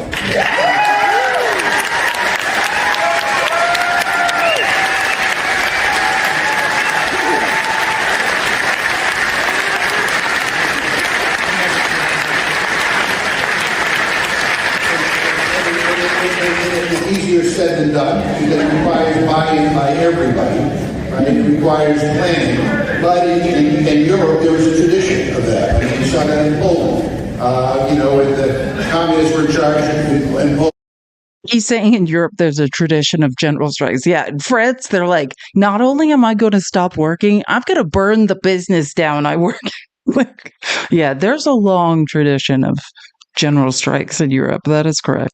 When the solidarity movement, was trying to gain traction, it was a general strike that basically, began to show the cracks in the existing government there, led the way for the solidarity movement and led Melissa to start thinking about. Just one of the. Hold on, I need to pause this. I'm actually just reading the comments. Hold on. I'm just going to look up this. Someone's having trouble finding something. So I'm just going to see if I can find this woman. Yeah, I found it. Yeah, if you can't type Jesse's tough too. Wait, hold on. Let me scroll up really quick. Yeah, maybe don't type it in all caps, but Jesse's tough too. I typed it once. I can't believe how few followers this woman has. That's a crime. But yeah, that's her definite. It's Jesse's tough too, all lowercase. I'm trying to make sure you spelled it right without the caps. Yeah, I typed it. And even if you type, like, let's say you type Jesse's one word, tough, another word, and TWO, it comes up. So I don't know. I typed it 3 different ways. It comes up every time, and I just followed her. And I'm shocked how few followers that woman has. She needs way more followers than that. That's a crime. Sorry, I'm just trying to help people in the chat find people. No, you can definitely type it easily and find it. I promise. I just did it. Wait, I'm going the wrong way. Oh, yeah. So then, oh, God, so many good town halls happened this weekend. It was amazing.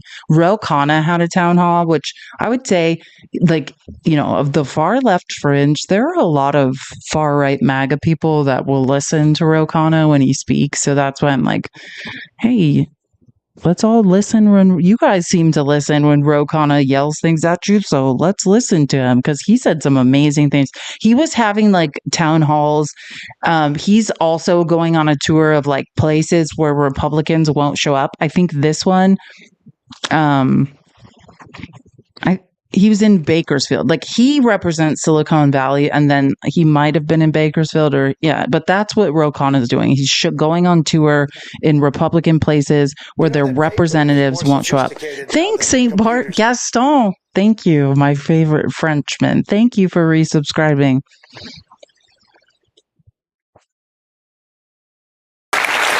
Look, I have a pretty simple view of things. In America, leaders don't hide from people.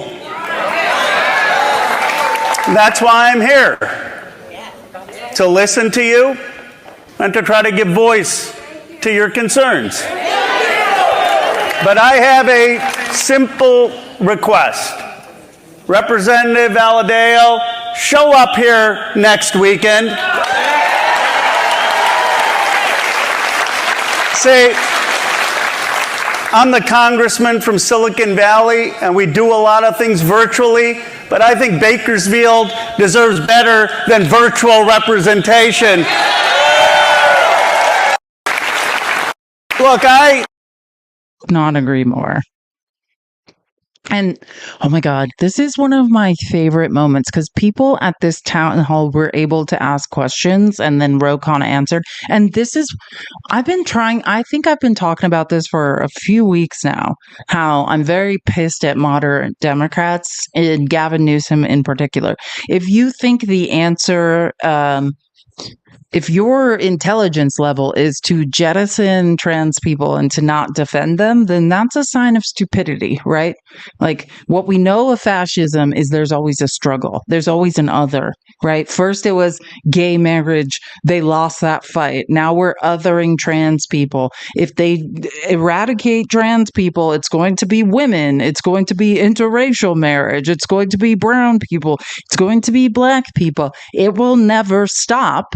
That's why when the right thing always to do is say, hey, people have rights in this country to self-actualize any way they would like to. Shut the F up. Like, so just, I think, and this is a trans veteran who asks Ro Khanna a question at this town hall, which I loved. I want to thank you very much. I am Major Laura Meeks, retired U.S. Air Force. Thank you for your service, Major. I spent 20 years at the end of the runway guarding our country. Thank you. And my hope is, as a transgender veteran, I would like you to take back the message that we are human and that we deserve our rights and our money. Well, thank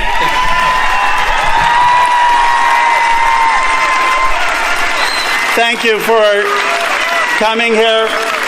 Thank you for your service. Thank you for your courage in speaking out. Let's give our Major a round of applause.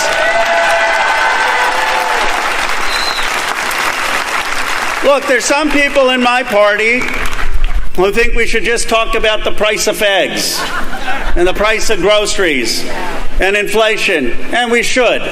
But you know what I think really moves people in this country? When you talk about our values. We cannot throw the trans community under the bus. We cannot throw immigrants under the bus. We cannot be afraid to stand up for due process, even if it's politically not expedient. If they come after the trans community today, they're going to come after immigrants tomorrow. They're going to come after the LGBTQ community next, and then women and the black community and all of us. Let's have the courage of our values. Here's what I know. Look, I grew up in Bucks County, Pennsylvania, an Indian American of Hindu faith. My parents came here as immigrants.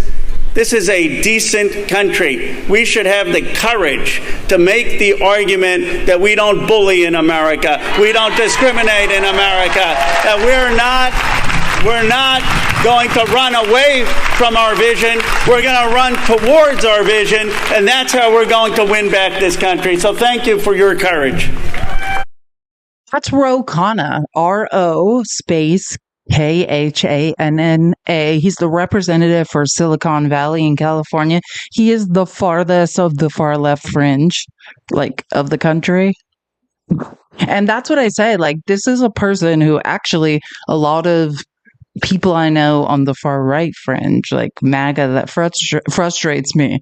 Like, and I can barely get along with. They'll be like, "Did you see Ro Khanna? Like, I agree with what he's saying," and I'm like, "What the?" That's exactly what I've been saying. Why can't you hear him speaking and not me? Oh, it's because I'm a woman. I'm sorry. For a second, I forgot I was a woman, and you can only hear men speaking. But yeah, Ro Khanna's amazing. So definitely, that's what I'm saying. He's holding these town halls. This won't be the last one. He's going to places in California where Republicans refuse to show up, and he's amazing. But yeah, he's like in the progressive caucus, but almost too progressive for the if you understand this, like when you move to the farthest, which I don't like to talk about my own personal political beliefs, but yeah, like I'm probably left of Ro Khanna. Like Ro Khanna is so left that, you know, he's getting into like the danger zone of leftism, and like that's what I like. I love this man. Look, I represent a district in Silicon Valley. You probably heard of it: Apple, Google, NVIDIA, all those companies. You know, here's what I don't understand. I'm for taxing the billionaires more. There's no one in the 435 districts in America, no one has more billionaires than my district. If the guy who has all the billionaires can say tax them more, how is this a hard vote for the other 434 members of Congress? I don't get it. We need to tax the billionaires and the ultra wealthy to provide guaranteed health care, Medicare for all in this country, universal education, and to have fairness in America. What I'm talking about, I'm telling you, if you don't know who Ro Khanna is, look him up, because this man, like, even when I don't like what he's saying, he's never not following an accurate line of logic. That's what I'll say. Like, it always makes sense. Even when begrudgingly, I'm like, I don't know if I agree with this, but like the line of logic is sound. He's always on one. The man is very intelligent. To stand up and mobilize and organize to get their representatives to show some courage in standing up to Donald Trump. I don't have faith, bluntly, in Senator Schumer saving democracy. I have faith in all of you saving democracy. Next question. None of us have faith in Chuck Schumer. I think that's fair. And anyone who says anything different is delusional at this point. It's only a matter of Chuck Schumer needs to go. But really what we need to think is, I think we should just assume Chuck Schumer is not even there anymore. And nobody is in power in the Senate. I said, Elon, if you're so convinced that you have good ideas, if you're so convinced that you are doing something efficient, why are you hiding from the American people? Come explain your ideas. You know, if you got some brilliant plan, come show it to the Congress. Why are you afraid of the Congress? I've said, Elon. And truly, if you, and I've showed us many ways. Again, if you are new to this channel and you don't know, like, doge.muskwatch.com, that's the best tool for like debunking Elon Musk's lies, right? That is a tool that's auditing in real time. Every time Elmo updates his lies on the Doge wall of receipts, it's audited and corrected, right? He's claiming 105 billion in savings. It's actually, last time I checked, let me just look it up really quick. Doge.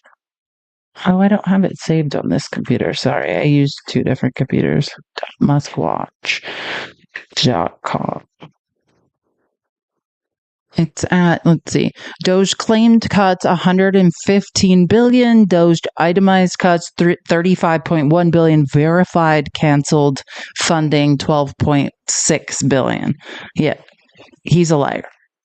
So that's the point. And if you know, and he knows he's a liar, because otherwise, if you found 115 billion in cuts and they're not just you being a POS. Because like I said, if you want to talk about USAID or you want to talk about, let's say, NIH medical research, which I have a whole section on that, right? We know for every dollar we spend on medical research, we get $2.43 back. So why would we ever be limiting medical research if we get a return on investment? That makes no sense. Like, all I hear are Republicans at town halls being like, we're researching bat semen. It's like, hey, I get that you're not smart. You are not a doctor. You are not a scientist. You have no idea why somebody would be researching that. That does not make that not valuable. It makes you an idiot. Like, do you get that? Like, I'm anyone who's part of MAGA and you want to show up on a live and be like, I'm about to say something smart. I heard they were researching this and it sounds stupid to me. It's not stupid.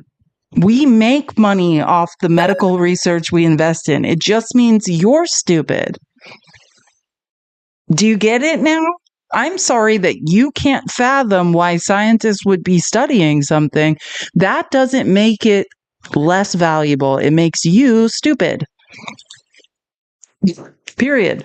I don't know how else to say that. Sorry, that sounded mean, but I'm just trying to help you move through life, better, more efficiently. If you don't understand medical research, let me help you. You can look up that study and the abstract, and you could see how that would apply to future pharmaceuticals, or how it would be solved to some sort of, I don't know, autoimmune disease. Like, you could do that research before you open your mouth, but you won't. But so I'm just helping you out with any medical research. I don't care how weird it sounds. What I know is every dollar of my tax dollars that goes to that, we get $2. Oh wait, I think I said 43, but I actually think it's 46 cents back. So miss me with the bullshit, because I can do math and I know it's valuable.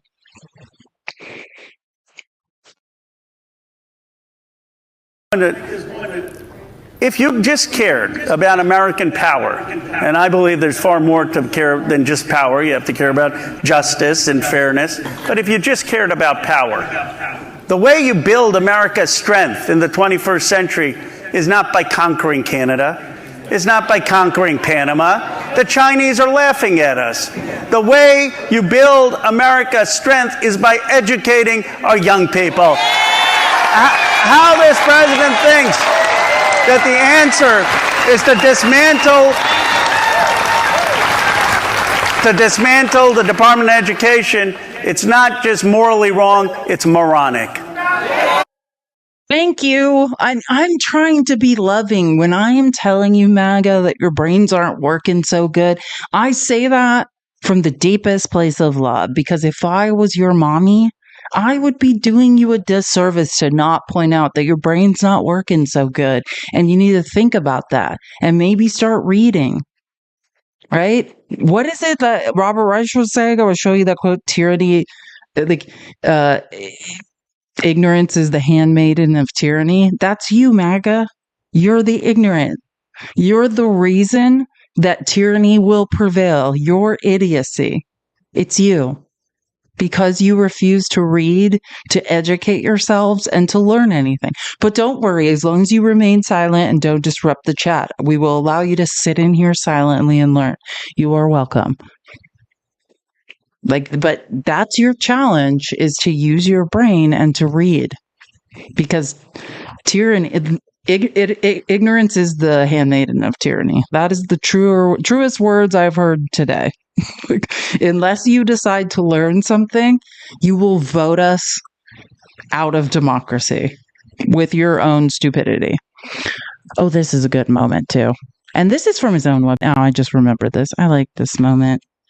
Ro Khanna's smart. From David here in Bakersfield. Hi, Ro. Thanks for coming out.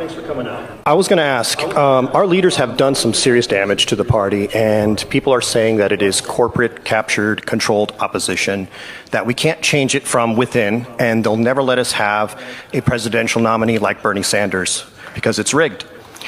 So what do you think of Bernie's recent comments, his statement about progressives running as independents outside of the Democratic Party?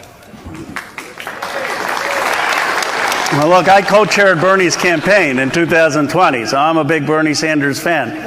And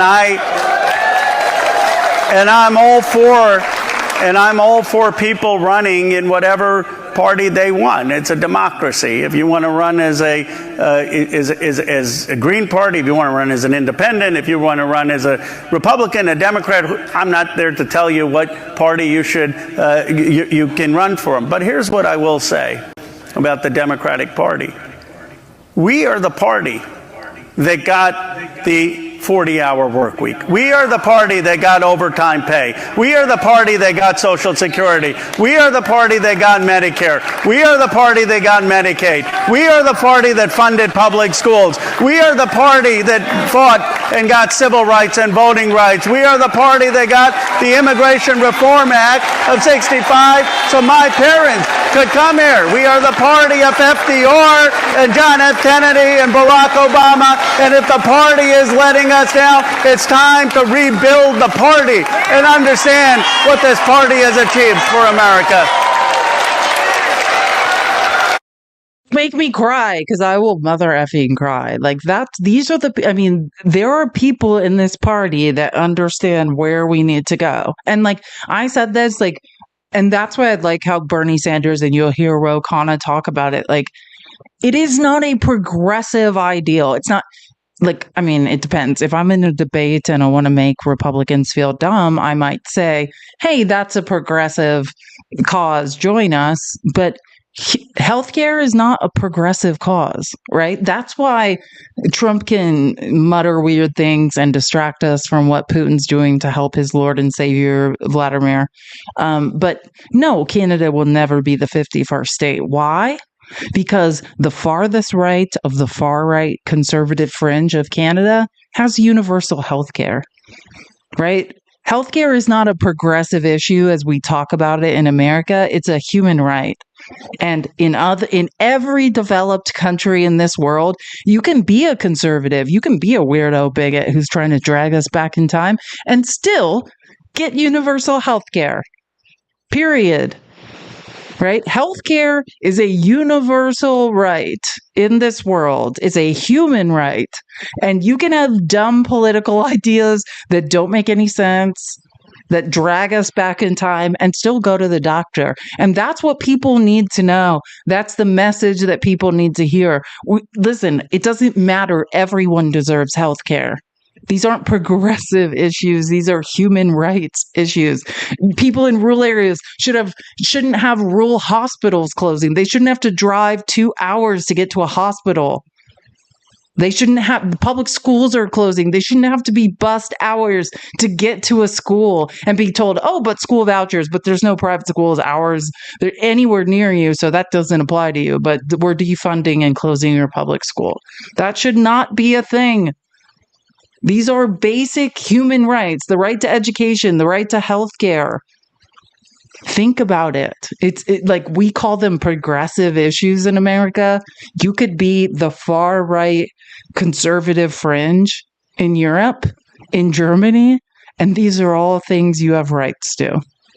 To the social safety net, to retire in peace. You can have terrible backwards political ideas and you still have the rights to all of these things, to retire, to have a social safety net if you work, to have education, to have access to healthcare. So that's how we need to position this. These are all human rights. And it's been long overdue that we all stop kidding ourselves. I don't like conservatives in this country and their dumb ideas that don't mathematically make any sense. But you have the right to healthcare too, just like the rest of us. Surprise. Oh man, I love this. We love this guy. Okay, I'm just Joanna, you can put his screen again, and we go through this every time, but this is his same name on TikTok. People have said they can't find. I promise it's at Mentally Divine. I promise you're going to hear this video and be like, I love that guy. Who is he? It's him. And this is his name and his on TikTok as well as X. Pin that, Joanna. So yeah, because he's amazing. And Jeremy. Oh, I get it, Jeremy. I just saw this message. Thank you for the $5. For 300 people came to our town hall in Limestone County, Alabama. That's where you're from. Now I know. Jeremy, I'm learning about you in real time. That I know. And I love that. This is what we need. Did you go, Jeremy? I cannot get enough of this town hall energy. Like, we're only halfway through my town hall clips. But before we go into more of the Bernie, because Bernie Sanders gives me chills right now, and AOC clips, Brian Baez made this, and he's calling it like Project 2029, just dropped by Democrats. And I love this video. I think it's a great way to look at things and make sense of the future. And he says the F word a lot, which some of Over 34,000 people joined the Fight the Oligarchy tour rally with Bernie Sanders and AOC, and it was the biggest political event in Denver since Obama in 2008. The problem I have is that a lot of people have been attacking AOC and Bernie Sanders because they've been saying, oh, those are too far left policies. I want us to take a step back for a second. I got a degree in political science, and I got to tell you, a lot of people are not using these words correctly. These words were created by political theorists to be able to evaluate history. But these words have become subjective as fuck because they have evolved over time. For instance, a lot of people will call themselves progressives. A lot of people will call themselves pragmatic progressives. A lot of people will call themselves far left. Some people will say left. Some people will say centrist. Some people will say moderate. When you boil it down and have conversations with these people, they all have the same end goal and want the same things. We need to take a step back from all of these labels and really think about problems and solutions. So back to AOC and Bernie Sanders. A lot of this shit is common sense. And I'm about to give you examples as to what I mean. Number one, we are the richest country in the world. So AOC, what do you think about healthcare? When a person gets sick, they shouldn't go bankrupt. Okay, so what about the cost of living? Number two, big problem. I believe that minimum wage should cover the minimum cost to live. Baby, I am with you. Okay, how about affordable homes? These motherfucking corporate landlords, price gouging. What should the government do? I believe that homes are not slot machines for investors and big banks. Your government should fight to help you keep an affordable roof over your head. Come on! Common motherfucking sense. Okay. But one of the biggest problems in society is that these millionaires and billionaires and big corporations pay millions of dollars to Congress people in donations so that they can keep their best interest in mind. How the fuck do we stop that? I believe that we must get big money out of politics and Wow. But AOC, you know, the problem is you're too fucking extreme. You're too motherfucking far left and whatever. I don't believe in healthcare, labor, and human dignity because I'm an extremist. I believe these things because I was a waitress. Because I worked on shifts to keep the lights on. Because I did lose my dad as a kid and had to see my mom open the hospital bills a few days later. And I don't want us to live like this anymore. You know what? We deserve better indeed. And what we should do is take those common sense policies and those very popular ideas and take them and say, I don't know, put them in a book and maybe call it Project 2029. Instead of trying to poke holes and instead of trying to figure out how that's never going to happen and instead of trying to debate it, why not just break down every single agency in government that we need to transform in order to actually effectuate those policies that people want the most? And then do it fucking unapologetically. Except this time, we'll be on the right side of history and it will be legal. Over 34,000. I think that's a great idea. I'm just saying, let's get organized. That's a great idea. Thank you, Brian. And he's amazing. I'm in a group with, I don't know why I'm telling you guys this. I'm in a group with him where I get to listen to him talk on Zoom meetings. And as amazing as he seems in these videos, this is how he acts all the time. I've been in Zoom meetings where it's just his comments in the chat. It's I can't listen to what anyone's saying because it's just this is who he is. He is a force in real life to be reckoned with. He's amazing. Oh my God, this gives me chills. I love Bernie. You guys know how I feel about Bernie. So Bernie has been, on this tour with AOC. He was in Phoenix like last week when I was having like really bad heartburn issues. Then like they went to, I want to get it right. Like Denver, Greeley, Colorado, Las Vegas, and then back to Tucson on Saturday. So, which way more. They were saying like, 15,000 expected in Tucson. I'm pretty sure it was like 23,000 that showed up. It was a lot. But Bernie was talking, and I just love this man. We just want to thank you so much. Alexandra and I were driving in, and we couldn't believe what we were seeing. It was like a madhouse. I mean, lines all over the place. It looked like, the Super Bowl. It turns out, I am told that we had some 15,000 people. In fact, not only could we not get everybody into the arena, they turned people away from the overflow crowd. They couldn't accommodate it. And I want to just say, if you think that Trump and his friends are not watching this, you're mistaken. Biggest crowd size they've ever seen. What they want to believe is that people support the horrible things that they're doing right now. We're showing right here in Phoenix and Tempe that is not the case. The people are prepared to stand up and fight back. I think you got a congressman nearby who I think does not quite like to have town meetings, right? When you got to demand it, and everybody in his district has got to know that he's afraid to meet his constituents. Abe called the police on everybody. Well, He called the police and had tow trucks at his office. all right, they're nervous. They're suffering from some anxiety there. And he's going to suffer more when he sees the papers tomorrow. All right, so thank you again. You're playing a great role. We got to keep it going. We need that sense of community.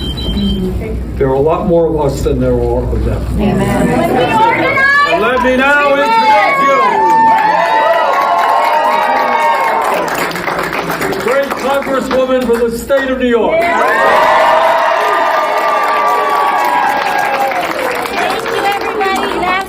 Gracias por recibirme, and it's just such an honor to be here in Arizona with each and every one of you all. As Bernie said, well, actually, even earlier today, we were in Las Vegas, and on a Thursday at 1 o'clock in the afternoon, we had more people at that rally than Donald Trump ever did. And today, I believe we had a record-setting a crowd as well. What's so important is that this is just now, right? Like there's no cycle. This is people coming together, trying to mobilize in every way that they can, electorally and non-electorally as well, coming together. And so I just want to encourage you all. I want to thank you all for the work that you do. I want to encourage you to stay in the game, stay in the fight. Do not be dissuaded. Do not be discouraged. This is going to be a tough time. It already is a tough time. But we're here to protect each other, and we're here to build and build and build. Love these people. God, I mean, it's like whenever you want to lose up, it's like, God damn it, AOC and Bernie are still fighting. Like they're doing like 2 rallies a day. Yeah, but someone said, how old is Bernie Sanders? How old is Bernie Sanders? Is he like 83? He's like he's doing the pace of a presidential campaign, just hanging out. Like he gets nothing really out of this. And it's just like, hey, I'll just travel the country. Oh, yeah, I guess right. He is 83. Yeah, like he's just doing a like off-season presidential campaign, barnstorming the country because he cares that much. Like, is he 78? I don't know how old he is. How old is Bernie? He's great though. But this is, I mean, I don't know how old he is. I know that he's amazing. His brain is working fine. I know, like Bernie, exactly. I can barely do this show. Bernie's doing great. He's fired. I don't know how old he is. He's fired. He's better than me. I can barely function. Literally. Okay, so let's watch some clips. This is them in Tucson. This is them at the last Tucson rally, which was Saturday. Because I think Congress is back in session now today. And they will throw out every label and judgment and cultural debate in the book to keep us distracted, folks. This is what the focus on trans kids is all about. Come on, 1% of the entire population. If people want to have conversations about that, take it to the NCAA. It doesn't need to be on the floor of the United States Congress. We need to be taxing the rich on the floor of the United States Congress. We need to be establishing guaranteed health care on the floor of the United States Congress. Not erasing American history on the floor of the United States Congress. We need to be passing a living wage on the floor of the United States Congress. It's like poetry. I can't. It's like, is this porn? This is like my porn. I don't... Literally, that's what it sounds like to me. I'm like, I think I'm like, yeah, like this is better than corn. I can't say, I shouldn't have said what I said. Jen, thank you for subscribing. I appreciate it so much. You don't know. I should put up, I don't even know how to do this. I'm going to try to do it, even though I'm incapable of doing things like that. I think I've learned. I'm trying to get back. Well, I was trying to get to 450. I'm trying to get to 400 subscriptions. If you would thank you, Jen, for subscribing. If you would like to subscribe and help me get to 400 subscriptions today, it would be, look, I learned how to do this. I never knew how to do that before today. Okay, so anyways, prepare. If you had goosebumps from AOC, prepare to have more goosebumps. Again, this is them on Saturday in Tucson.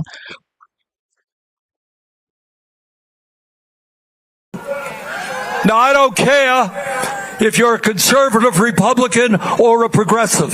Does anybody think it makes sense that we have a campaign finance system where one man, Musk, can put $270 million to get Trump elected, and then his reward is that he becomes the most powerful person in government? That is not democracy, that is oligarchy.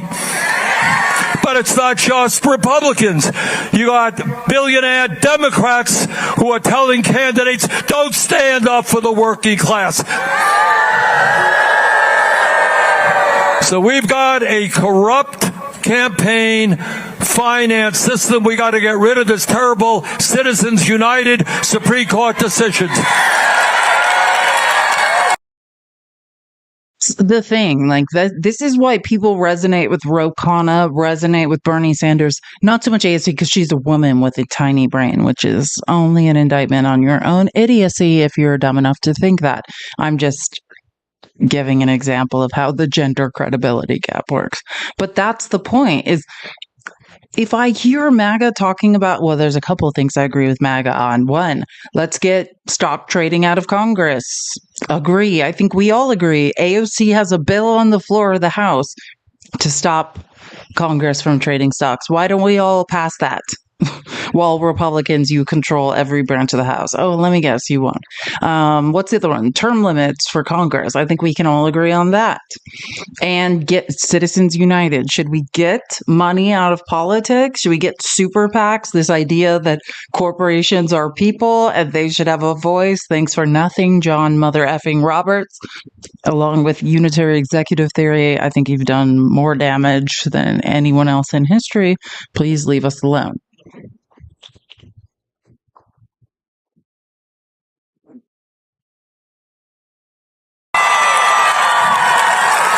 $45,000 people are dead there.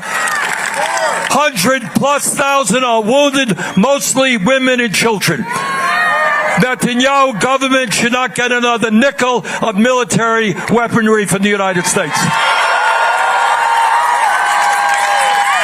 And if you can believe, as bad as all of that is, what they now want to do is force the 2 million people out of Gaza and build some playground for the billionaire class. Unbelievable. Disgusting. Well, wait, I want to answer someone's question. And Jeffy, thank you for subscribing. I appreciate you so much. I want to answer. Someone said, why term limits? We can just vote them out. I debate myself, and that's how smart I am. I debate myself like a chess game. And I understand that. I think about that all the time. But the reason is because people like Dianne Feinstein, right? Like, because people, they hide. We have a representative who it turns out is in a memory care facility who has dementia and no one knew. And she was reelected to Congress. Dianne Feinstein, who's a legend, but had signed away power of attorney. She legally could not make decisions about her own life or estate, and she was a senator in Congress. Time after, and this is just, listen, this is one side of me debating myself in my head, because I can also debate the other side like you're doing. So both are valid, right? Like, time after time, Chuck Schumer, we keep seeing people not knowing when it's time to say when, right? What it's like, hey, you're not doing your job effectively anymore. But then here's the other side of the debate. Do I want Bernie Sanders going anywhere because of a term limit? No. So, or like in Arizona, examples are like, you could not pry John McCain out of our cold dead hands. Like, we would have literally probably defected from the union if we could not reelect John McCain. John McCain had brain cancer and showed up to Congress to vote against Trump trying to dismantle the Affordable Care Act. Remember the famous thumbs down? John McCain had brain cancer and was like, hey, like, I'm going to be dead in a month, but I will show up there to shit on Trump's, like, trying to ruin the Affordable Care Act. So, yeah, like, that is the nature of it, right? Like, I can make an argument either way, right? Like, that's the problem with term limits. So I just want to say, like, I'm a thinking person and I can argue it both ways. Like, you know what I mean? So, like, if I just want to be clear, I could make an argument for why term Dianne Feinstein can't lift up her own head, and they're like wheeling her in, and like someone's like raising her arm to vote, and then I find out she signed away power of attorney, and then I think about John McCain, who spent every minute he could fighting for people, right? Or Bernie Sanders, who, does he need a term limit? No, he seems to be firing on all cylinders. So yeah, I agree. Like, in general, I actually, when I think about it and I argue both sides in my head, I agree. Like, the problem is anyone in this chat, we are qualified voters, right? Who are doing our research and we understand what's going on in politics. The problem is the average voter has no idea. They're just like, I'm familiar with this person, I'm going to vote them back in, right? That's just a name I see all the time. They're part of my party. I'm voting them back in. Like, think about when you get a ballot, how much research it actually takes. If you're really researching your ballot, like to find information about judges, to figure out what the F's going on with the ballot, it's extensive work that I think we all know no one's doing. So I'm just saying, yeah, I can argue both sides and I don't know what the right answer is. Sorry, I don't know. And that's the intelligent answer. Thank you for the bubble gum. I wish I had some gum, but that would annoy the shit out of you all. But yeah, sometimes in debate, there's no right answer, right? Because of anomalies like Bernie Sanders. I think we should elect him president. Or if he can't do it, then let's bring in Robert Reich and elect him. Like, I don't, so that's a tough thing to talk about. I don't know what to do about term limits. There's not a right answer. Yeah. Thank you, Sue. I think that's she said the ignorance of the general American public is stunning and not in a good way. Yeah, I think that's, yeah, maybe even forget term limits. No, we can't do that, though. Oh, we can't do it for many reasons. I was about to bring up something else that doesn't make sense. Civics tests aren't good. That's basic. See, I almost proposed Jim Crow type shit. Like, let's make people, I almost proposed some conservative, horrific things that would eliminate people from voting that should be allowed to vote.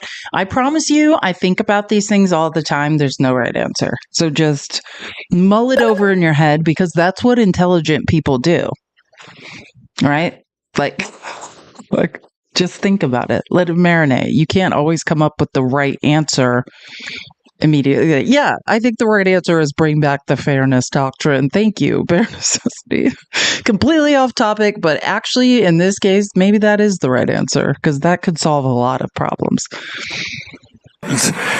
Absolutely important is for us never to forget we are today the wealthiest nation in the history of the world. There is no excuse for 800,000 people to be sleeping out on the streets. There is no excuse for 20 million people, including people right here, paying 40 or 50% of their limited incomes for housing. This is America. We can build 4 million units of low-income and affordable housing. We can lower rents. This is America. We should not be the only major nation on earth not to guarantee health care to all people as a human right. The function of a healthcare system is not to make billions in profits for the drug companies and the insurance companies. It is to provide quality care to all. We can do it. We do not have to pay 10 times more for prescription drugs than do the people in other countries. We can take on the greed of the pharmaceutical industry, cut prescription drug prices in half.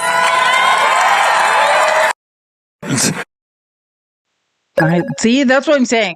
F term limits. Whenever I think about Bernie, I'm like, well, I don't care about term limits then, because this man seems to be he's doing fine.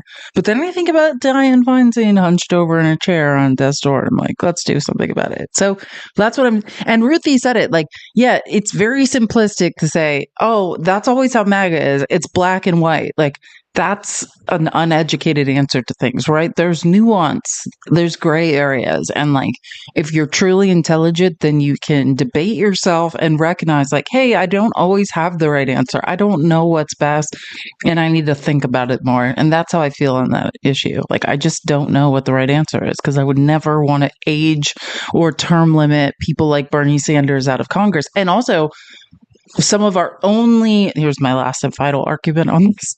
It's just, this is our one chance at direct democracy. You know what I mean? Like, Congress is our direct vote, like, which I think, like I said, the 426 people in here on TikTok and other people on Twitch, on YouTube, like, we are highly interested in politics and well informed. So, like, yeah, I mean, I think we're qualified to make decisions. The problem is our other voters, or they're just like, this is the name I've always seen. So let's send Chuck Grassley back to the Senate in his covered wagon. Like, that's the problem, right? It's uninformed voters. How do we get people to engage? And sadly, maybe the answer is Donald Trump driving this country into the ground. I don't know. It's almost weird. It's like Trump is almost doing the work that we never could. And I don't know how I feel about even saying that out loud because I don't want anyone to suffer. I don't want to suffer. But it's like, unfortunately, in America, it seems like everyone has this thing where we need to learn the hard way. Like, you know, I've thought all damn week. I've had that thought all damn week. Yeah, it's like, if the smarter you are, the more of a conundrum you're in. And like, the more intelligent you are, the more you learn to follow lines of logic and think, the more you can just say like, hey, I don't know what all the right answers are, but I'm thinking about it. And that's what I could say on all these complex things. I'm not sure what the right answers are, but I think about it all the time. Oh, man. And I forgot to say, so this is not Bernie Sanders. I don't know why it's like, oh, it changed. I was like, I don't know. It's gray like that. This is, so Greg Casar, who I effing love, and I'll show you more about why in a few minutes. He was in Tucson speaking. He's amazing. I think, like I said, I'm pretty sure he's the whip of the Progressive Caucus in the House. He's Representative Greg Casar. He's from Texas. You see, there's this debate happening in Washington, D.C. right now about how we should respond to the oligarchy. There are those, a general strike would be pretty good. I heard that at our town hall. There are those who say that politicians of conscience should just roll over and play dead. That's their words. And then there's those that say we should stand and fight. Anybody here think we should roll over and play dead? Anybody? No, roll over and play dead people over here, over there? Well, Bernie Sanders is here to stand and fight. AOC is here to stand and fight. I hear some people are ready to stand and fight. Say it with me. Stand and fight. Stand and fight. When they come for our public schools, we're not going to roll over and play dead. We're going to stand and fight. When they come for our health care, we're not going to roll over and play dead. We're going to stand and fight. When they come for our veterans, we're not going to roll over and play dead. We're going to stand and fight. When they try to pass their tax cuts for billionaires, we're not rolling over and playing dead. We are going to stand and fight. That's exactly how we're going to beat them, Arizona. I'm not telling you it's going to be easy. But remember what's possible when people come together in this country, organize, demand more, and stand and fight. Makes me want to cry. I love Greg Casar. He's amazing. Oh wait, did I put this in here twice? That's not right. It's not right. They want to come after programs for working people. They get their $8 million a day while they try to cut food stamps for the working class. While Elon Musk makes his $8 million a day in government contracts, he's coming after your grandma's $65 a day. While Musk gets his $8 million a day, he's trying to shut down the Department of Education, trying to shut down the Department of Labor. Musk wants you to work more hours to make him more rich. Musk wants you to pay more taxes to make him more rich. Tucson, I've had enough of this. It's time to say, fire Elon Musk. Fire who? Fire who? Don't fire public school teachers. Fire who? Don't fire nurses. Fire who? Don't fire our veterans. Fire who? Fire who? That's not. I don't know who Greg Casar is from Texas. C-A-S-A-R. C-A-S-A-R. Look him up. He's amazing. I'm pretty sure he's the whip of the Progressive Caucus. Or it's Maxwell for, I don't know. But yeah, he's absolutely amazing. Love that man. Cannot get enough of him. Wait, and I want to find something because it's reminding me when I heard him talking about Elon Musk. I want to find these. Oops, I just accidentally went out of presentation. I want to find this polling about Elon Musk I saw this morning and recorded because I think Elon Musk is getting fired by the public. It's funny he should mention that. And this is CNN polling. It's just pretty much controlled by Trump at this point. And I'm pretty sure Elon Musk has officially been fired by the public. This is from this Monday morning. Who, I don't know, his name's Harry Ent. I don't like CNN much, but I kind of like this guy. It's his energy. He's just excited to just yell about economics, and it's weird. Oh, wait, sorry. It's on mute. Hold on. Keep tapping the screen. Let's get to 600K. Almost there. I appreciate you guys so much. Thank you so much for all your support. You do not know what it means to me. You guys are all the best. I like him too. Enton or whatever. Yeah, he's great. But it's not a great morning for you. I recorded this morning. It's not a great day for Elmo. Yeah, I mean, I have rarely ever seen any change of perception as dramatic as this one. I mean, Elon Musk's net favorable rating, it's dropped from plus 24 to minus 19 overall from 2017 to 2025. And look at among Democrats. He used to be beloved by Democrats at plus 35. Look where it is now, minus 91 points on the net favorable rating. That is a movement of over 120 points in the negative direction, falling through the floor. Now, among Republicans, he has gone up from plus 18 to plus 51, but that doesn't at all make up for the gap that the Democrats have completely fallen off the rails for Elon Musk. And among independents, the drop has been from plus 17 to minus 17. Look, Donald Trump isn't the most popular president in the world, but he is far more popular than Elon Musk is. So we've been focusing a lot on what this all means for the country as Elon Musk exercises a certain amount of power. But another question is, what does it mean for Elon Musk and his companies? Now, we can't be sure there's a one-for-one parallel here, but we are seeing activity. We're absolutely seeing activity. I mean, you can see this in terms of new registrations for Teslas in the United States, car registrations. In 2024 versus 2023, look at that. Down 5%. I was interested. Did that movement continue into the new year? Absolutely. If anything, it accelerated. Look at this. New car registrations down 11%. And this has occurred as other EV car makers have seen their registrations go up. And it has also occurred as Tesla's registrations and the people buying Teslas worldwide has also dropped. It's not just a U.S. phenomenon. And in 10 seconds or less, part of the reason is who buys EVs. That's exactly right. Who buys EVs? Look at this. The share of EV owners who are Republicans, just 20%. When you're falling with Democrats, falling with independents, you're giving up a large share of the market. And that is a big reason why Tesla is struggling. And Elon Musk is certainly at least driving a little. Trump bought a Tesla, and so did Hannity. Is that not helping? Sorry, my sarcasm is so dark. But Trump cares about Tesla. Why doesn't everyone else? Oh, because nobody cares. Yeah, that's what I thought. I want to find. Oh, I'm trying to. Sorry, I feel like we're like limited on time, so I want to make sure I get to the most important things. Oh, I have to do this VETS piece. Sorry, TikTok Studio is closing my presentation once again. So let me reopen it. Get back to this. Anyways, I try to support vets as much as possible, no matter how sad this stuff is when I have to watch it. It makes me want to cry. Rachel Maddow did this piece on vets.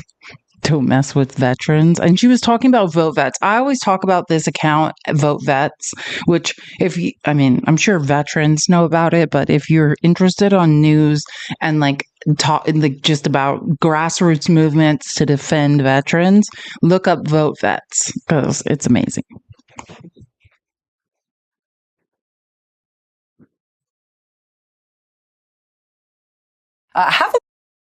Tim Walz is not the only one putting the pressure on Congressman Nunn. Have a look at this ad. This is a new ad that I think is really, really effective from the political group Vote Vets, and they are running it in Zach Nunn's Iowa district. Watch. I was at Barnes & Noble's with my 2 children, 4 and 10, and my husband, and I received a text from my coworker, and he said, "Have you seen the email?" I served in the military for over 33 years, just accepted a new position in the VA, come into the office, fire up my computer, and I come back, and there's an email sitting there for me. I knew then. I knew what was coming. I have not had a single negative performance review in my 10 years. It feels like veterans are being personally attacked by Elon Musk. I did not put my life on the line for some tech bro billionaire from South Africa to come in here and try to destroy our country. We're going to bear a lot of this cost with rising costs, inflation. I'm literally donating plasma to buy eggs. And our congressperson does absolutely nothing. Congressman, stop Elon's war on veterans now. Stop Elon's war on veterans. There's a lot of positions you don't want to be in as an American politician, but maybe top of that list is do not mess with veterans, right? Vote Vets is running those ads in 5 Republican congressional districts, including Zach Nunn's district in Iowa, also in Nebraska, Pennsylvania, Michigan, and in Virginia. I love that. Let's go. And I don't know who sometimes, I should start looking up the super PAC. Someone's terrorizing David Schweiker, who's my representative in Arizona. I love all these random groups that are just choose a congressperson and harass them relentlessly. I'm into it. I see the ads. Okay. This is not going to be good, but let's just go into it. Let's just get into it. The veteran suicide rate in Wyoming is 50% higher than the rest of the country. In Cheyenne, there's a small VA center dedicated just to mental health. On February 24th, the office manager was fired. A Marine veteran, she was one of the thousands of probationary federal employees fired by email for their performance. But a recent review obtained by NBC News was glowing. Her manager writing, as a veteran herself, she listens with empathy. She is the first person our clients come into contact with. I would be concerned with positions that are frontline positions that touch veterans every day. She was at the front door. Exactly, and that's where I would have concern. The veterans who... It's what's like I said, I was going to talk about this later. Like, we were watching that video a lot earlier of that man saying, hey, I showed up for my mental health appointment. I have PTSD. And I was told that my therapist had been fired due to Doge cuts. This is that example. Wyoming is a place where people are not making it. Veterans are not okay. And they have they're just firing people arbitrarily. And it's super sad. And, since we have limited time, I'm not going to talk about the post office because whilst I do think it's important, I think there are a few more important things I need to talk about. A promising advance in the fight against Alzheimer's could be threatened by Doge cuts and funding delays. Researchers have developed an experimental drug that appears to delay symptoms in some people who are genetically destined to get the disease in their 40s or 50s. It is a first... Yeah, if you don't know, early onset Alzheimer's has been found to largely be genetic. My best friend's mother So we watched Anulai from early onset Alzheimer's, and like if someone in your family is diagnosed with it, like genetically, let's say there's 2 children, one of you is most likely going to genetically have it after that. And yeah, she has 2 daughters, one being my best friend. So like that's what they're talking about. They're talking about the most devastating type of genetic early onset Alzheimer's. That is the most devastating thing to watch a person go through. And they are saying, hey, we have this drug we're developing we think can help. And guess what's happening? Of its kind study, but early results have been encouraging. However, the NIH grant that researchers hoped would fund further research to save lives has been delayed, an example of how spending cuts and confusion in Washington are affecting critical scientific research. A promising advance.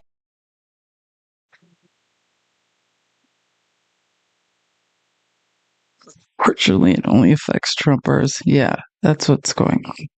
No, unfortunately, that's not the case. Oh, this is the best part. Do you remember when I was showing you? Okay, so I was showing you like our senator that we replaced, John McCain. May John McCain rest in peace. Our war hero and our favorite senator in Arizona, regardless of if he's alive or not. We replaced him with an astronaut because the only place to go from a war hero is an actual astronaut who hangs out in space. And his brother, like Mark Kelly, Why do I get violations? What have I done wrong? Nothing.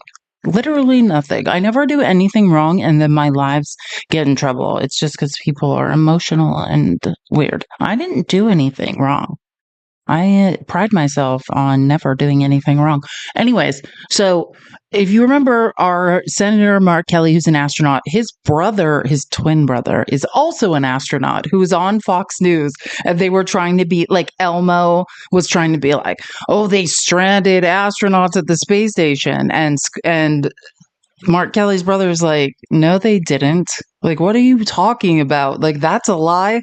And then they tried to again be like on Fox and Friends, be like, oh, he's saying this, but it's not true, right? And then this guy's like, no, that's totally true. Nobody was ever stranded at the space station. Like, what are you guys talking about? Which, God, I love these moments on Fox News when they're like hoping that someone's going to be like, yeah, they were stranded up there forever. Then someone's just like, yeah, nobody was stranded ever for any reason.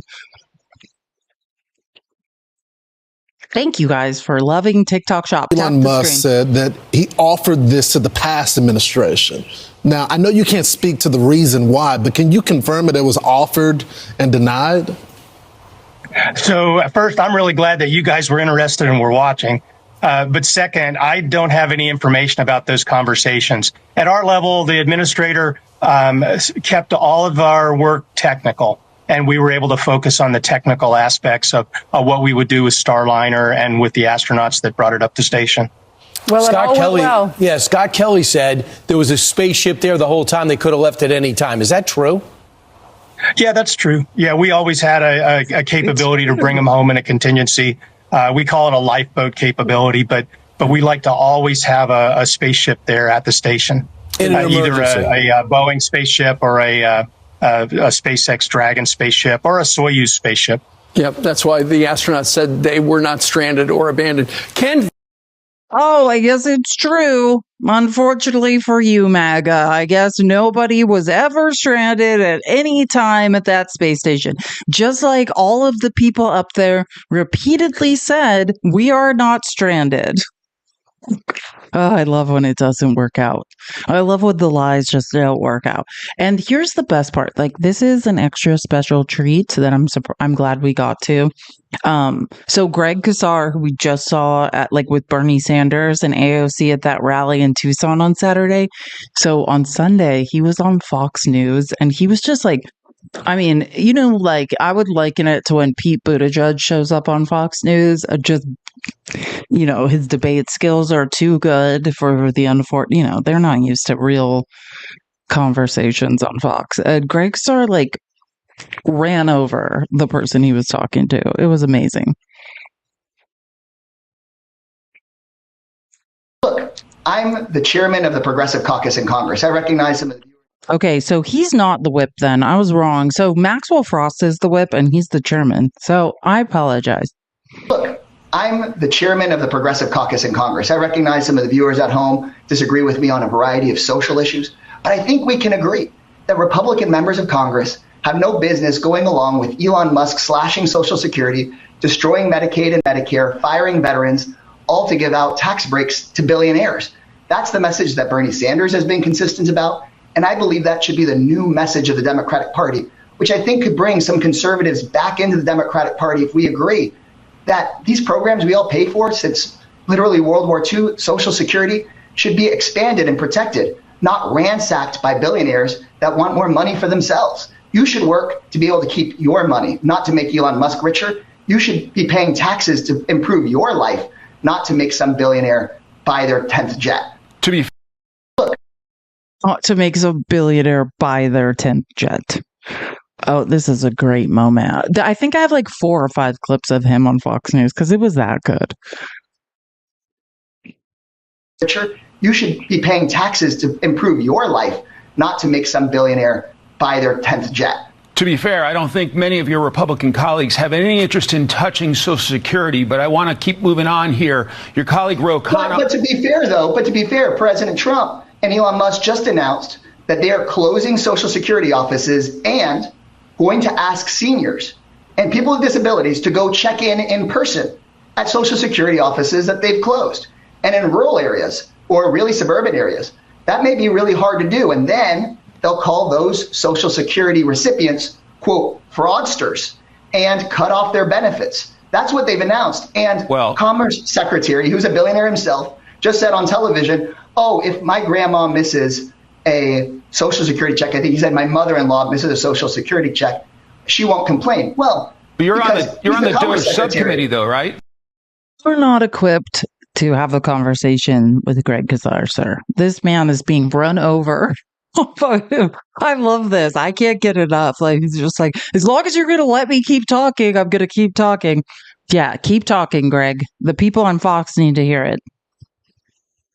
At home may not know. Elon Musk makes $8 million a day from the federal government. Yes, tell the people. You know how many times we've watched people say this, on Rachel Maddow's show, and how many times in the comments, do I always point out people saying, God, it's too bad nobody who ever needs to hear this will ever hear it. Well, Greg Casar made sure they heard it yesterday. He's I will not let anyone speak until I say all these things you people need to hear. Which it's at least we know for sure they heard it once. At home may not know. Elon Musk makes $8 million a day from the federal government. Why are they looking at cutting Medicaid, which serves single moms, people with disabilities, or Social Security, instead of looking at the billions of dollars from the corporate class? It's because those corporations fund those Republican campaigns. I think that what's important for folks to know at home, again, even if you may disagree with me on this social issue or that one, is that every Republican member of Congress right now is looking to cut Medicaid.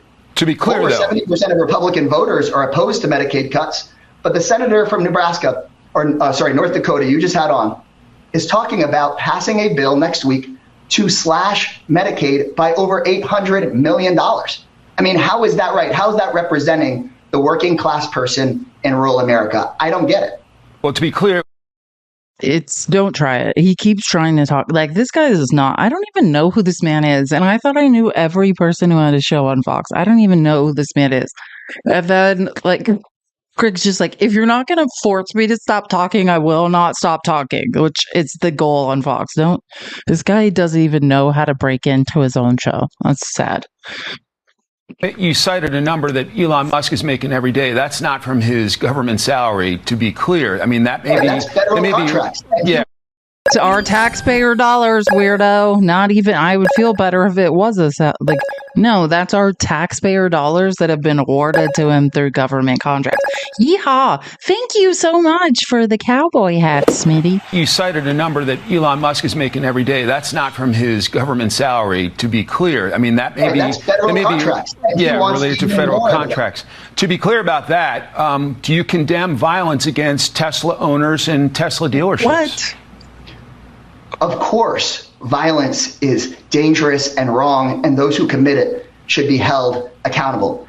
And there are millions of Americans right now speaking out against their health care being taken away, speaking out against money being taken away from their taxpayer pockets and being handed out in federal contracts. So we should be having the conversation about how is it that Elon Musk, who makes $8 million a day from federal contracts, as you just said, okay, why is he looking for even more contracts? It was just reported he's trying to land a contract with the FAA so that he can get billions of dollars for Starlink out of that.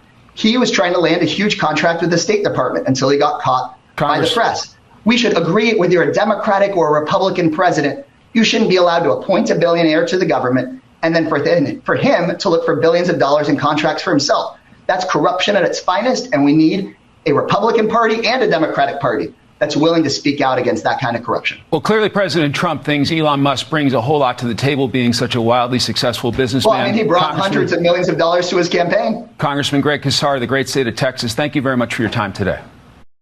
God, who is this weirdo? Like, that was a fail. Like, you're probably getting fired. Rupert Murdoch's probably going to fire you. But I mean...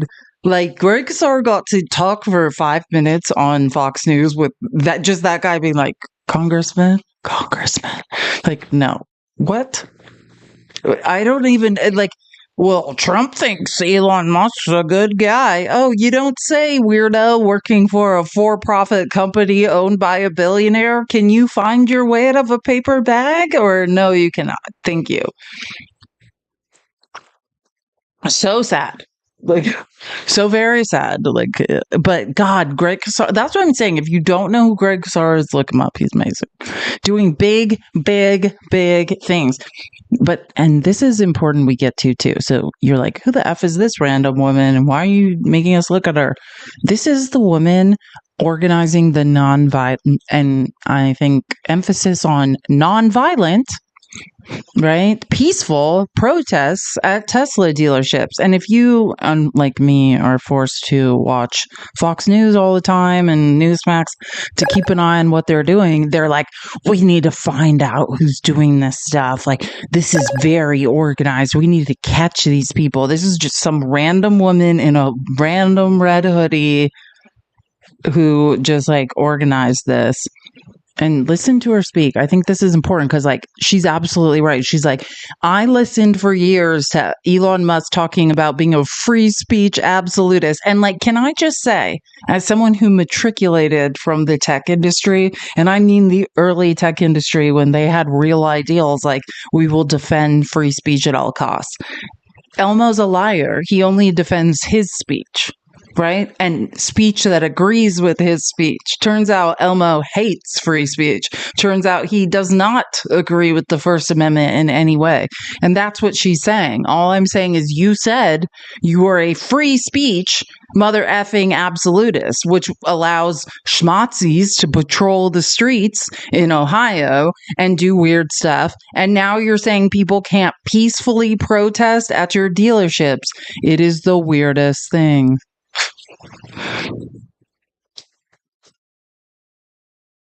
When Elon Musk tweeted about me, I just got so many notifications on my phone from people all over on X just saying all sorts of horrific things about me, insults, threats, just crazy conspiracy theories about who I am and who funds me, and, you know, just stuff that's just outright not true. As the Tesla takedown protests spread around the globe, Elon Musk went looking for a scapegoat. On March 10th, he zeroed in on Valerie Costa. Musk told his 22 million followers that she was a criminal, an attempt by the free speech absolutist to silence an individual American. Free speech is the bedrock of democracy. It's a lie. He doesn't value freedom of speech. I think he only values freedom of speech for himself and, you know, people whose political views that align with his own. So what's the truth? If Costa isn't a criminal mastermind, who is she exactly? I'm one of the co-founders of the group Troublemakers in Seattle. We started just a little over. Just need to say this because I don't know why they said that Elmo has 22 million followers. He has 219 million.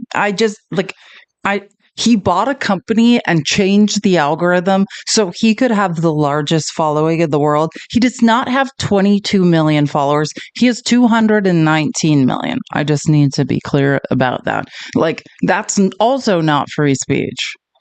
Like, buying a company, changing the algorithm so your voice matters more than anyone else is not free speech. A year ago, as a group of people based in Western Washington State who wanted to build community around essentially climate action.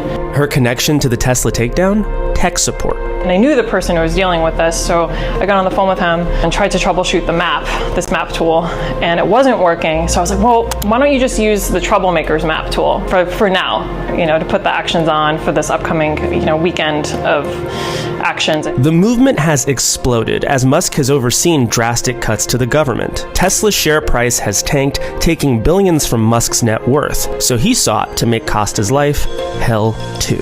I started getting threatening emails through my business website. I immediately went into action, trying to just shut down my online presence as much as possible. People were screenshotting my LinkedIn and sharing it, trying to make up stories about, you know, who I've been working for.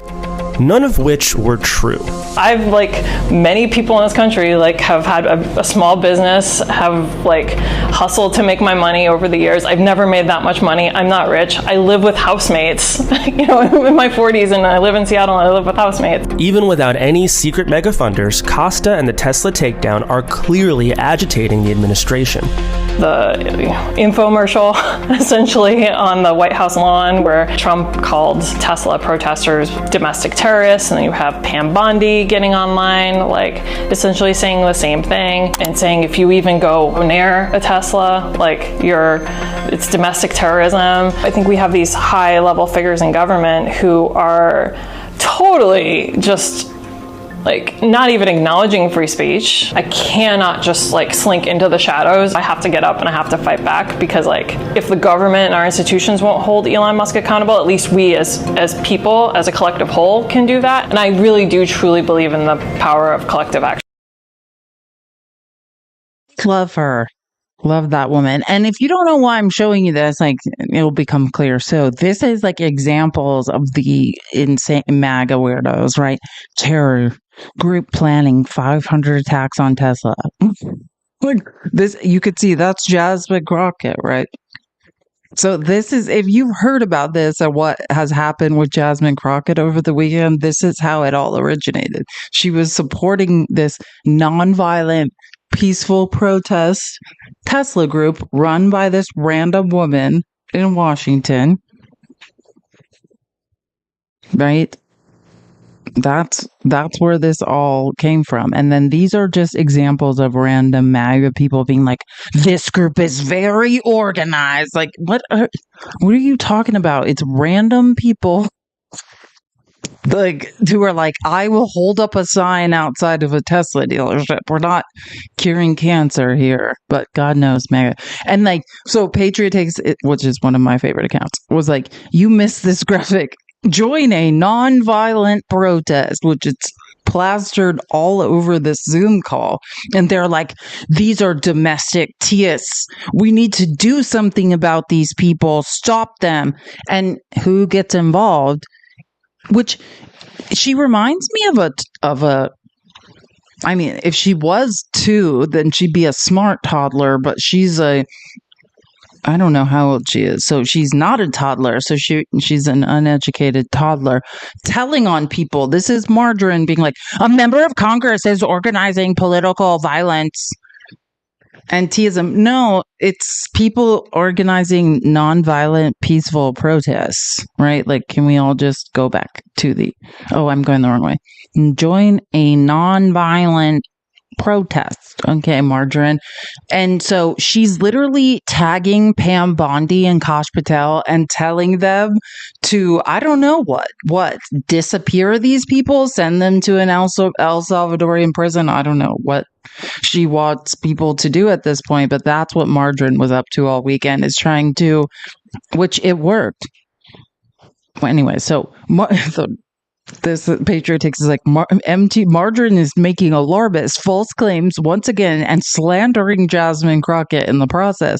The Tesla Takedown Group is a peaceful protest movement and Tesla divestment group, according to their webpage, right? It's about dumping your stock.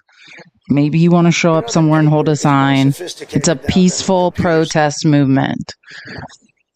Right? I mean, yeah, you can go to their website. This is from TeslaTakedown.com. It's not like these people are hiding. So anyways, fast forward to yesterday when Weirdo shows up on Maria Bartiromo's show on Fox News making weird threats against Jasmine Crockett.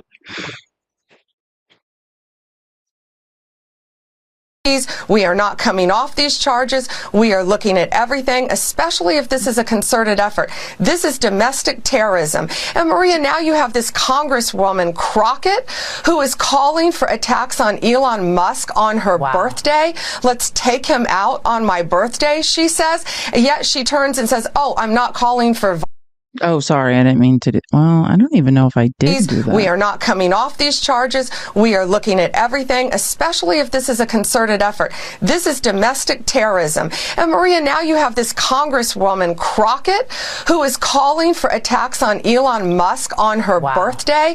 Let's take him out on my birthday, she says. And yet she turns and says, oh, I'm not calling for violence. Well, she is an elected public official. And so she needs to tread very carefully, because nothing will happen to Elon Musk, and we're going to fight to protect all of the Tesla owners throughout this country, and it's basic safety. Once again, domestic terrorism is going to come to a stop in our country.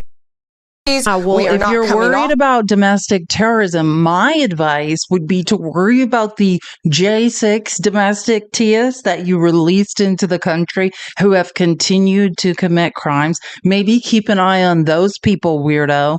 Like, are you kidding me? Am I living in Oh, no, I'm not. I'm not living in a logical reality. I'm living in delusional idiot town. Thank you for subscribing. Montenegro. Montenegro. That's a country, but I don't know if I'm saying that right. But thank you so much for subscribing. Much appreciated. So then, right, like Pam Bondi, who, for an attorney general, can I just say, I've never seen, she's not doing an actual job. It's like Kristi Noem. Like, I say this all the time. It's like central casting. It's like they were cast in roles that they're not actually doing. Like, if you're a real attorney general, you cannot be on the news 5 times a day. Like, she is very clearly, she does not have a job. She's just a person acting like she's doing a job, which is concerning, because who is actually doing that job? That's what we need to be. lawyers work a lot. And she doesn't seem to be working ever. And that's weird. But anyway, so here's Jasmine Crockett was on MSNBC, like responding to Pam, bless her heart. Bless her heart. And Jasmine, who's a real lawyer, by the way, like, you know, an actual one who's good at her job. Oopsies. So Pam Bondi, if you have an issue with terrorism, maybe you should talk to your boss about locking back up those guys that he let out that participated in January 6th. When Pam Bondi, though, says, you know, tread carefully, what does that even mean? Yeah. All it means is that she's attempting to get me to say, oh, I'm going to be scared and I'm just not going to say anything, because they are willing to literally break the law. I mean, that's what we've seen them do. They are ignoring court orders. They are ignoring what our own laws are. When we look at things such as impoundment, things like that, this entire administration is rogue. And this isn't about partisanship. I keep trying to tell people that we are living in the time of good versus evil, right versus wrong. And right now, when we are looking at the black letter of the law and they are deciding I'm just going to ignore it, then they are wrong. That is clear as day. And right now, they are going after anyone who decides that they will challenge them, whether it's the judges that are sitting on the benches, whether it is lawyers that have decided that they were going to represent their clients to the best of their ability, and most of them won against Trump and his administration. Basically, they are trying to get rid of all voices of dissent. Speech. Jasmine, tell the people what's going on. I could not agree more. Oh my God. And this is going to get worse. I don't even know if okay, let's get into it. But I don't know how much you guys have heard about this, because I didn't do a live since last Wednesday. I mean, I haven't done the People's Receipt since last Wednesday. But these people that were snatched and sent to this El Salvadoran prison, shocker, turns out they're not gang members, and horrible things have happened. Like, it turns out they mailed a woman or women to a men-only prison, which El Salvador is like, yeah, we don't take women here, and we have to mail these people back to you. They're like, these are men who are in gangs. Yeah, well, you sent women there. So that's super weird and not true. Like, that's where we're at. They're like, these are all male gang members, and some of them were, in fact, women. But Donald Trump saying on Truth Social that maybe you'll go to El Salvador. At this moment, when the ACLU attorneys are reporting that people have been falsely sent to El Salvador, which is what we said was going to happen, they're being sent back because guess what? They're not Venezuelan, and also they sent some women, and El Salvador doesn't want to take women. Are you going to finally admit that the way that they are vetting these people is inaccurate? You're into vetting now. Vetting is good now. That's so funny. You guys are so cool. What about the Venezuelan soccer player who was tortured by the Maduro regime and was sent to El Salvador? He had a legitimate asylum claim, went through a legal port of entry. What about the Americans who've been murdered by illegals? Let's not do all this. Why not? Because it doesn't suit you right now. Democrats and whether or not they're I can't believe, I mean, Judge Janine, please don't speak out loud anymore, because every time you speak, I know that you are not smart. Like, I mean, I don't think it terrifies me that people call you Judge Janine. It terrifies me that at some point you were presiding over the law and the future of people's lives. Like, that is one of the most terrifying things to think about. Her argument, like, let me just, as somebody who can only think in patterns and logic, she's saying, like, hey, because there are random individuals in the world who do unspeakable things, we as a government do not need to acknowledge due process, because any random person in the world might have committed a crime, which, by the way, we know because I can do math. Judge Janine couldn't find her way out of a paper bag, but I can do math, right? If I want to be safest, I will move to a neighborhood of immigrants. That's where I'm least likely to be unalived.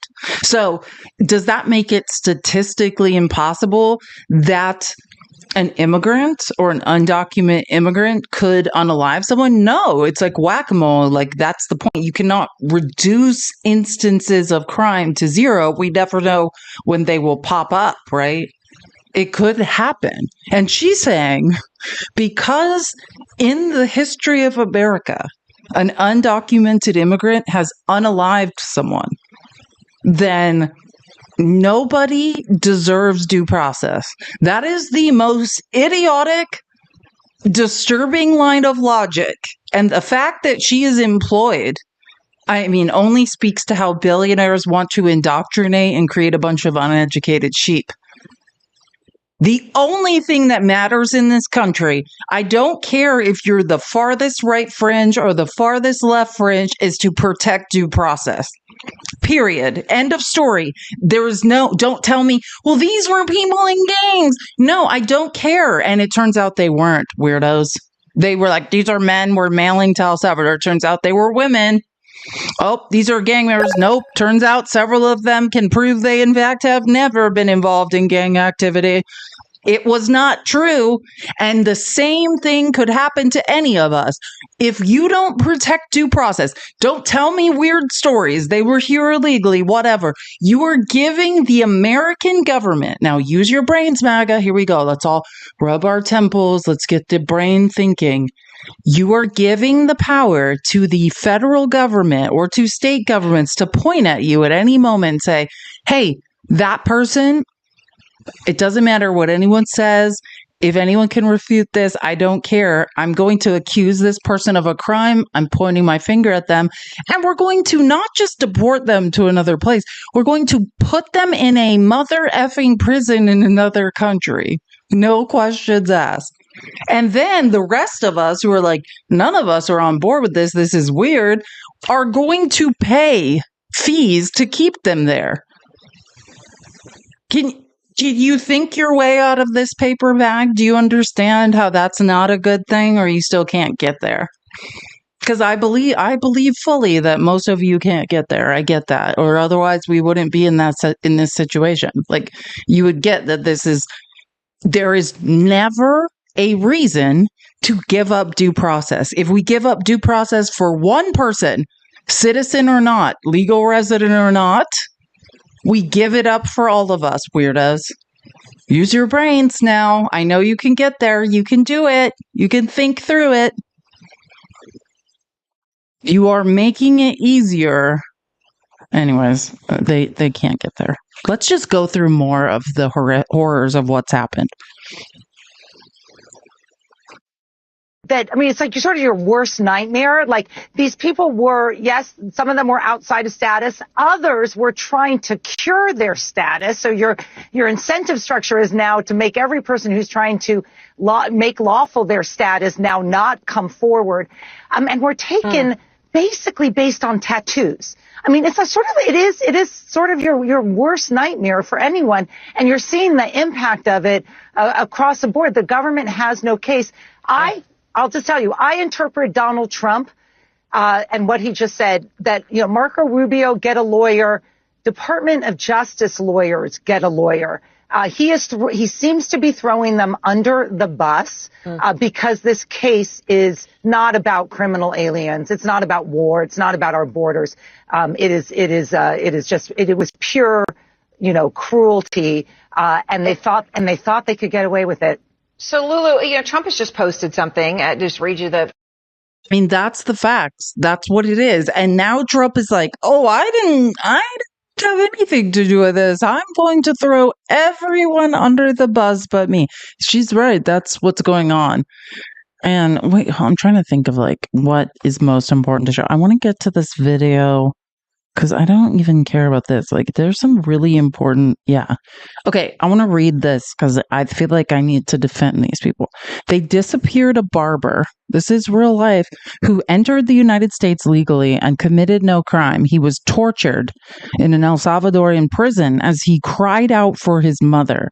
It's the Trump administration that is not only breaking the law by violating due process, but committing crimes against humanity. And this is Jenny Cohn, who, if you don't know who she is, she's amazing. One young man sobbed when a guard pushed him to the floor. He said, "I'm not a gang member. I'm gay. I'm a barber." I believed him. He began to whimper as his head was roughly shaved. Folding his hands in prayers, he fell. He asked for his mother and cried as he was slapped again. Yeah, great job. Great job, conservatives. You guys are absolutely ridiculous.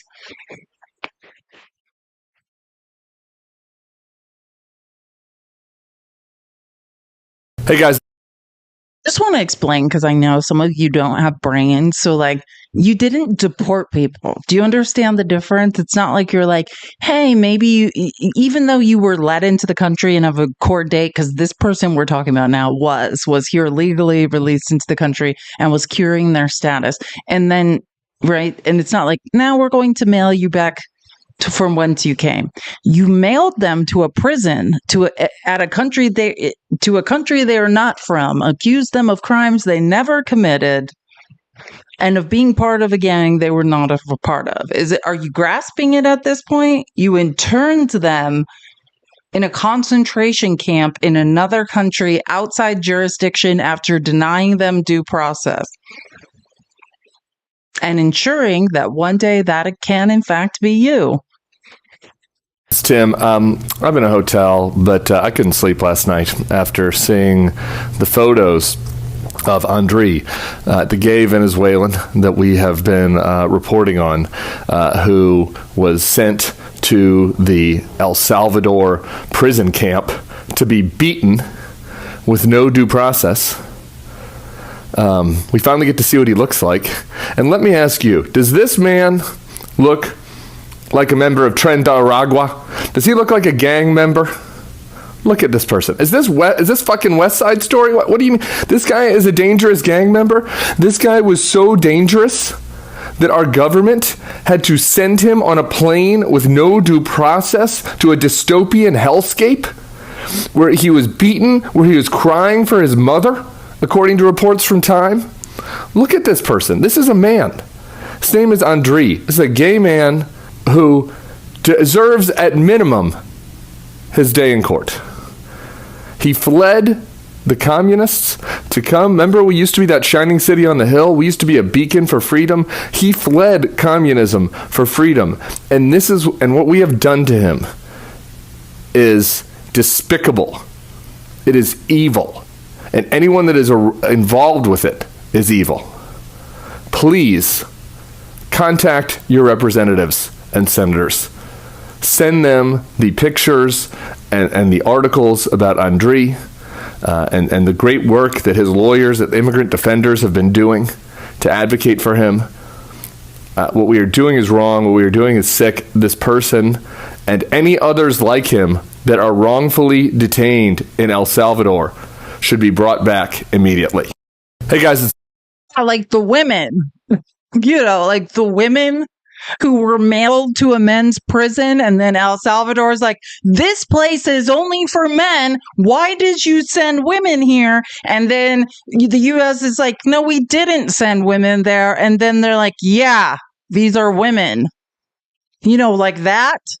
Which makes me wonder, did you have them in custody with men? Like, how in the do you think you are mailing men somewhere and they are not in fact men?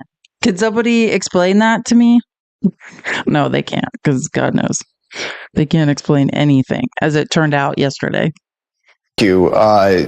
One specific example, and there are many, but one specific example is somebody that was on one of those flights.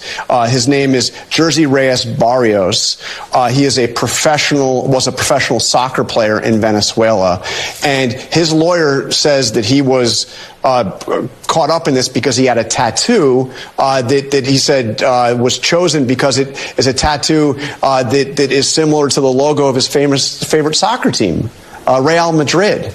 Says he's got no criminal record whatsoever and has never been a gang member. Now that person is now apparently in that prison in El Salvador with no ability now to contact his lawyer, no rights, as far as they can tell, no rights at all to defend himself or prove his innocent. I mean, what happens to somebody like that? Well, look, they can make those claims.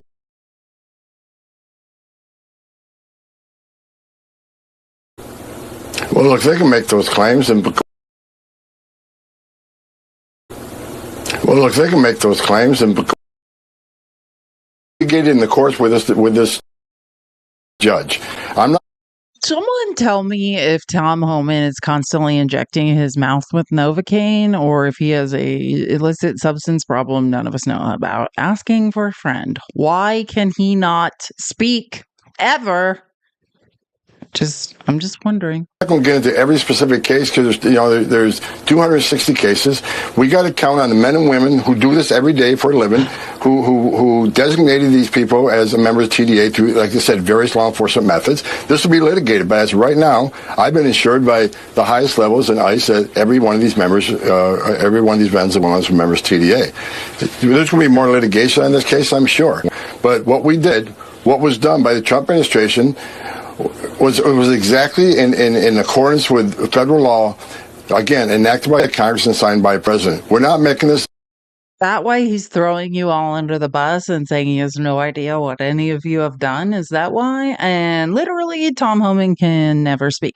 So again, Tom, let me help you because your brain doesn't work. You are just presented with a bunch of evidence that everything you just weirdly said is not the case. And then you just repeated another dumb statement that makes no sense while drilling out of the side of your mouth. So no, Tom, use your brain. Oh, he can't. That's what it is. He cannot.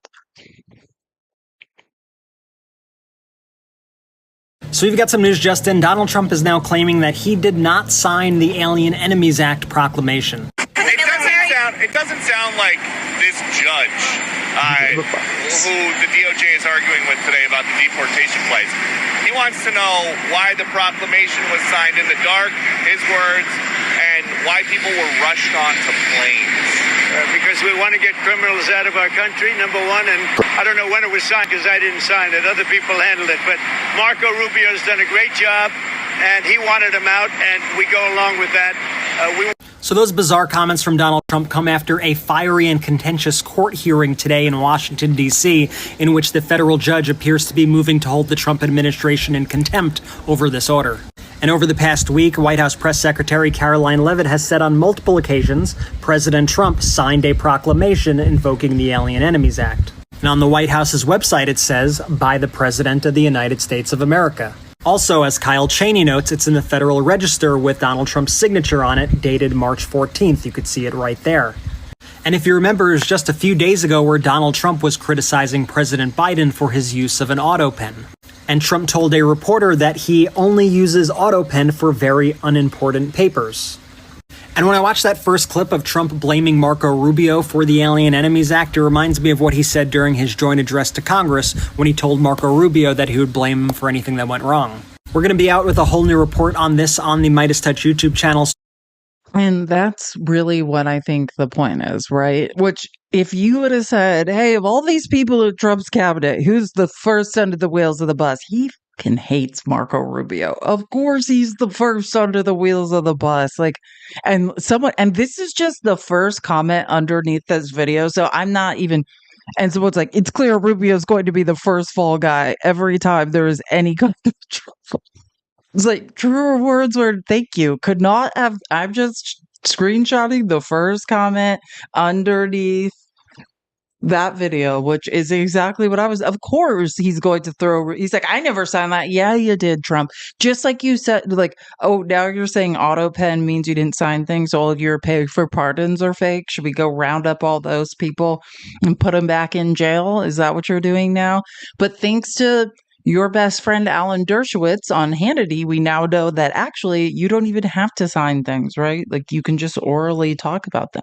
So it's clear Rubio is going to be the first fall guy anytime there is any kind of trouble.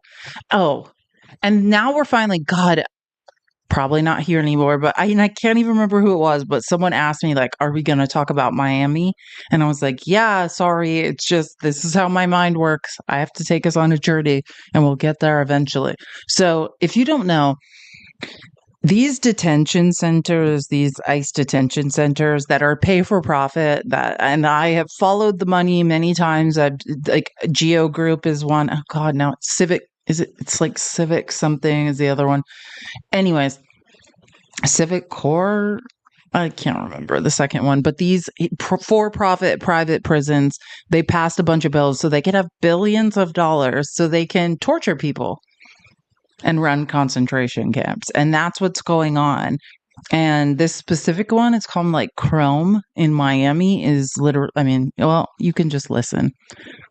And her name is Cece on the Scene. I've never seen her before, but Cece on the Scene, if you want to follow her, I can show you again after.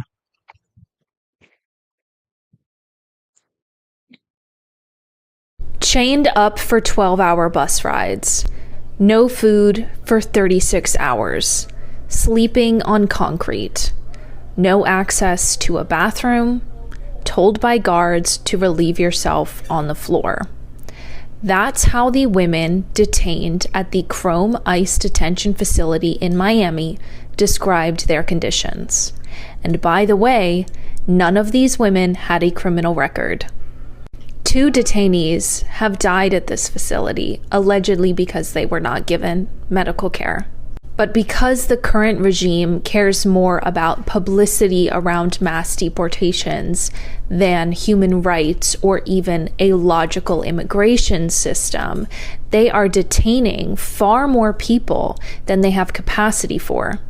Even the ICE facility guards are telling journalists that the system is just not built for the sharp increase in detentions that the Trump administration has demanded. There's no way to process all of these people. Part of the reason the Chrome facility and other facilities like it are so over capacity right now is because typically in years past, under Republicans and Democrats alike, if you didn't have a criminal record, you wouldn't be detained. You would be released or deported in a timely manner because there just aren't enough beds for all of these people, and they would prioritize people with a criminal record.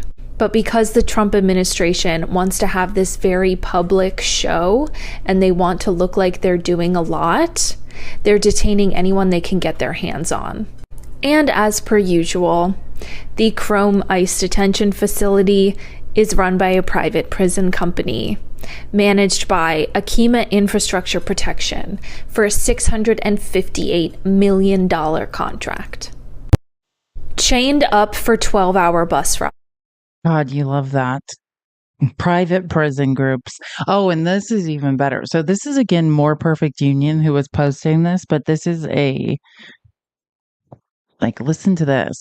This is another government contract. If you're wondering who's making money off these deportation flights, this is also disgusting.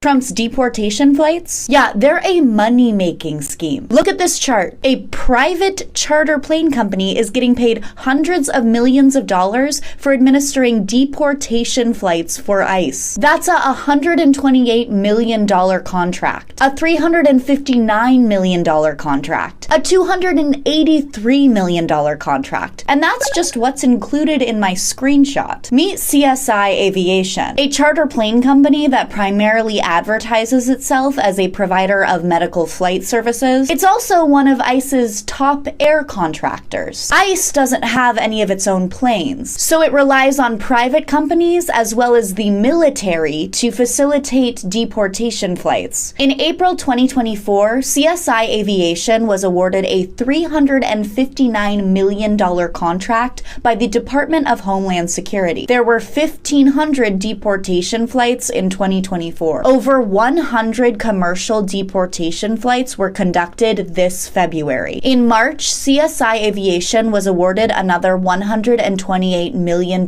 contract. Now, look at this other chart. Here we can see hundreds of thousands of dollars straight from the coffers of CSI Aviation to the Trump campaign campaign and the Republican Party. In October 2024, a Trump rally was held at a CSI Aviation hangar in Albuquerque, New Mexico. The Trump administration famously campaigned on increasing deportations, an effort that could cost about $1 trillion and bring in a lot of money for private companies like CSI Aviation. Infamously, the CEO of CoreCivic, another ICE contractor, said that this was one of the most exciting periods of his career. ICE is a money laundering front, a tragic money laundering front. Someone asked who that was. So this is More Perfect Union, which is the here, I'll zoom in. More Perfect Union, which is I've showed you several of their videos on X, but they're on TikTok as well. At More Perfect Union, if you want to find them on TikTok. But yeah, like they're on X, they look like this. At More Perfect US, but on TikTok it's at More Perfect Union.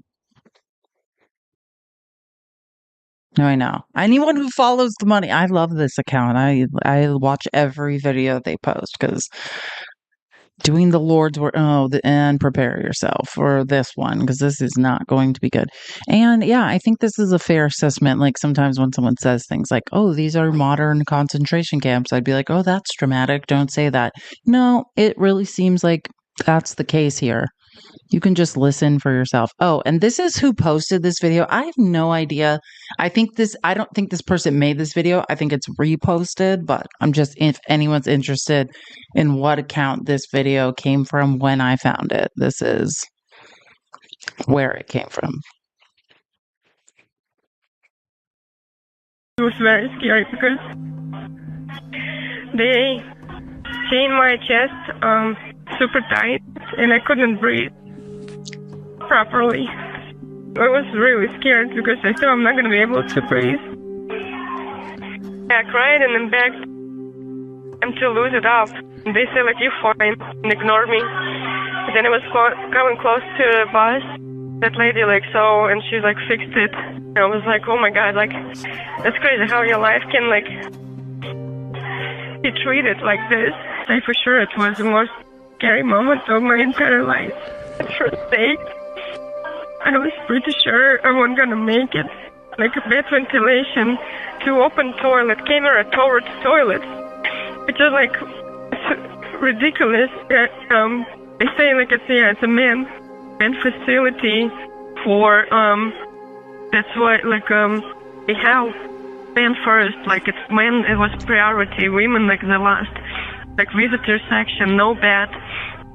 To like anti-sanitary small tiny piece of soap for 26 people at the moment that was gone like the same day. I will never forget one very early morning when we were like sleeping and the door opened and a man looked at us with a shock on his face. I will never forget his face. He covered his face right away with his t-shirt. I can only imagine how it was smelled in the room. I will never forget his face. It made me like to feel more sorry for myself, like we were worse than animals. Those girls were coming every day. We were like screaming, like begging them, like saying like you can't let them come because they didn't have space. It was very scary because I mean, that's the reality of what's going on in this Chrome ICE detention center in Miami. So like that's what someone was like, are we going to talk about Miami? Yeah, no, I know all about it. And what like these are the things we need to be talking about. If you're in Miami, we need to be protesting outside of this place. And for some reason, it seems like women are being disproportionately treated like there. Like I can't even, there are no words. Hold on. I need to like just figure out because I want to make sure. Oh my God. I forgot about this. I do. You know how I love an F around and find out moment for MAGA. Like, oh, I have one for you. I forgot about this. I was going to like show you guys this at the beginning of the show because I was like, God, I can't. We've almost gone through like, I think we've gone through like over 100 clips at this point. But anyways, so this man voted for Trump. I'm just saying. Like, I was like, at first I was like, why is this? Because like this person, I love this account.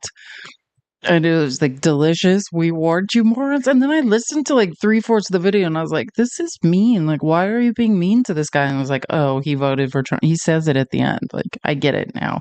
This is a person that voted for Trump.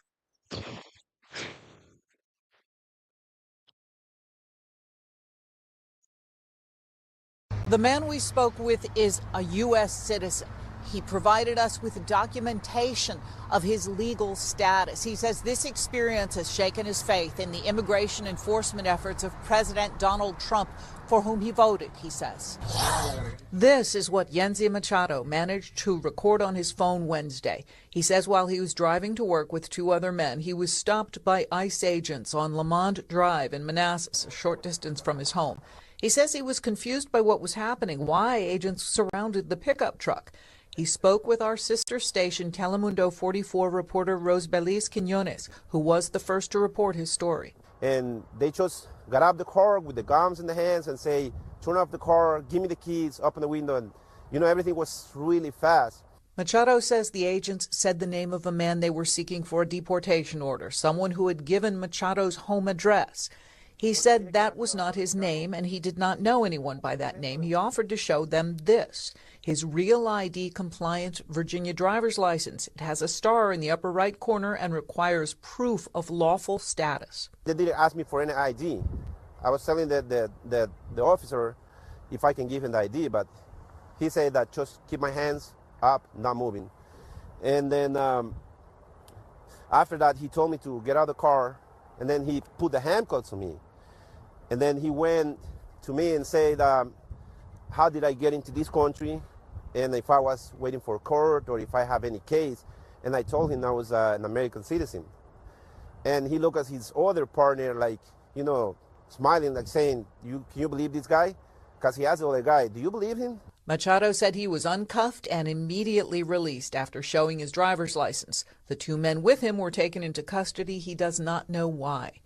The incident has caused him to reflect. Because, like I say, I was Trump supporter. I voted for Trump last elections, but because I thought it was going to be the things, like be pointless, like just go against criminals, not every illegal Hispanic looking like that they will assume we are illegals. Oh, you look like a criminal, sir. I don't think you're getting it. He might be getting it, you guys. I don't think he's getting it, though. He could be is it landing with you now? Are you getting it, sir? Are you getting it?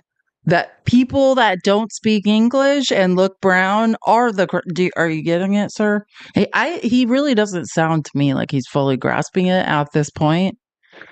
So, do you think that's what they're doing now? That's what they're doing now. They're just following Hispanic people looking like. Immigration lawyers suggest maybe that he does residents get it. and citizens carry ID with them at all times. In Manassas, He's like, I just think they're pulling over Hispanic people. Oh, you don't say. Oh, really? God. America, we have no hope. There's no hope. Like, if that's what it takes for her to be like, maybe I shouldn't have been supporting Trump. Like, that's the kind of incident it's going to take. And he's like, I don't know. I supported Trump. I now I think like they might be confused about something. Yeah, maybe they are. I don't know. It seems like there are a lot of people who are confused about things. Anyways, I've got to pack my bag so I can be on a plane tomorrow.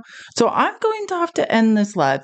But this has been amazing. So I just want to remind you, tomorrow's a travel day for me, and then I'll be back on Wednesday doing the people's receipts, and I look forward to seeing you all then. Thank you so much for the gift. I appreciate you all, and I feel like I got a lot out today. I know I have a lot of things to do. Thanks, Gums. And Gums, thank you so much for all the nice things you've gotten me on my Amazon wish list. You don't know what it means to me. You're amazing. Yeah. And I'll probably just be live in the airport tomorrow. I don't know what to do. So once I get through security, I might just find a place and go live. I don't know. But my flight leaves at 8:30 in the morning. So we'll see.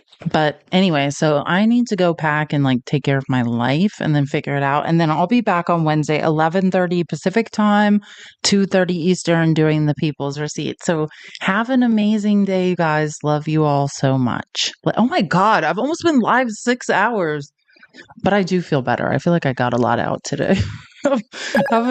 Thank you for the flower crown. Have an amazing day.